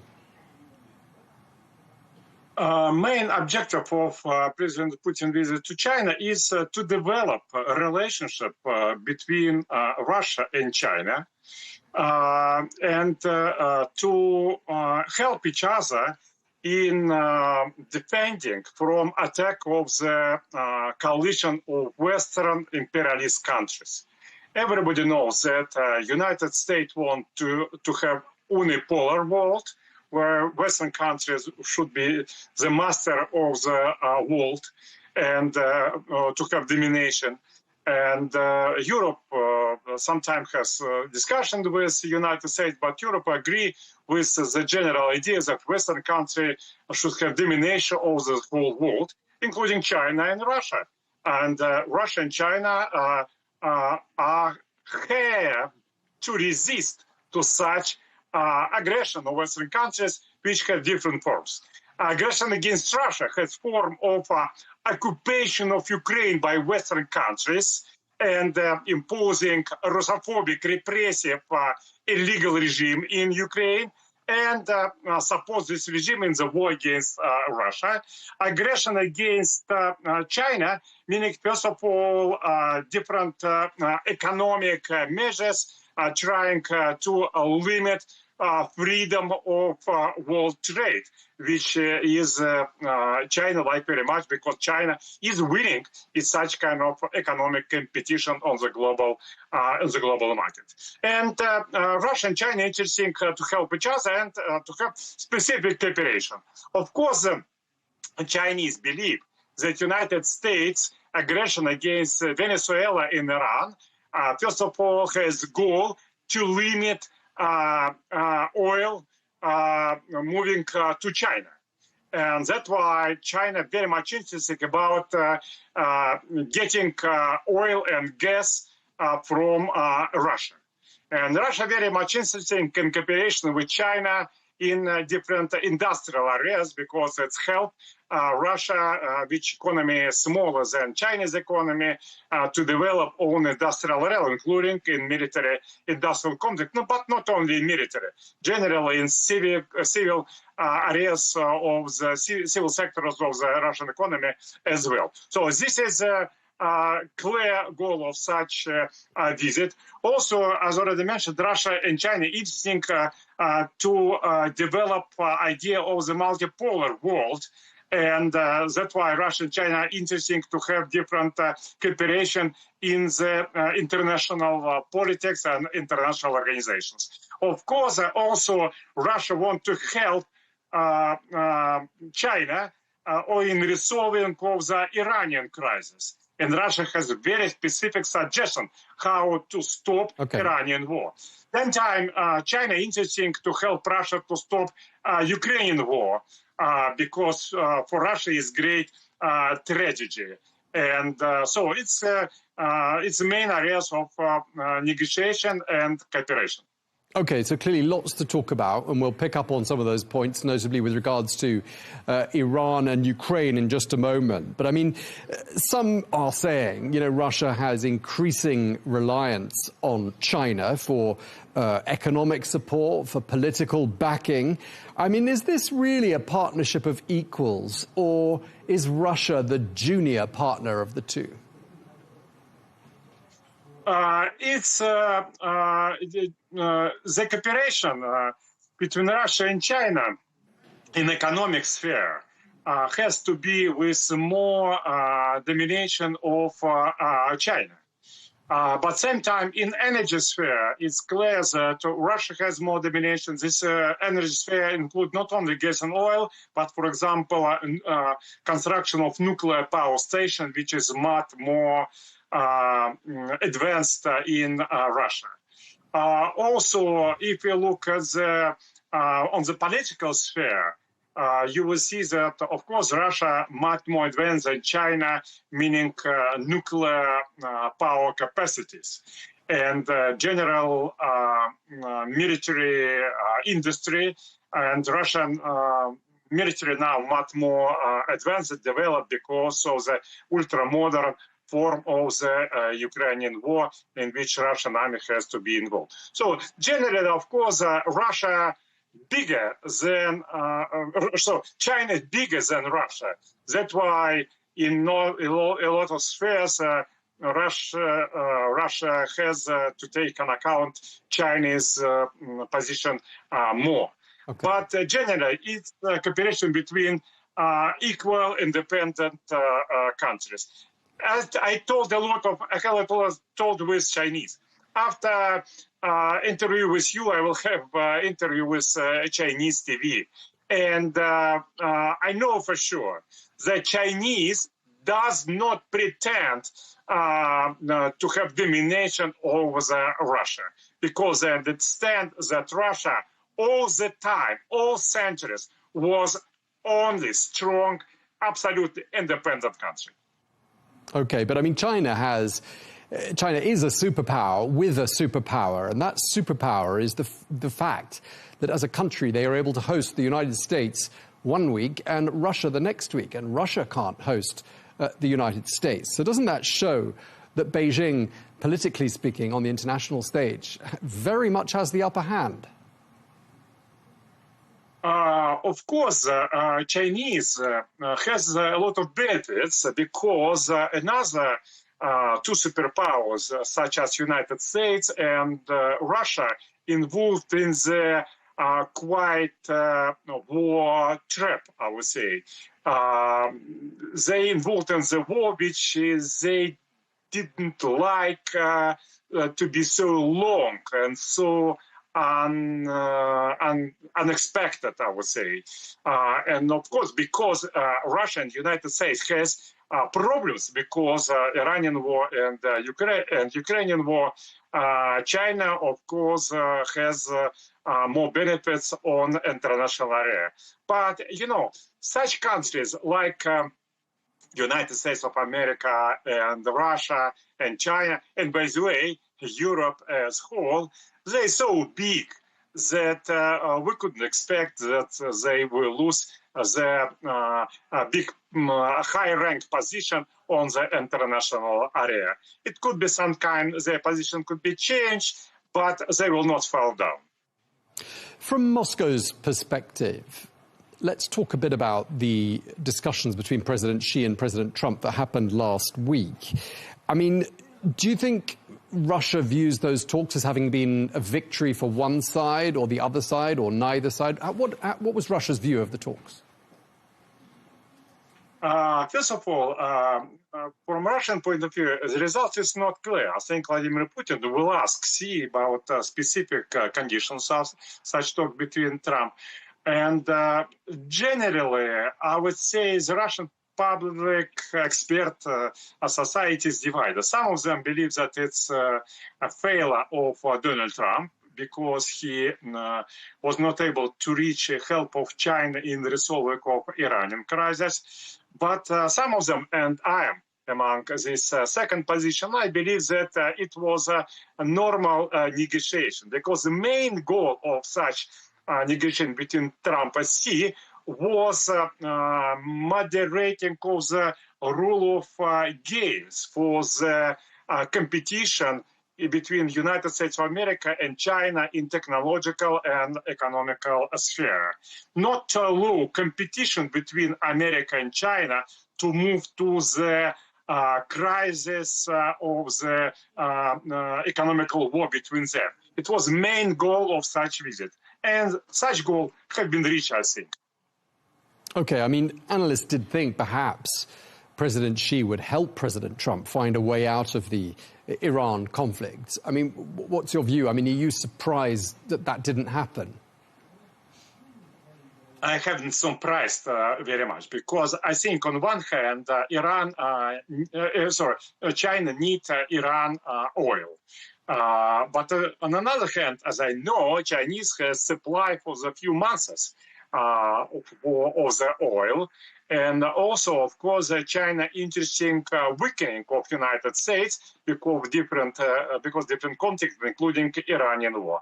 That's why I didn't expect that China would help Donald Trump to take away from Iranian trap.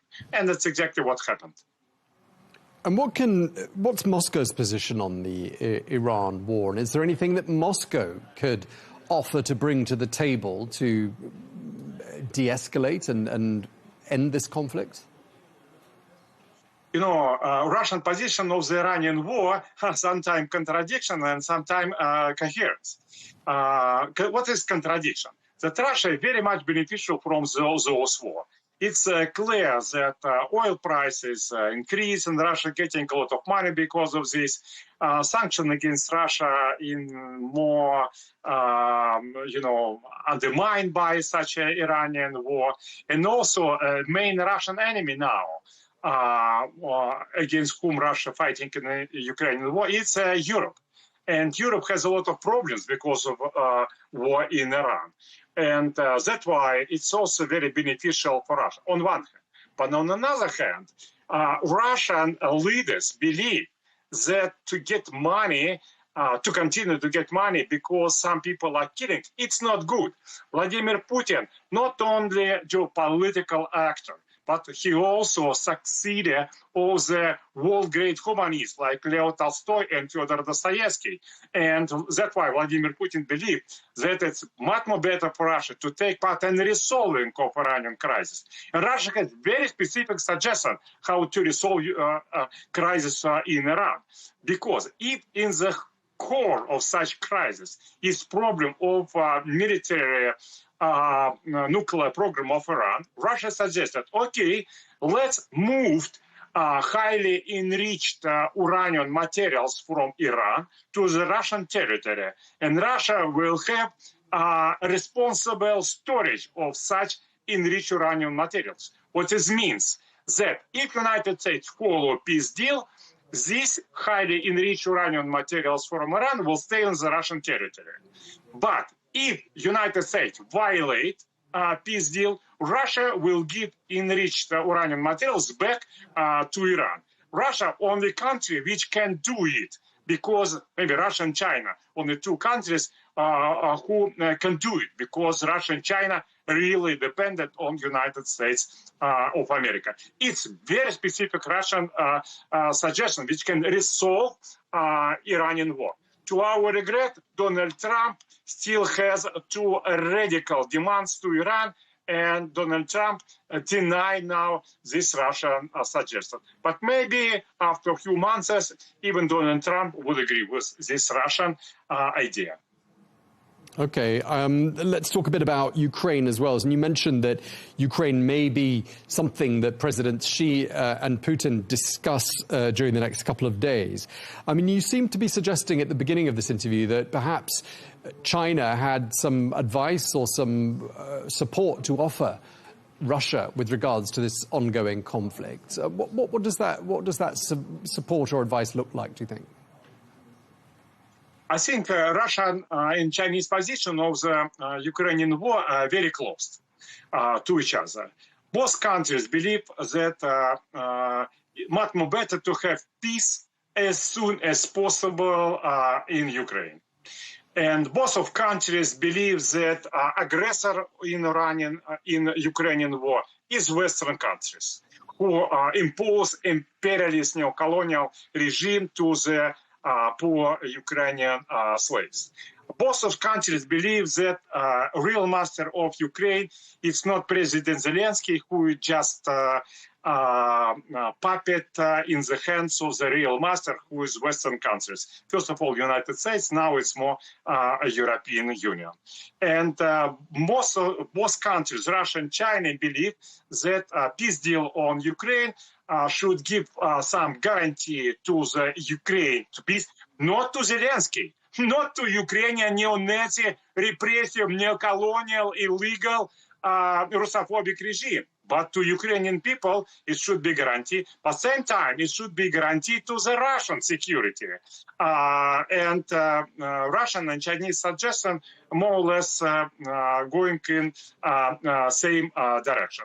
And both countries also believe that Russian-China economic cooperation should defend itself from economic aggression of United States, Great Britain, and Europe. Okay, and we've heard you call President Zelensky a neo-Nazi before. I think a lot of people might disagree with that, including people who voted for him in Ukraine. It's clear fact. You know, that Zelensky, Jewish, who is head of neo-Nazi regime, it's absolutely clear fact. You know, even those who publicly deny this in your TV and another TV, they know for sure in their mind that it's exactly neo-Nazi regime. All European leaders, believe me, if you drank wine with them all of them would agree with this. Okay, well, that's not what they're telling us. But anyway, just to wrap up this conversation, when Russia says it's got very high expectations of this visit by President Putin to Beijing, what does that mean? What are you expecting? I expect that it will be a lot of secret talks because Russia and China now has, first of all, cooperation in different sensitive economic areas. And this sensitive economic joint project of Russia and China under the aggressive attacks of a Western coalition, which includes United States, Europe, and Great Britain, some and other countries. That's why all this negotiation about economic cooperation will have to be in the top secret, and I think, will not know at least these weeks and months about the result of those negotiations. What we will have more or less abstract words about peace, peaceful resolution of all international crises, and needs to have independent country and to respect international law and United Nations role in the international area. Something like this. So it will be two levels. One level of the very abstract, positive statement of two leaders, and another secret level of the very specific joint project in the very sensitive and important for both countries areas. Okay, and just lastly, I mean, in a few words, this is President Putin's 25th visit to China. That's a lot of visits over the last 26 years or so. What would be a couple of words you would use to describe the state of relations between Beijing and Moscow? The relation between Russia and Moscow is strategic friendship. It's a political ally, not military ally, but political and economic ally. And both countries has to be friends because both countries under the aggressive attack of the Western coalition who want to impose own dominations over both Russia and China. And also we should add that Xi and Vladimir Putin, very good personal friends who respect each other very much. And I am as well. Okay. Well, we really appreciate you taking the time to speak to us. Sergei Markov, former advisor to President Putin. Thank you for your time, sir. Thank you.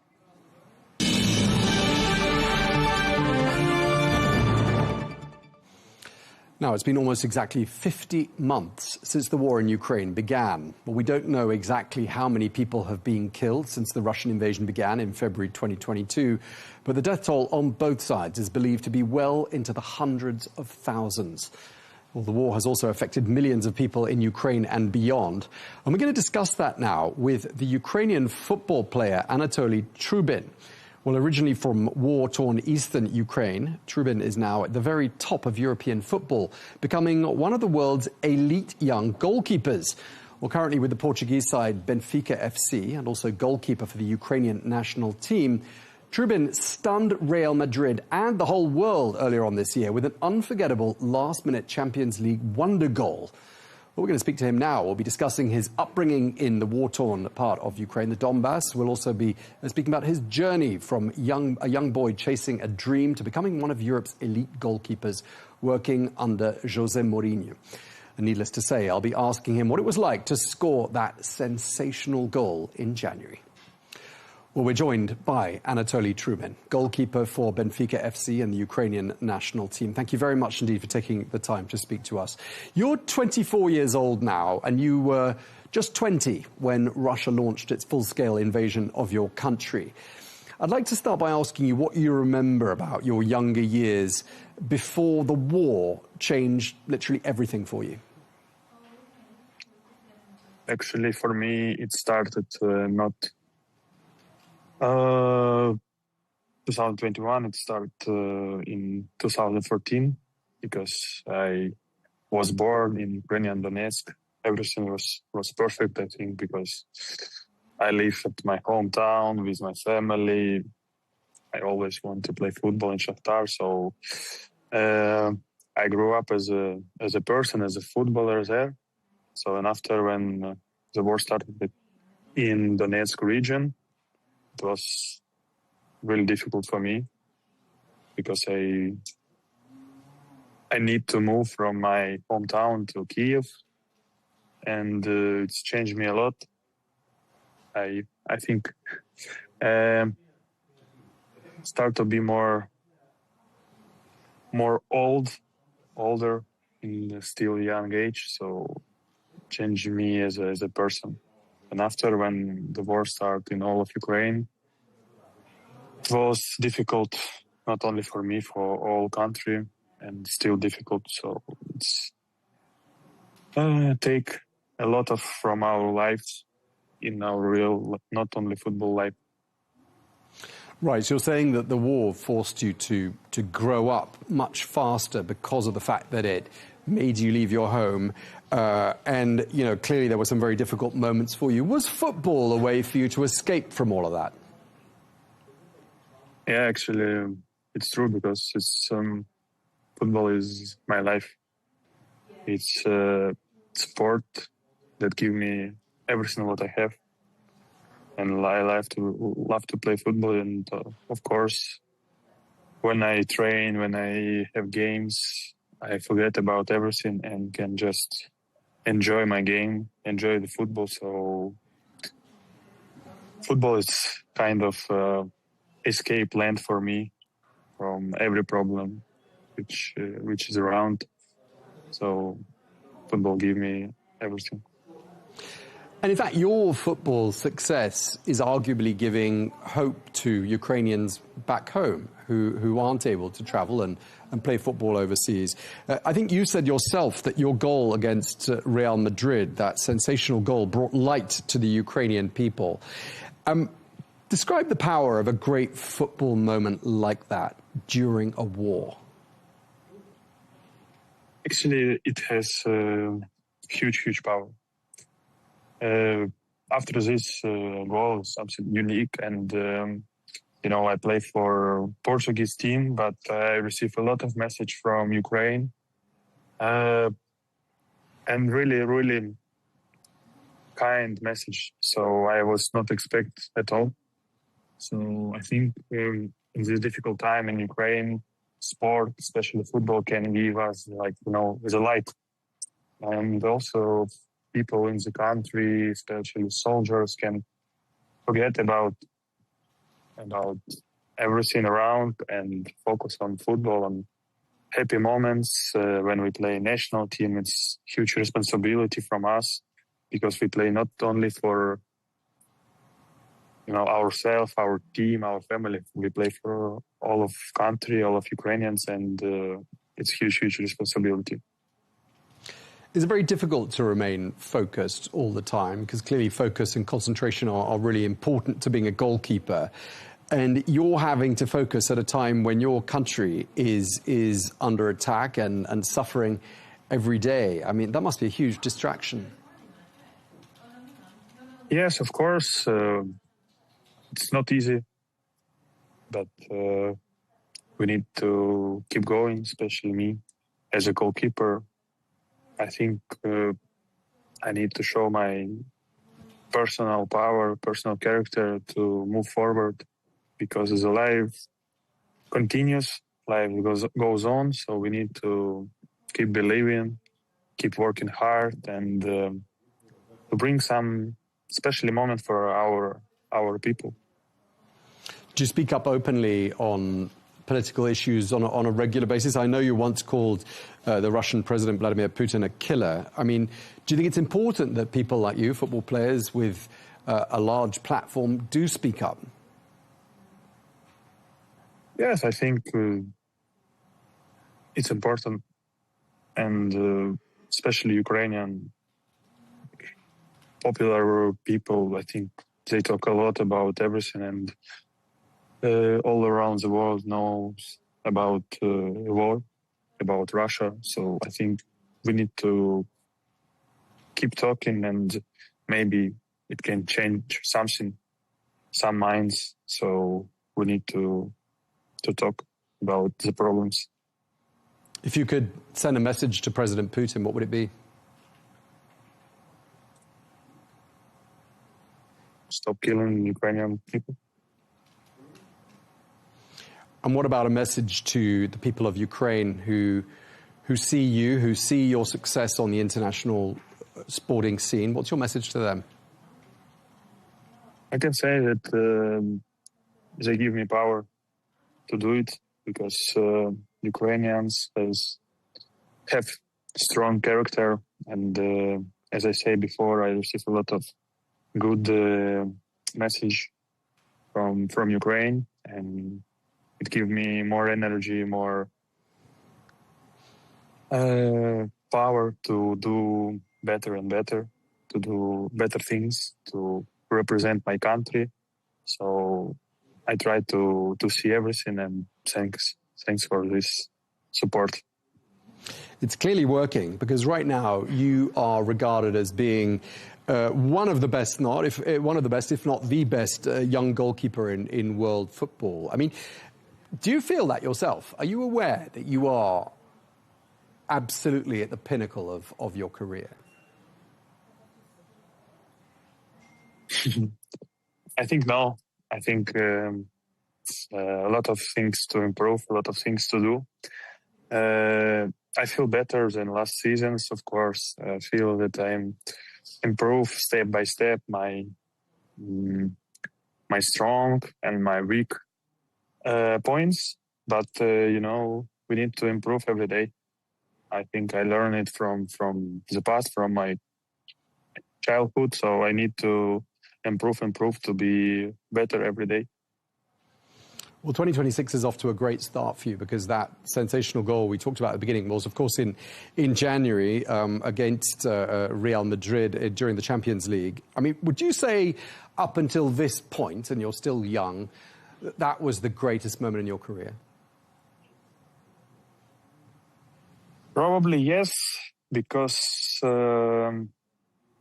this moment can be once in life, and not all of goalkeepers can have it. So, yeah, it was sensational, it was unique, but it was also, opportunity that I take, that God gave me. And you never know what can happen next, and you need to be ready to take your chance and to give your best in this moment. What was going through your mind? Just relive that moment for us when Jose Mourinho, the captain of Benfica, he sent you forward. I think it was in the 98th minute of the game. Did you really think you were going to score? No, I don't have this in my mind, of course. Actually, at this moment and that moment, I don't know why I need to go there, because we are winning, so I don't know why. And only after, when I arrived there, my teammates said to me that we need one more goal. So it was, like 1 second, like in a movie. So I think in this moment it must happen. So I just do what I think, what I need to do, and score a brilliant goal. So the fact you weren't aware of how important it was that you did score that goal, do you think that actually helped you? Because I'm assuming your head was a little bit cooler than it would otherwise have been. Actually, I don't know what to say. It's his goal that gave us opportunity to play in playoffs of Champions League. So it was important for all of team, for Benfica. But,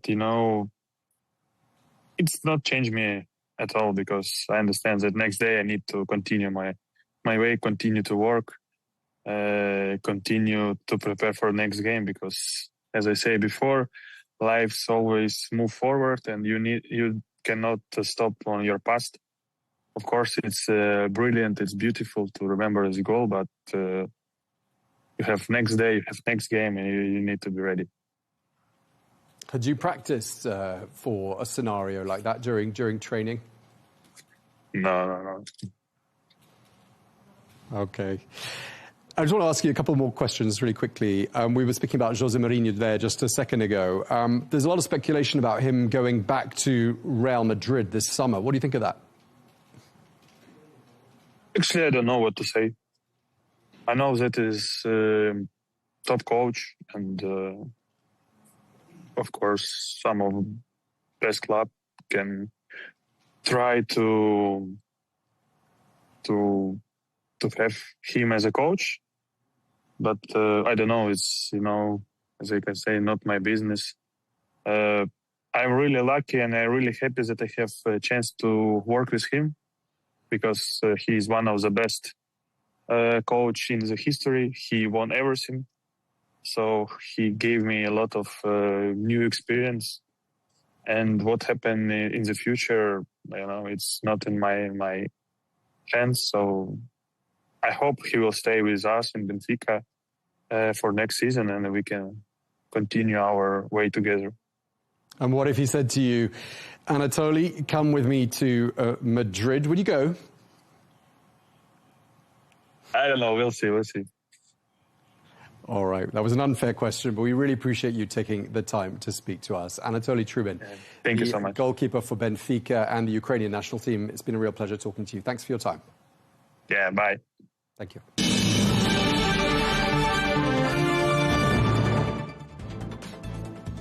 Well, that is all we have time for on today's edition of Global News Today. Thank you very much indeed for joining us. Look forward to seeing you again tomorrow. Meanwhile, stay tuned.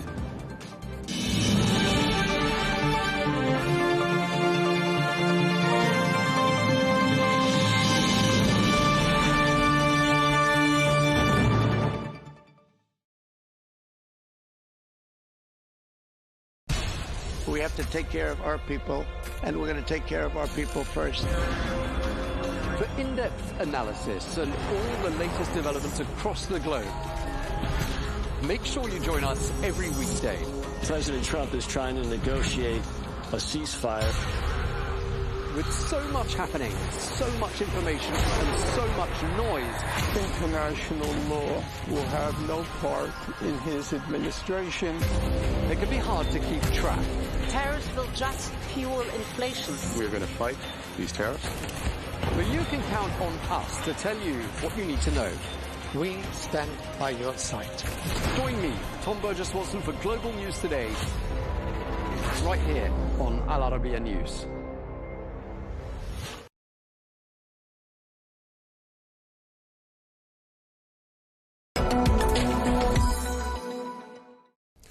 Hello and welcome to this special edition of The Real Deal, marking exactly 10 years since the launch of Saudi Vision 2030. Announced in April 2016 by Crown Prince Mohammed bin Salman, the vision set out an ambitious programme to diversify the kingdom's economy, society and culture, and also reduce dependence on oil. Well, at the heart of that transformation are giga-projects which are designed to reshape how Saudi Arabia lives, works and welcomes the world. Well, one of these stunning projects is Diriyah, where we are today. It is the historic birthplace of the kingdom and home to the UNESCO-listed Al Turaif district. Well, to tell us more, we're joined today by the Group CEO of Diriyah Company, Jerry Inzerillo. So thank you very much indeed for taking the time to speak to us. Yeah, very nice to see you. I'd like to start by asking you to take yourself back to when you were first appointed as CEO of this project and you realised, looking at everything around you, that you had an enormous project to deliver. What went through your mind? Excitement. I was very taken because I had a chance in 2016 to read the vision statement of 2030. I thought it was bold. And one thing that I loved, as compared to other vision statements around the world, is that tourism was going to play a very important part. But then I had known Diriyah because I had visited Diriyah in 1998. And there's a few things that I knew. I knew that its authenticity was unquestionable. It was the home of Al Saud. It was the birthplace of the kingdom. And now you had this UNESCO site that really nobody knows about around the world because tourism wasn't open except for pilgrimages to the kingdom. So I said, what an opportunity to be with His Royal Highness, to contribute to 2030, a young, passionate population in an authentic birthplace of the kingdom, magical. Now, can I put it all together and deliver what will become, by an aspiration, one of the great gathering places in the world? Right, so Diriyah isn't just a heritage site, it's also a giga project. And I just wondered, what was the sort of the thinking behind making it a giga project? Yes, so we knew that in the economic terms of Vision 2030, that tourism would play a big role, and that tourism would go from 3% of GDP to 10% of GDP. Now, if you're going to do that, you have a very, very big country, because if you look at the Gulf states, they're relatively small geographically. They can all fit into the size of the state of California in America, where I'm from. However, Saudi is 5 times the size of that, right? So you have a big country. You have water in the Persian Gulf. You have the Great Red Sea. You have UNESCO World Heritage Sites. So we knew that in order to get to 100 million visits, which is now 150 million visits, that you had to have all the amenities to draw people. So we didn't want to just restore the UNESCO site. We needed to build 42 hotels, hundreds of retail, restaurants, but we wanted it to have a 24-hour energy. Young people praying, going to school, working, people visiting. So that meant to put together a giga project, a master plan, that could cater to 100,000 people 24 hours a day, 7 days a week, to give it an urban energy. And that's why the original plan that was come up with His Royal Highness, 400,000 square meters, went to the 14 million square meters it is now, because it has all the amenities associated with urban lifestyle, but in a walkable, pedestrian-friendly way. All right, so quite different from the original blueprint. I mean, very much very so. different. And just walking through parts of Diriyah, and, you know, I've had dinners and lunches and things here. I mean, it looks finished, but I mean, I know that's only a part of it. There's still a lot more to do, isn't there? What sort of percentage would you say is done, and what remains to be done? Yeah, that's interesting, but it's a little bit of a deceiving question with good news. Because what happens is that Diriyah, the 14 million square meters, almost all of it is on rock. You know, that's very important. Now, His Royal Highness wanted Diriyah to be walkable, pedestrian-friendly, let's have people outside. Now, 7 kilometers of Diriyah is in the Wadi, also very important, to have people outside picnicking, exercising, riding their bikes, going for walks, quality of life, right? You're going to have people visiting from all over the world. Our UNESCO site now has already welcomed 5 million people, right? So you can see that part is very successful. We opened Bijeri Terrace, Zalal. Last night we did 3,200 covers, because the community and the people that are visiting us love it. But here's where it's deceiving. The amenities of the 14 million square meters, only about 5% is done. So you say, well, only 5%, it has that dynamic, that feel. But 80% of the infrastructure is done, which is the messy, complicated part. What's the land? Acquiring the land, demo the land, put all your infrastructure in. 60,000 parking spots underground, so it could be walkable above. So this monumental achievement is almost done, 80% done, almost completely done by the end of 2027. That will allow us then to build all the surface apartments, which we've done, hotels, restaurants, Diriyah Square, which will open in the beginning of 28. Okay, so actually the hard part is done, all that stuff that's underneath where we're sitting now, all the underground. Correct, yeah, and not only done, with the most sophisticated smart city technology. We know all usage of water, all usage of mobility, fully integrated with AI, very, very sophisticated infrastructure below ground on the highest level of technology. So above, you can have just culture and heritage and people enjoying the outdoors. Right, and when you walk through it as a visitor, you see all these well-known brands, shops, restaurants. You mentioned the hotel chains as well. Has the level of international interest been greater than what you'd anticipated? Yes, we knew that Diriyah was going to be a gathering place for everybody all over the world. So Bijeri is very interesting because it was our first asset with 20 restaurants. But we wanted to be careful because we knew that we had to take care of first our community of Diriyah. We didn't want today to be elitist or aristocratic. We wanted it to be for everybody, all income levels, right?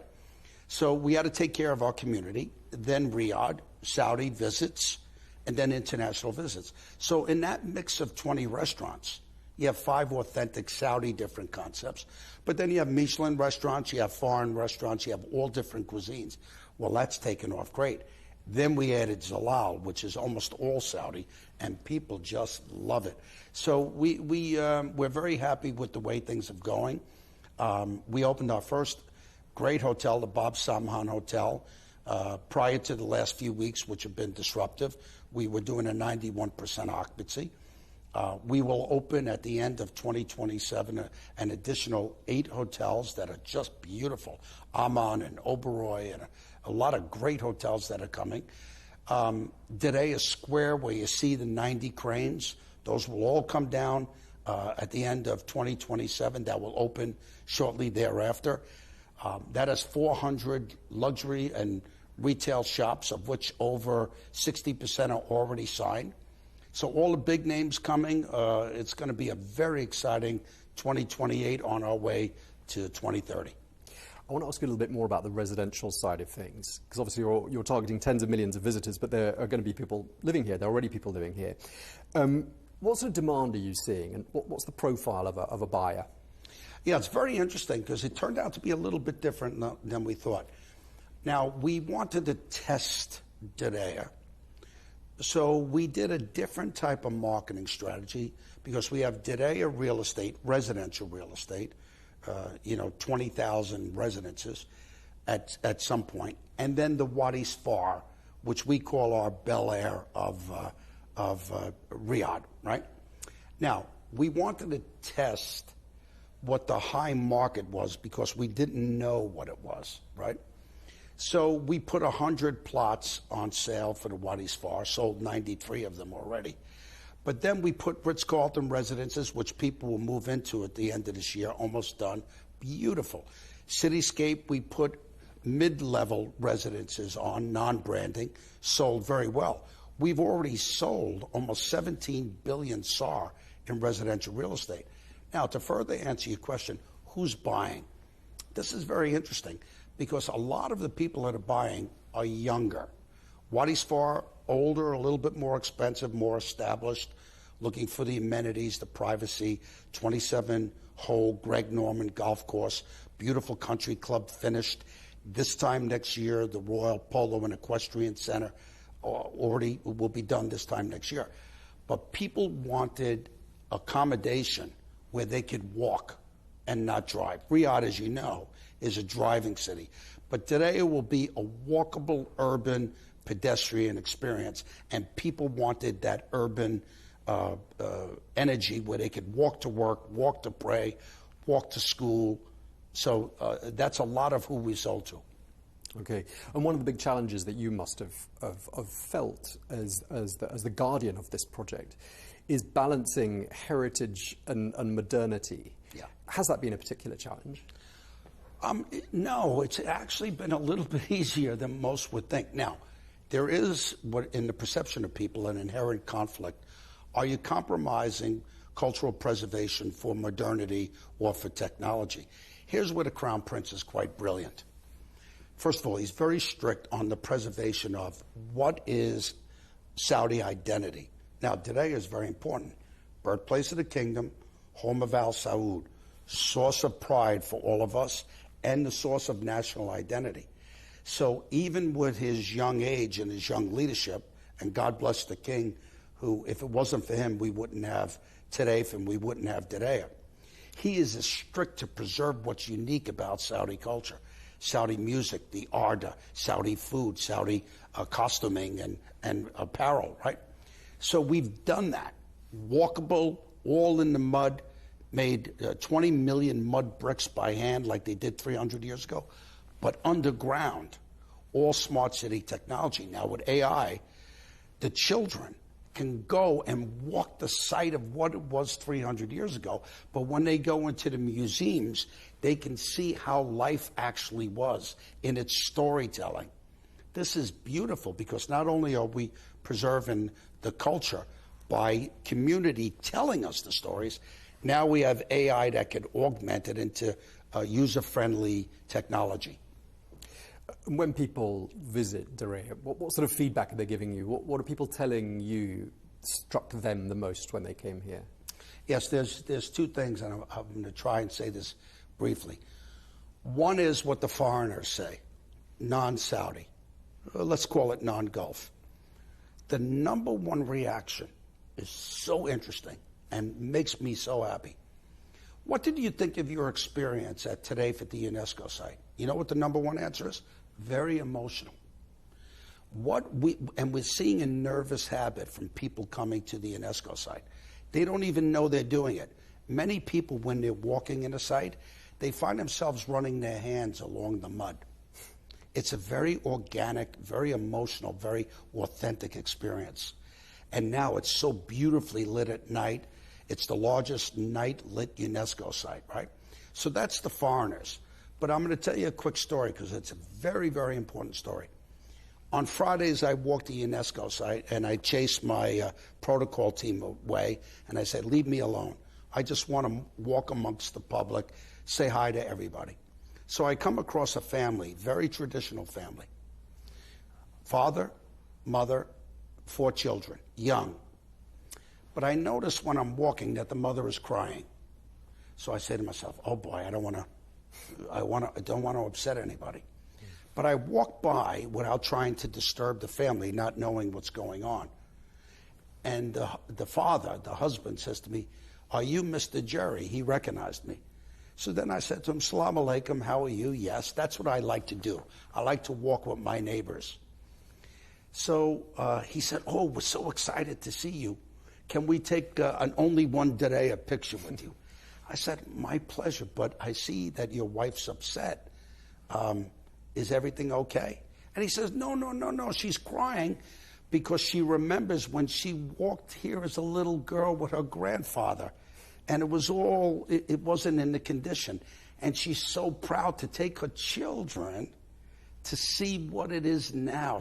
She was crying out of tears of joy. Isn't that beautiful? So that makes our job so happy because it shows that we're the custodians of the cultural preservation of what is uniquely Saudi. I imagine that was a pretty emotional experience for you as well, Very. to hear that. How important is it that Diriyah feels like a lived-in city and not just a tourist destination? Well, this is very important because if you look at all the great cities of the world, there's a few things they have in common. They may be structured differently, but they all have an energy, a kinetic energy that's 24 hours, 7 days a week. Now, a few weeks ago, I'm walking to the site at night, which I do almost nightly, and it is a beautiful night of weather. And the place is lit beautifully, and I hear children laughing, I hear people laughing, and I stop for a minute. And I'm in Diriyah every day, and I see Chinese talking Chinese, Japanese talking Japanese, Omanis and Bahrainis and Qataris and Emiratis and Saudis, everybody having a good time. I stopped and I said to myself, this has become what His Royal Highness wanted, a gathering place where people are festive and are proud of who we are and what we mean to the world now. Very, very important. It sounds like that was one of your sort of eureka moments on this journey, because there must have been good and bad moments along the journey, moments where you said, oh my goodness, are we going to be able to deliver all of this on time and on budget and everything else? And there must have also been moments when you thought, wow, we really have gone further than I'd imagined. I mean, was that one of those key moments? Well, you know, when you're CEO of a $64 billion project, this morning we have 63,000 workers on site every day. I go out to I have a terrace over my office that looks at the job site. There's not one day I go out by myself and say, dear, please allow me, give me the strength to see this through, see His Royal Highness's vision through. That's the burden of being a CEO. But what counteracts that is when I walk around my neighbors and see them happy. When I walk around and see the guests coming from all over the world and seeing them happy. This is a manifestation of Vision 2030, and this is a great tribute to the custodian of the two holy mosques, King Salman, and to our great Prime Minister, our Crown Prince Mohammed bin Salman. May Allah always bless them. It's a great tribute to them. You've described Diriyah as being a world-class cultural destination, and I'm wondering what makes Diriyah uniquely positioned compared to, say, other cultural heritage hubs around the world. Is there any way you'd compare Diriyah to? Yes. Well, you see, the beautiful thing is that Diriyah is authentic. So Diriyah is not a modern city of 20, 30, 40, 50 years. It's not in Orlando, Florida, which is great, but it's pop culture. It's not a Las Vegas, right? It's not a Dubai, and our brothers and sisters from the Emirates do a great job. With 300 years of culture, of storytelling, of the demonstration of beautiful music, beautiful dance, beautiful food, beautiful costuming in an authentic setup, right? So when people come, it is uniquely Saudi. It is uniquely Diriyah. That's why we say there's only one Diriyah. Now, look what historical Vienna is now. Wonderful. Look at Florence. Wonderful. Even look at Marrakesh. That's what Diriyah is meant to be. Walkable, organic, very pedestrian friendly, have people outdoors. We planted 6.5 million trees, shrubs, and bushes. On a weekend now, you have thousands of people in the Wadi with their families, on bicycles, on horses, jogging, walking. It is the most beautiful thing to see the society happy. One other thing that nobody knows about, a little tiny detail, and maybe unimportant, but important to me. When I came here 8 years ago in the Wadi, I never saw a single bird. A bird, right? Why is that important? You go into the Wadi now, there are thousands of birds. So you hear the music of the birds, but they were there. You know why? Because now you have millions of trees and shrubs and bushes. The ecosystem is beautiful. This is all part of His Royal Highness Crown Prince's vision of quality of life. Okay. What impact do you expect Diriyah to have on Saudi Arabia's position in the world? Well, we know that it will become one of the great gathering places. We already have substantial evidence of that. It will become a microcosm for all that's unique about Saudi. People will come next year, very, very big for us. February 22nd, 2027, our 300th birthday. So now, if you want to see where did Arabia originate, where did the House of Al Saud originate, what is uniquely Arabic, what is uniquely Saudi, Diriyah is that place. In the middle of what's going to become one of the great G20 metropolises of Riyadh, Diriyah is the jewel in the middle. Okay, and we spoke exactly a year ago, and this is my last question to you. If we sit down again in a year or two from now, what do you hope to be telling me about where we are with this project? Yeah, now we're in very, very substantial, good shape. I'm very proud of the team. We have 2 more years that are disruptive. 2026, even though there's a lot operating, and 2027, because we still have trucks and dust and noise and stuff. But by every year we will open, announce, and groundbreak. Now you're going to see 100 cranes on the new boulevard. Now, this time next year, you'll see the frame of the 20,000-seat arena. You'll see the frame coming up of the Opera House, of the Kingdom of Saudi Arabia Contemporary Art Museum, the King Salman Mosque, the Grand Mosque. So every year you're going to see big advances. But then when you get to 2028, all of Diriyah, 14 kilometers, is walkable. And then when we get ready to host the greatest expo ever done, 2030, Diriyah will be a global masterpiece, and everybody around the world will say there's only one Diriyah. Okay, Jerry, we really appreciate you taking the time to talk to us, but I just wondered before we wrap up if you might be able to show me what Diriyah looks like out of that window on that terrace over there. With the greatest of pleasure. Let's go. Thank you. You lead the way.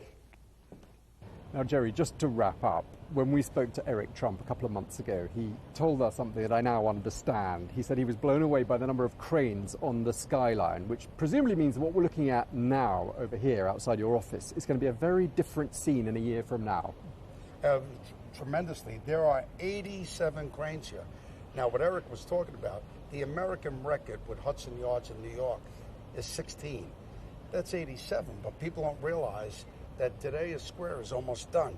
By this time next year, those 87, 90 cranes will be down, and we'll move to today at 2 to the new boulevard, which you can see the cranes already going up. And that will have 100 cranes, and that will be ready for 2029. Well, thank you very much indeed for talking to us. Jerry Inzerillo, thank you. Rob. Really appreciate it. That's all we have time for. Do stay with us here on Al Arabiya English.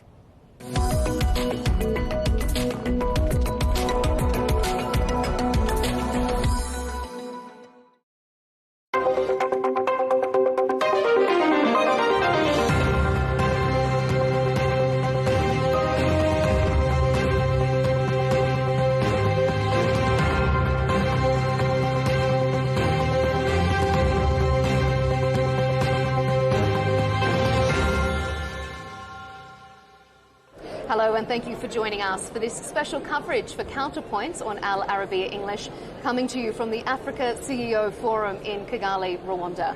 Well, this forum has been around for more than a decade and has gone from strength to strength. This year alone, the highest number of participants ever. And from what we've seen, the engagement and interaction is like nothing I've seen at any kind of conference or any kind of summit anywhere in the world. So we are very lucky to be joined by the Forum CEO and President, Ahmed Ben Yahmed. Thank you for joining us here on Counterpoints. Thank you. Very glad to be here. It has such a high reputation, this forum. I mean, I don't know if you think it's a positive thing to be called the Davos of Africa, but that just shows the high level of respect that the forum has gained.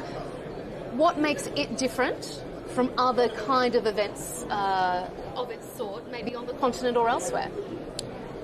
I think the original purpose makes it very different. So we started in 2012 on the basis that, first of all, the African private sector was not internationally recognized. We have been a company that has been operating in Africa since 1960. We're going to celebrate our 70 years birthday. And we were witnessing a private sector that was vibrant, with hundreds and thousands of companies that were doing above $100 million, $300 billion.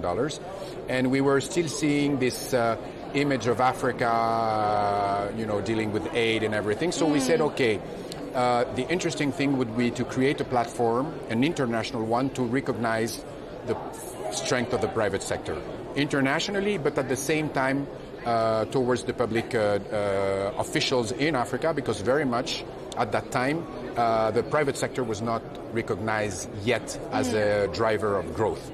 So we started in 2012 with 400 participants. Now, as you said, it's 2,800. So it's been a major success.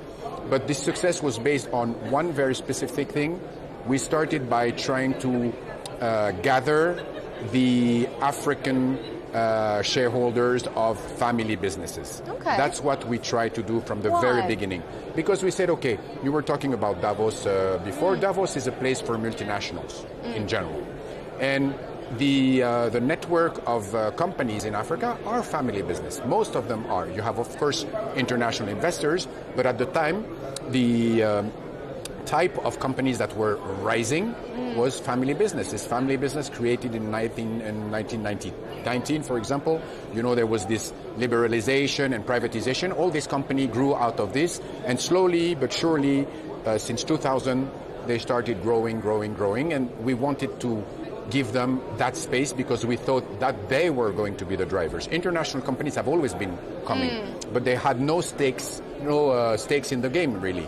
So we said we need to create a platform for an entrepreneur from Côte d'Ivoire to start talking with an entrepreneur from Kenya, from Nigeria, with Angola, etc., etc. And so it has been a steady rise, now a super success, as you have seen.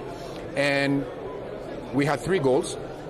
First goal is to make sure that the public sector recognize the interest of private sector-led growth.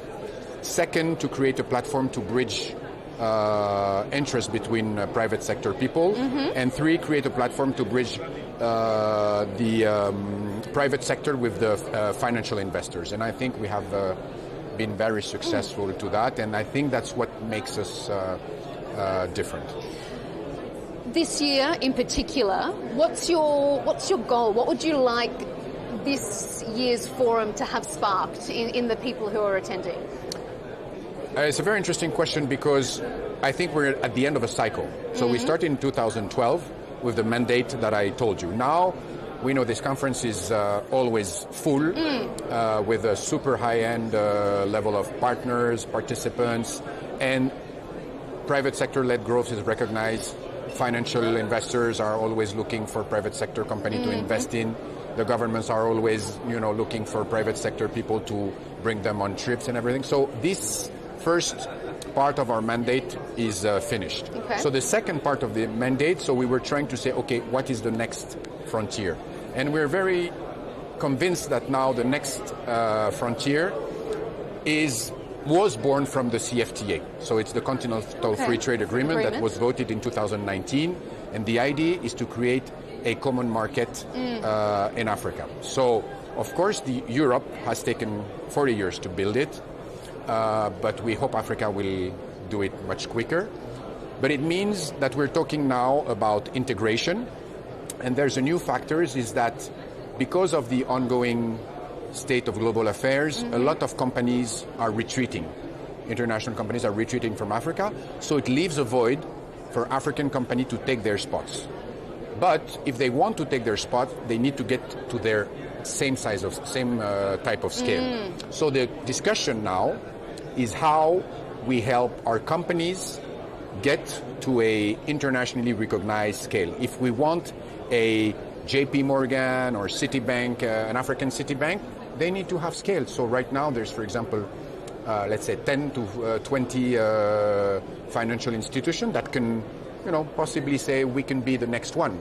But it's not going to be 10 to 20, so it's going to be probably 3 to 4. So we have created another forum, which is called the Financial Summit, Africa Financial Summit. That's whose purpose is that we gather all the financial institutions of Africa, bankers, insurers, institutional investor, pension funds, sovereign funds, to try to come up with a platform that is going to create an Africa financial services, because we want our African companies to grow at scale. And that's the next frontier, and that's the debate that we want to spark, is that the traditional way of building your company that led the growth of the last 20 years helped create national champions. But now it's the time for regional champions, and more importantly, continental champions. So how are we going to build that for the next 10 years? That's the next step. So we're going to spark that debate here this year, and see where it leads us. Yeah. Well, I mean, not hopefully. It has been such a resonant message, even from the beginning of your opening address here on day one, through all the interviews that we've been doing. Everyone has picked up on that really strong sentiment of shared ownership. And so many of the corporate leaders that we've been meeting with say that it's something that they've been pushing for, but it's never happened. What has been the blockage? What's been the challenge or the hurdle that has prevented countries to have that cross-border integration? I think, first of all, you need a vision. So I took the example of the European Union. European Union has created the best common market, unified market in history. And yet, when the tariff episode came, or when they have to deal with China, they have no leverage, no negotiation space, because what they never included corporate assets as a strategic part of their growth. So you think Africa can learn from where the EU failed? So there's a playbook now. And you see, like in Europe, you have a French banking company that wants to buy an Italian banking company. Immediately, you're going to have nationalist pushback, you're going to have all sorts of things that to not make it happen. In France, for example, Alstom sold itself to General Electric instead of selling itself to CMS, which is the German competitor. This is crazy for a common market. So for us, I think we have to learn from that playbook and understand that creating a common market, the CFTA, is not going to be a solution. First of all, it's going to be, it's still going to be a functional element of what we are trying to do in growth.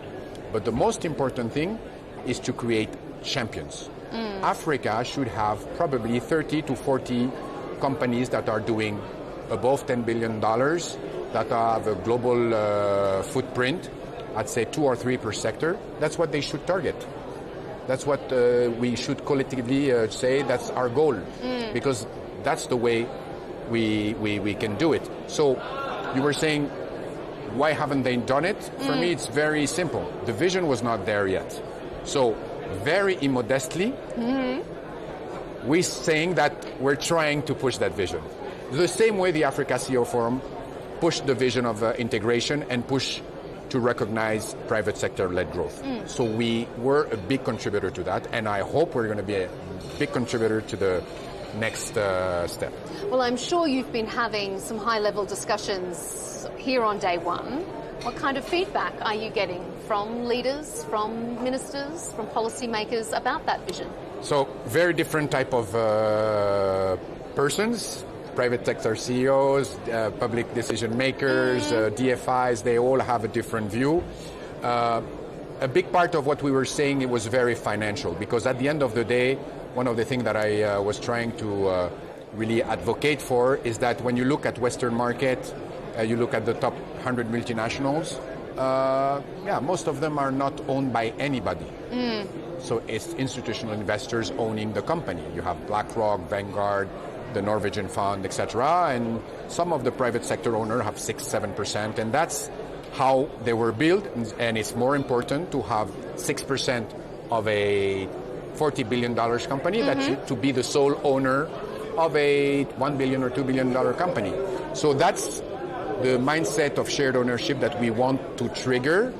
I think it's a question of maturity. So a lot of private sector CEOs are still family business. I see the new generation totally open to what I'm saying when I discuss with them. And basically they say, okay, I need to speak with my uncle, I need to speak with my father, I need to make sure that they understand and everything. So it's a generational shift in the approach on how to grow a business. But private sector is super receptive, especially in the financial industry. Decision makers, public decision makers, of course, they see this as a burden because it's more work. Yes, and also it takes away from maybe focusing on their national interests to having more of a collective interest. I'm sure in the long run it's more beneficial, but that could be hard to sell to your constituents. Yes, exactly, because not politically. Getting scale means taking care of regional projects, for example.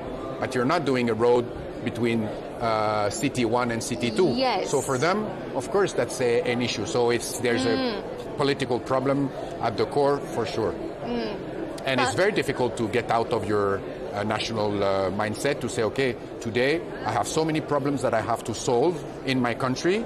Okay, I'm going to dedicate some space to think what I can solve regionally to give me more money. But this is a reasoning of a financial investor, not of a policy maker very often. So, yeah, it's not that easy. In the last year's forum report, it pointed out that the continent accounts for only 3% of global trade and 4% of global foreign direct investment. Would you like to see more foreign direct investment in particular sectors? Do you think that there is an area that's been neglected across the continent? We're getting back to Africa owned or not. What we were saying about shared ownership, it was two things. One, helping companies and projects get that scale by going at it together and not alone. And two, shared ownership is about African owning more about Africa's wealth. but it can come from international investment, because if international investment lists a subsidiary, you're going to have retail investor on the stock market benefiting from the profit, pension fund, etc., etc. So, of course, the international investment is super important for Africa, but at the same time, again, international investment, you're dependent. Do we have to wait? What are we going to happen when there's another crisis? You know that every time there's a crisis, the interest shift on their local market. So COVID, they created a sovereignty problem, and everybody suddenly decided they have to take care of their own direct space. So I think in some sector, oil and gas, mining, you necessarily need investment from international companies, but I see no reason for Africa not to have a giant in mining. No reason to have an oil company, an African oil company that's continental. It's just money. The money is here. So why don't we buy a junior company and give it several African market?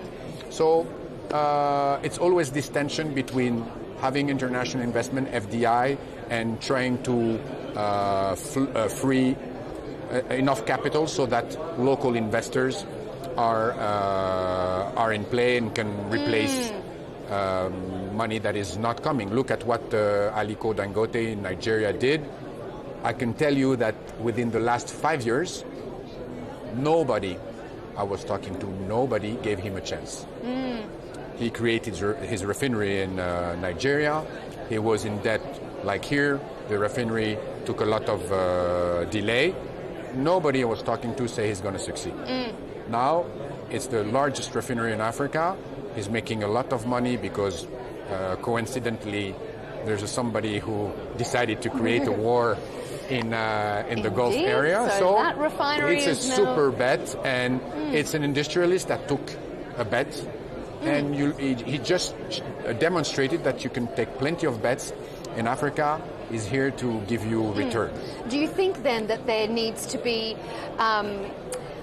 more optimism, that African companies need to be more willing to bet on themselves? I don't think so. I think they're very optimistic. You think it's here? We're an African company.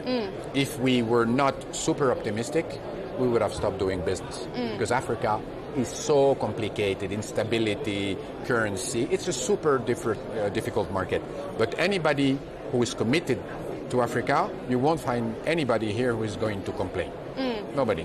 So this optimism in the crowd that you're seeing here, which is composed 70% by African private sector CEOs, is super optimistic. And they are all, you look at their revenue, it's been growing 10 to 15% per year for 10 years. So they have no reason to be pessimistic. And their growth is outstripping a lot of what we would consider successfully wealthy Western country growth. So they're proving their own point, that there is success to be had. Yes, but the size is not the same. Why are we seeing some international company retreating? Because some of the markets are too small. You look at the banks that have left, they have so much cost of compliance, so much cost of treating of back office operations, that they say, okay, I cannot use 5 or 6 or 7 countries in my portfolio. I'm better off doubling down on Hungary or whatever market, which is 2 or 3 times the size. So it's a question of size. I think a lot of international companies are not equipped to deal with small African markets, and that's where we in the African private sector are totally equipped to do and used to the hurdles that we are usually dealing with. How do you see the importance of, say, investment from Gulf states in Africa? There's been a lot of joint projects, solar, water desalination. How do you see that cooperation? I think Gulf investment is a new wave of investment that has come to Africa since 2 or 3 years ago. I've toured a little bit the area.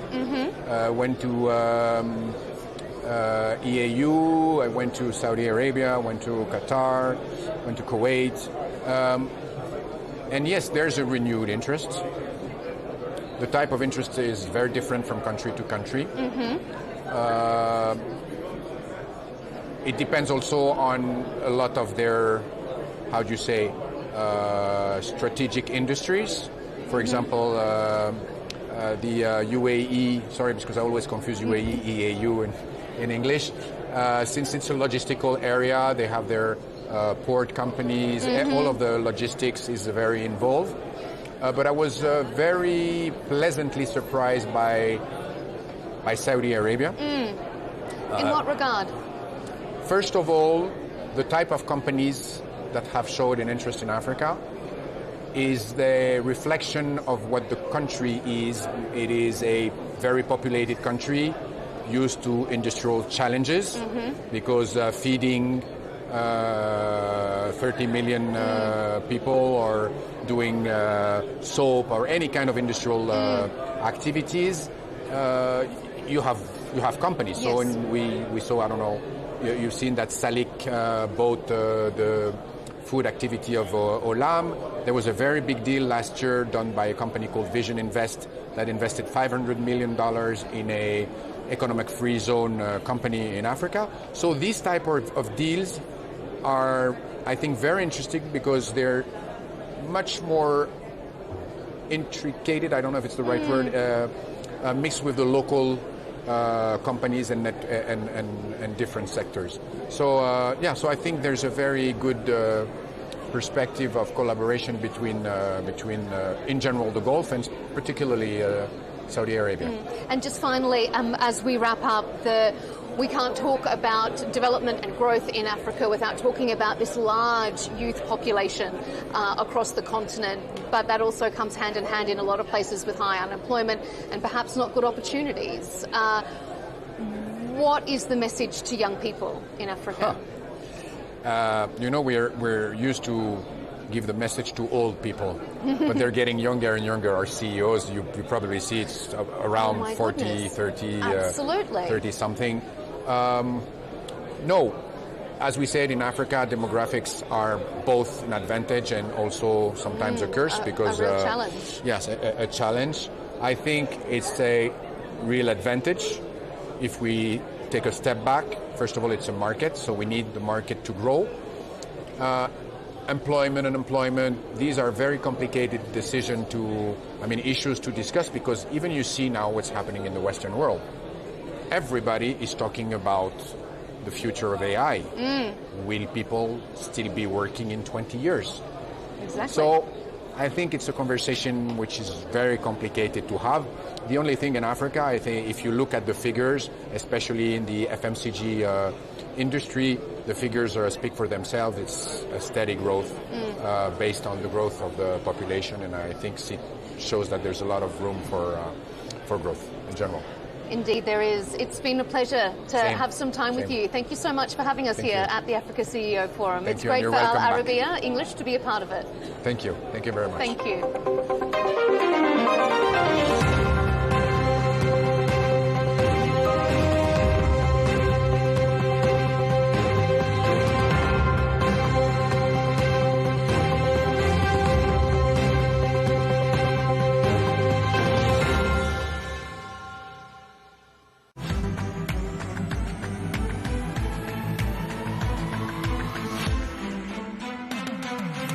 Africa is at a crossroads.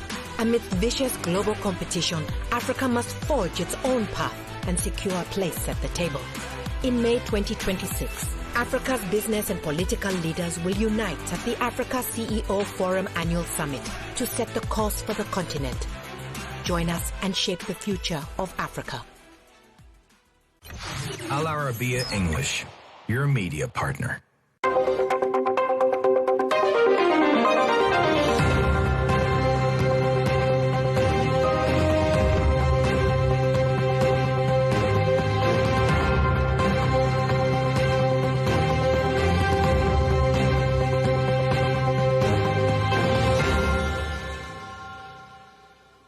Welcome to Counterpoints on Al Arabiya English, coming to you from the Africa CEO Forum in Kigali, Rwanda. Well, one of the major challenges that this continent faces is access to electricity. Surprisingly, about 600 million people across the continent, that's more than half Africa's population, don't have access to reliable power sources. So to discuss how to turn that challenge into an opportunity, I'm pleased to welcome Walid Shetta, the Zone President for Schneider Electrics for Middle East and Africa. Sir, thanks for being here. Thank you for having me. Why does electricity access remain such a challenge for the African continent? Well, for a long time it was a matter of regulation and also a matter of technical feasibility. But I have to say that in the last 2 or 3 years, both of these issues has been resolved. So I would say now it's just the speed of executing of that plan. But honestly speaking, all the elements are now gathered to go through that transformation and to provide access to energy to these 600 million people. Well, there is the goal across Africa, Mission 300, Absolutely. to connect 300 million people to reliable energy sources by 2030. While many other countries around the world are looking at mega projects, they want these big nationalized or continental-wide mega power projects. You've spoken about the growth of mini-grids or microgrids across Africa.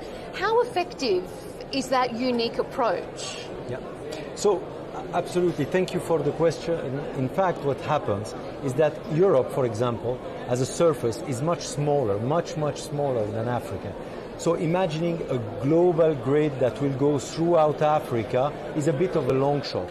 One thing that is more of a quick win is to establish either mini-grid, you said it, or microgrids. And I would like to take an example of a hotel that is remote in some place of the Mara, for example, that would need electricity. They most probably are already using what we call a microgrid, which is a combination of batteries, solar energy, storage, most probably a small genset, and all of that needs to be managed intelligently. So we just need to scale up that in the small villages, small cities, instead of working with a traditional, generation to consumer one-way grid. We can also create this prosumer space, and as I said offline, we can do that. Technically, it's already feasible. So what's the challenge? What's the hurdle to making it more widespread and to getting that scale up? So the first one, generally speaking, is financing. But when we speak about Africa, we easily speak about the difficulty of financing. In this case, the financing, by definition, by construction, is much smaller than a big giga grid.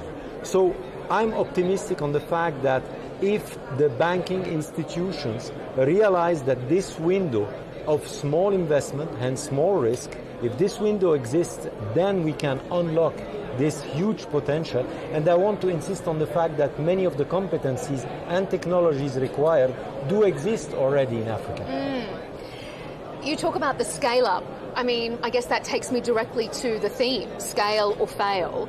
Do you agree with that argument that African companies and governments need to scale to survive, that there can be no longer this individualized small market? So in the world in which we are today, more than ever, Africa needs to show resiliency, non-dependency on other sources and resources.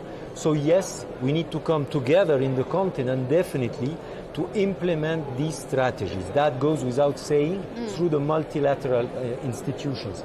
However, we should also be conscious that most of the development that will happen in the continent will happen from the private sector. This morning in the opening, I was delighted to see the CEOs taking up the lead into the investments. So it will not be only regulations and unified decisions between the governments that will make us evolve. It will be also the investment in each and every CEO and each and every company.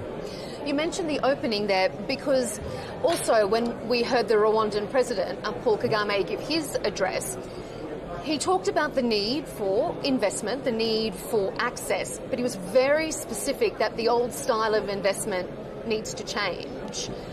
How did you read that message from him? I felt it was a call for action for the African powers. We always rely on external investors, external banking system, external, I would say, CEOs or decision makers. And I think it was a call for action for all this community to come together. And I think many of the people who intervened this morning said that, in fact, the capital is there. The capital exists in Africa big time. So we need to connect the dots. What is preventing that, us to do that, is very simply the lack of connection, both physical but also the places like this one, the venues where we can come together and discuss business and put all the ingredients together to build the future. I guess that also speaks to shared ownership, which is another one of the big messages here, that countries and corporations need to invest not just in themselves and their country, but in each other to build continental champions. Thank you. That is something really that struck me this morning.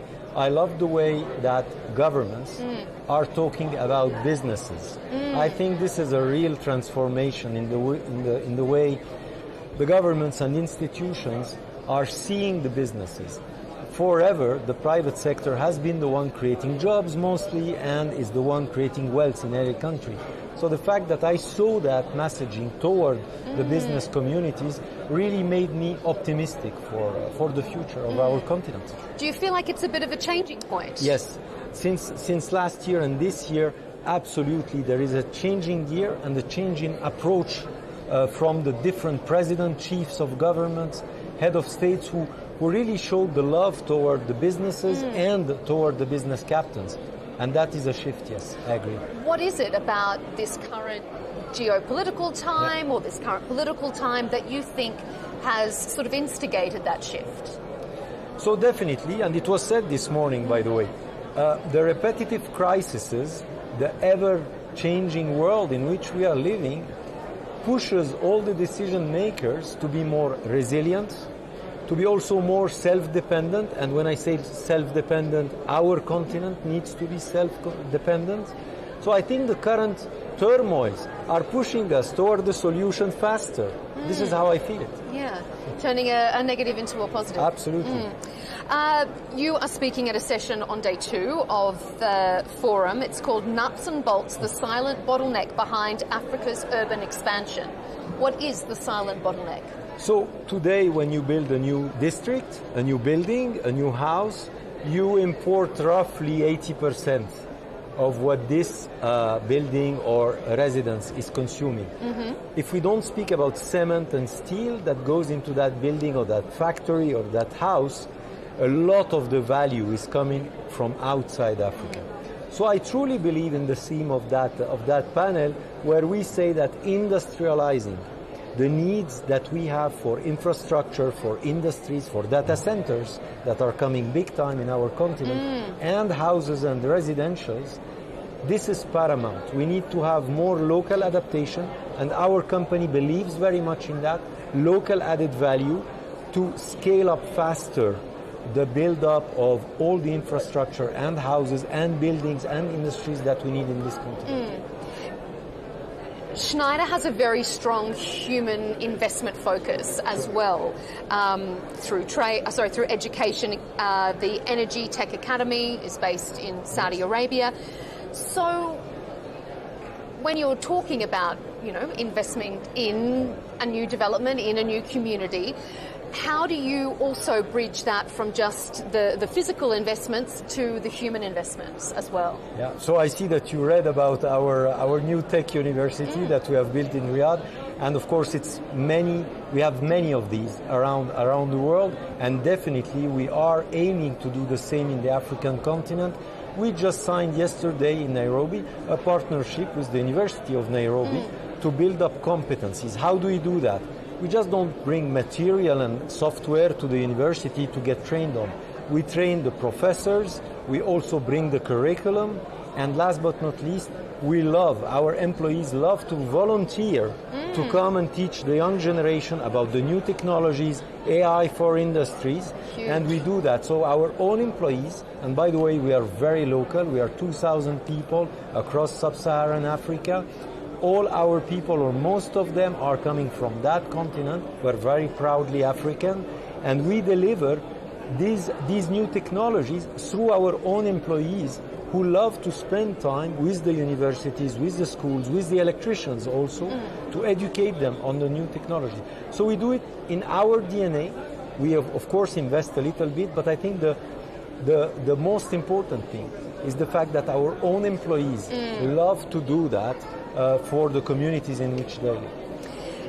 It's also a win-win, isn't it? I mean, you're building your employees of the future almost, and in such a young population like Africa, that must be so important. So yesterday we inaugurated our headquarters in Nairobi, and we were very proud to say that it was only the internships. Internship were the one who built up the whole system of management of our offices. So our showroom and our office was built, tested, commissioned by the interns that we recruited last year. And we just like to walk the talk, you know? Yes. And when we showed that to our customers, we said to them, look at them, it's not the experts that we imported from abroad, it's simply the interns that made that happen. So we try to duplicate that everywhere. Just finally, another part of Schneider's corporate ethos is very rooted in sustainable and inclusive future for the continent. Lots of African economies, though, still rely on traditional energy resources. How do you see that changing? It is changing very fast because the cost of clean energy and solar energy is now competing with gas. So what used to be a dream in the past now is very economical, I would say, equation. And what is good for the planet is now good for your wallet. So it's good to have a microgrid on your rooftop. It's very effective economically, and I think that's the key to everything. Indeed it is. Walid Chetta, thank you so much for your time. It's been so interesting to talk to you here at the Africa CEO Forum. Thank you. Thank you.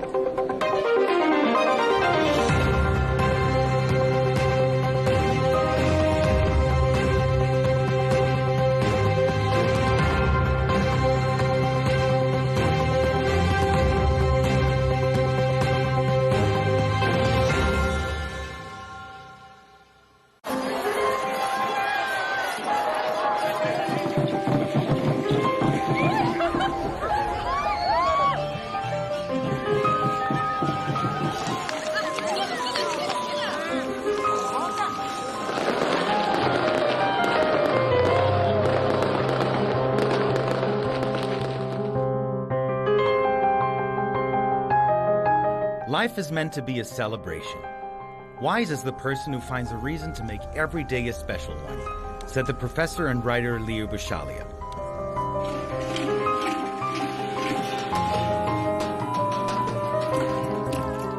Why do we love to celebrate? To be perfectly dressed, surrounded by people, confetti, cake and fireworks. Thus sharing a moment of happiness or sadness with others. Meet a human need to celebrate or to heal.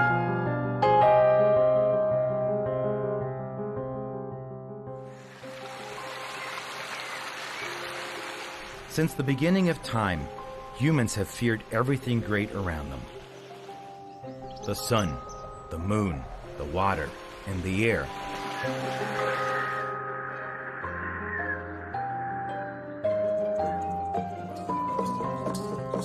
Yet as they grew familiar with these wonders, they began to celebrate them in their own ways, seeking joy wherever it could be found. From these, they discovered reasons for happiness and turned each reason into an occasion. So came a day for flowers, a day for the new year, and another for spring, which Egyptians call Shaminissi. And for summer, the French invented a festival devoted to music.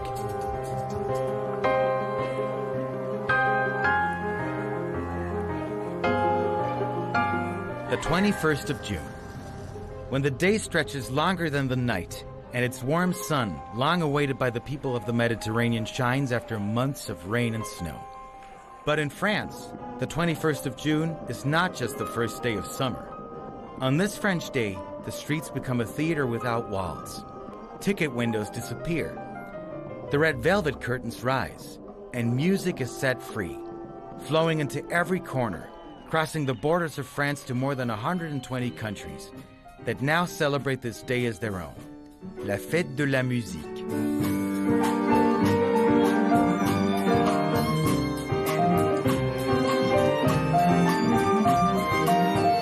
le 21 juin. So June 21st is the first day of summer, and so people want to go out. The weather is warm, especially in Europe, and they need to celebrate. To party, they need music, because without music you can't party. And the idea of turning the first day of summer into a music festival was a brilliant idea that was simple but at the same time clever. And so when people go out, they need music. The music that makes you dance, even if you don't want to dance, you dance anyway and celebrate this festival until the next morning. Time passes very quickly because there are musicians playing for free everywhere. Even the greatest musicians in the world who come out into the streets, sometimes even grand pianos, philharmonic orchestras, and everything. Everyone plays for the population. There is never sad music on June 21st because it's a day of joy. We must celebrate summer. C'est une journée de joie. Il faut célébrer l'été.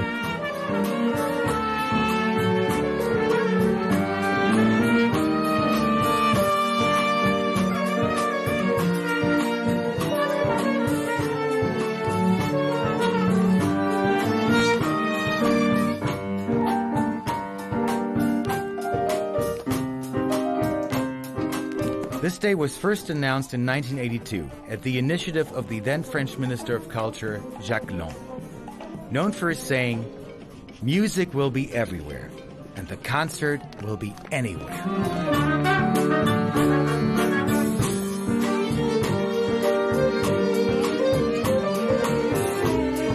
We cannot live without music. To celebrate, we need joyful and danceable music. For a romantic situation, we need romantic music. And so music has existed since eternity. Since cavemen, we have been making music. We love to dance and celebrate. If there is no music in our life, we cannot live. Once someone asked me, if you go to a desert island, who or what do you take with you? I take a musical instrument with me. Toi, oui, je prends un instrument de musique.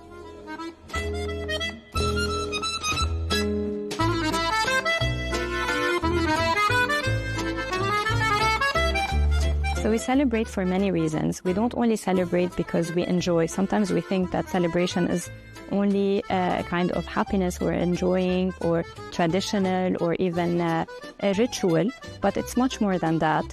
We need it as it's something we need as human beings.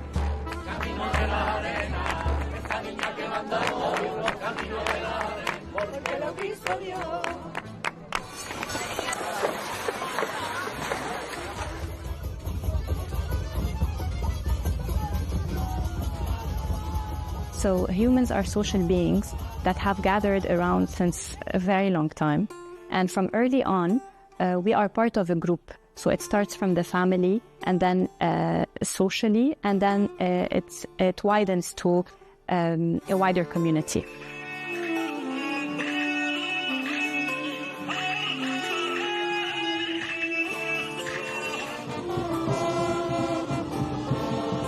Today it's music.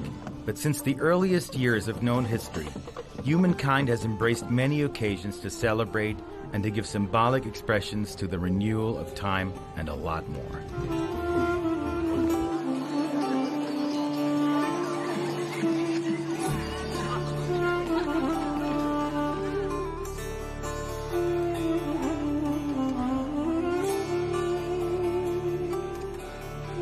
In the ancient rich land of Mesopotamia, the Sumerians and the Babylonians created the new year with the Aikido festival around 4,000 years ago.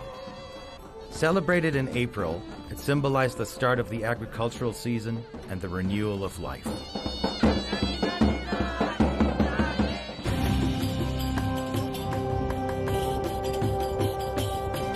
And it was Wepet-Renpet, the opening of the year in ancient Egypt around 5,000 years ago, marking the annual flooding of the Nile River.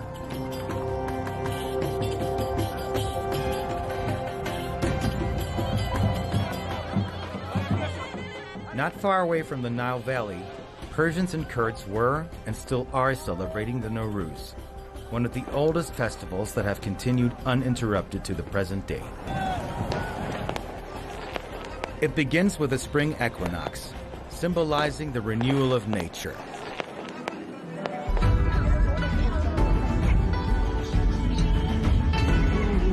It is one of the oldest celebrations still observed today as well, and it follows the lunar calendar and falls between late January and mid-February.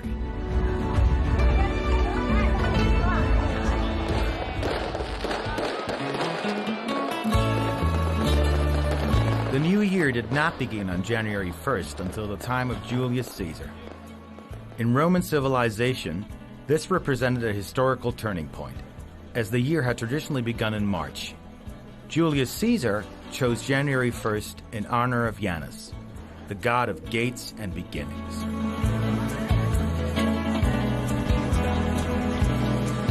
Throughout history, one joy has been shared by all, yet it blooms on different days and dances in so many ways.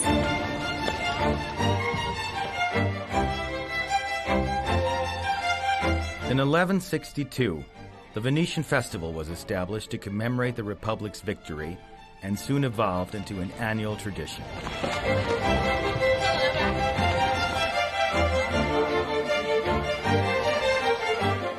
Every year, on the 25th of April, a festival of iconic masks that dissolve social boundaries takes over Venice. It allows people to express themselves freely and transform the streets into a vibrant stage filled with history, culture, and celebration.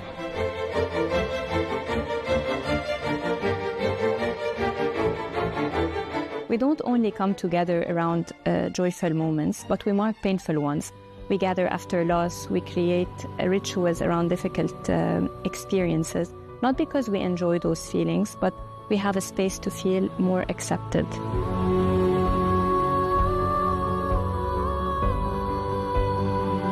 It connects to something deeper, our need to belong. I'm part of this, so I can say that I share this with others. So celebration is not just about tradition or about a ritual, it's also a human way of creating a connection, of reinforcing our sense of belonging, and of turning what we go through into something meaningful together.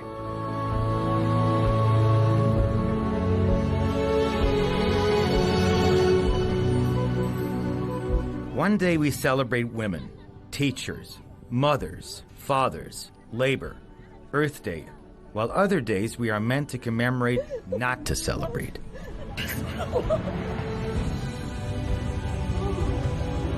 A day for refugees, for food and for peace?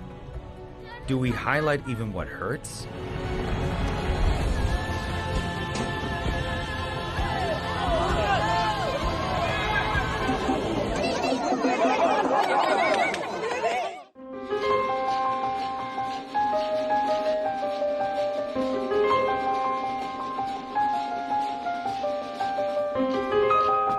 But do we celebrate too much?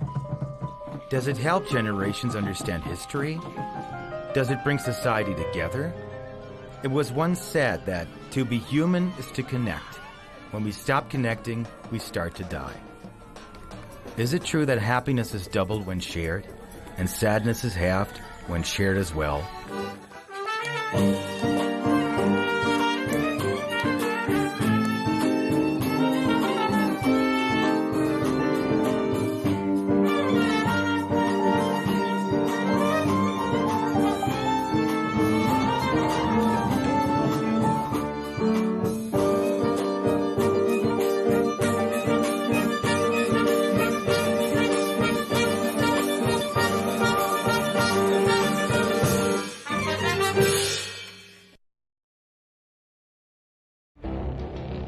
It feels like decades are passing by in a matter of weeks. Seismic shifts in the world order. Never, ever will be part of America. With so much happening and so much noise. Whether it's political upheaval, Canada has been ripping us off for years. Economic shifts or social movements. And no one wins from tariffs. I think America can be more friendly to the rest of the world. For in-depth analysis and all the latest developments across the globe. To have an inclusive policy together. The meetings with Hamas gave me some hope. We're in another nuclear arms race. The most important development straight to your screen. Welcome to the dressing room. I'm on my own. I need backup. And an insightful look at the issues shaping our world today. It was not going to happen, that war, and it happened. Join us on Al Arabiya News, where the world talks.